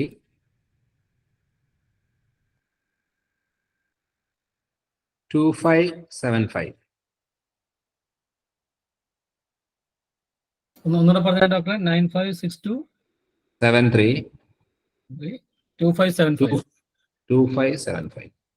Okay, thank you. നമുക്ക് വൈൻഡപ്പ് ചെയ്യാം, കാരണം ഇനിയും ചോദിച്ചുകൊണ്ടിരുന്നാൽ സമയം പോവും. ഏതാണ്ട് 9:30 ആകുന്നു. 2 മണിക്കൂറോളമായിട്ട് ഡോക്ടർ നമ്മളുമായിട്ട് ചർച്ച ചെയ്ത് സംസാരിച്ചുകൊണ്ടിരിക്കുകയാണ്. ദയാൽ സാറ് 3 വർഷത്തോളമായിട്ട് ദയാൽ സാർ എടുത്തുകൊണ്ടിരിക്കുന്ന ക്ലാസ്സാണ്. അത് കഴിഞ്ഞാൽ ഒത്തിരി ആൾക്കാർ നമ്മളോട് സംസാരിക്കാൻ എത്തിയിട്ടുണ്ടെങ്കിലും ഇത്രയും സൂപ്പർ ആയിട്ടുള്ള ഒരു ക്ലാസ് ഡോക്ടർ മനോജ് ജോൺസന്റെ ക്ലാസ് തന്നെയായിരിക്കും ഏറ്റവും സൂപ്പർ എന്ന് എനിക്ക് തോന്നുന്നു. എല്ലാവർക്കും അതേ അഭിപ്രായമാണ്. കാരണം 120ഓളം ആൾക്കാർ കയറിയിട്ടുണ്ടായിരുന്നു. അവർ ലാസ്റ്റ് മിനിറ്റ് വരെയും അത്രയും ആൾക്കാരും പുറത്തു പോകാതെ നിന്നു എന്നുള്ളതാണ് അതിന്റെ ഏറ്റവും വലിയ കണക്ക് കാണിക്കുന്നത്. അല്ലെങ്കിൽ അത് ഒത്തിരി പേര് ലെഫ്റ്റ് ആകാറുണ്ട്. നമ്മൾ ക്ലാസ് എന്തെങ്കിലും അത്ര ഇൻട്രസ്റ്റിംഗ് അല്ലാതെ വരുമോ, അല്ലെങ്കിൽ ഏതെങ്കിലും സാഹചര്യങ്ങൾ കൊണ്ടോ ഒത്തിരി പേര് ലെഫ്റ്റ് ആകുന്നതാണ്. പക്ഷെ ഈ കയറിയ 120 പേരോളം തന്നെ അവസാന നിമിഷം വരെ ഉണ്ടായിരുന്നു. അത് തന്നെ ഈ ക്ലാസിന്റെ അതൊരു അതോറിറ്റിയെ ചൂണ്ടിക്കാണിക്കുന്ന തെളിവായിട്ട് ഞാൻ കണക്കാക്കുന്നു. തീർച്ചയായിട്ടും അതുപോലെ തന്നെ ഡോക്ടറുടെ ക്ലാസ്സിന്റെ ഒരു പ്രത്യേകത എന്ന് പറഞ്ഞാൽ ഒരു മിമിക്രി കാണുന്ന പോലെയാണ് എനിക്ക് ഫീൽ ചെയ്യുന്നത്. കാരണം രോഗിയും ഡോക്ടറും ഒക്കെ അങ്ങോട്ടും ഇങ്ങോട്ടും ഫേസ് ടു ഫേസ് ഇരുന്ന് രണ്ട് വ്യക്തികളായിട്ട് തന്നെ നമുക്ക് ഫീൽ ചെയ്യുമായിരുന്നു. അതേ രീതിയിൽ ഇന്ററാക്ഷൻ നമുക്ക് അതേപോലെ ലൈവായിട്ട് കാണിക്കാനായിട്ട് ഡോക്ടർക്ക് സാധിച്ചു. അതും ക്ലാസ് ഈ വീഡിയോ ഒക്കെ ചെയ്തുള്ള എക്സ്പീരിയൻസ് ചെയ്ത് കിട്ടിയതായിരിക്കണം മിക്കവാറും. വളരെ സരസമായിട്ടും നർമ്മത്തോടു കൂടിയൊക്കെ ഈ രോഗവിവരങ്ങളും അതിന്റെ അനുഭവങ്ങളും അതിന്റെ പ്രതിവിധികളും എല്ലാം ഡോക്ടർ പരാമർശിക്കുകയുണ്ടായി. നമുക്കിപ്പോൾ ഈ പരിമിതമായ സമയത്തിനുള്ളിൽ എല്ലാ കാര്യങ്ങളും അറിയാൻ പറ്റിയെന്ന് വരില്ല. എങ്കിലും ഡോക്ടറുടെ നമ്പരും വീഡിയോയിലൂടെ നമുക്ക് യൂട്യൂബ് ചാനലിലൂടെയൊക്കെ നമുക്ക് വെബ്സൈറ്റിലൂടെയൊക്കെ ഡോക്ടറുടെ ഡീറ്റെയിൽസ് കിട്ടും. അപ്പോൾ അത്യാവശ്യമുള്ളവരെ വേണ്ടപ്പെട്ട ആവശ്യക്കാരൊക്കെ പാലായിലോ അല്ലെങ്കിൽ നിയർ ബൈ ഉള്ള കൺസൾട്ടേഷൻ സെന്ററുകളിലോ ബന്ധപ്പെട്ട് ചികിത്സ തേടാവുന്നതാണ്. എന്തായാലും പ്രതിജീവനവുമായിട്ട് ബന്ധപ്പെട്ട വളരെ സമ്പുഷ്ടമായ ഒരു പ്രതിവിധിയാണ് ഡോക്ടർ എപ്പോഴും നിർദ്ദേശിക്കുന്നത്. സ്വന്തമായിട്ട് മരുന്നുകൾ ഉത്പാദിപ്പിക്കുന്നുണ്ടെന്നുള്ള ഒരു അറിവും കൂടെ ഉണ്ട്. അപ്പോൾ ആ തരത്തിലും വളരെ കറക്റ്റ് ആയിട്ടുള്ള ട്രീറ്റ്മെന്റ് ആണ് ഡോക്ടർ എടുത്തുകൊണ്ടിരിക്കുന്നത്. ഒത്തിരി ലക്ഷക്കണക്കിന് ആൾക്കാർക്ക് എന്ന് പറഞ്ഞാൽ ഡോക്ടർ പറയുകയുണ്ടായി. അപ്പോൾ അവർക്കെല്ലാം തന്നെ ആശ്വാസം കണ്ടെത്താനും അവർക്ക് ഭാവി ശോഭനമായി തീരാനും ഒക്കെ ഡോക്ടറുടെ കൺസൾട്ടേഷൻ ഉപകാരപ്പെട്ടിട്ടുണ്ടെന്നുള്ളതിന് വളരെ നന്ദിപൂർവ്വം ദൈവത്തിന്റെ അനുഗ്രഹം എന്നേ പറയാൻ പറ്റുള്ളൂ. ഡോക്ടറും അദ്ദേഹത്തിന്റെ വൈഫും ഈ രംഗത്ത് ഒരുപോലെ സഹകരിച്ച് പ്രവർത്തിച്ചുകൊണ്ടിരിക്കുകയാണ്. നല്ലൊരു ഫാമിലിയാണ്. അപ്പോൾ അത് മറ്റുള്ളവർക്കും ഫാമിലിയെ പറ്റിയാണ് ഇന്നത്തെ നമ്മുടെ ക്ലാസ്സിന്റെ തുടക്കം. പിന്നെ അത് നമ്മൾ ഗെറ്റ് ബാക്ടീരിയയിലേക്ക് കടന്നുപോയി. അപ്പോൾ എങ്ങനെ ലൈഫ് സ്റ്റൈല് ഭംഗിയാക്കാം, നമ്മുടെ വിട്ടുവീഴ്ചകളും എല്ലാ തരത്തിലുള്ള ആശയവിനിമയത്തോടും കൂടി ഒരു ഫാമിലി സെറ്റപ്പ് എങ്ങനെ നന്നാക്കി എടുക്കാം എന്നുള്ളതിനെ പറ്റിയാണ് ഡോക്ടർ ആദ്യമായിട്ട് പരാമർശിച്ചുകൊണ്ടിരുന്നത്. അതിനുശേഷം നമ്മുടെ ഇൻഡസ്ട്രിയൽ പ്രോബ്ലത്തിലേക്ക് കടന്നു. അപ്പോൾ അങ്ങനെ എല്ലാം നമുക്ക് ദൈനംദിന ജീവിതത്തിൽ അത്യാവശ്യം വേണ്ട എല്ലാ കാര്യങ്ങളുമാണ് ഇന്നത്തെ സബ്ജക്റ്റ് ആയിട്ട് കിട്ടിയത്. ഇത് നമ്മൾക്ക് ഇത് പങ്കെടുത്ത അല്ലെങ്കിൽ കേൾക്കാൻ സാധിച്ചവർക്ക് എല്ലാവർക്കും ഒരു നല്ല ദിവസം നമുക്ക് വീണ് കിട്ടിയ ഒരു അനുഭവമാണ് ഇന്നുണ്ടായത്. അത് ഡോക്ടറോട് വളരെയധികം നന്ദി അറിയിക്കുകയാണ്. വാനപ്രസ്ഥം ഗ്രൂപ്പിന്റെ പേരിൽ, ദയാൽ സാറിന്റെ പേരിൽ, ഇതിൽ പങ്കെടുക്കുന്ന എല്ലാവരുടെയും പേരിൽ ഡോക്ടർക്ക് എല്ലാ നന്മയും നേരുന്നു. ദൈവാനുഗ്രഹം ഉണ്ടാകട്ടെ എന്ന് പ്രാർത്ഥിക്കുന്നു. Thank you doctor, thank U. ഇനിയും വരണം കേട്ടോ. ഇനിയും ഞങ്ങൾ ഓരോ വിഷയത്തിനനുസരിച്ച് വിളിച്ചോളാം. വിളിക്കുമ്പോൾ ഞങ്ങൾ ക്ഷണം സ്വീകരിച്ച് വീണ്ടും എത്തിച്ചേരണമെന്ന് അഭ്യർത്ഥിക്കുകയാണ്. Thank you very much doctor. ആയിക്കോട്ടെ, നിങ്ങളുടെ കൂട്ടായ്മകളിലൊക്കെ വിളിക്കുക. അപ്പം എന്തായാലും ഇത്ര നേരം കേട്ടിരുന്ന എല്ലാവർക്കും എന്നെ ക്ഷണിച്ച് മാഡം അർച്ചന അല്ലേ? അർച്ചന ഇവിടെ ഉണ്ട് ഡോക്ടർ, കാണിക്കാം. Okay okay okay. അപ്പൊ എല്ലാവർക്കും ഞാൻ ഒരേ ഒറ്റ വാക്കിൽ നന്ദി അറിയിക്കുന്നു. Thank you very much. Thank you doctor. Videos എങ്ങനെ കിട്ടും? യൂട്യൂബിൽ അപ്ലോഡ് ചെയ്യേ. manojjohnson.com എന്ന് പറയുന്ന.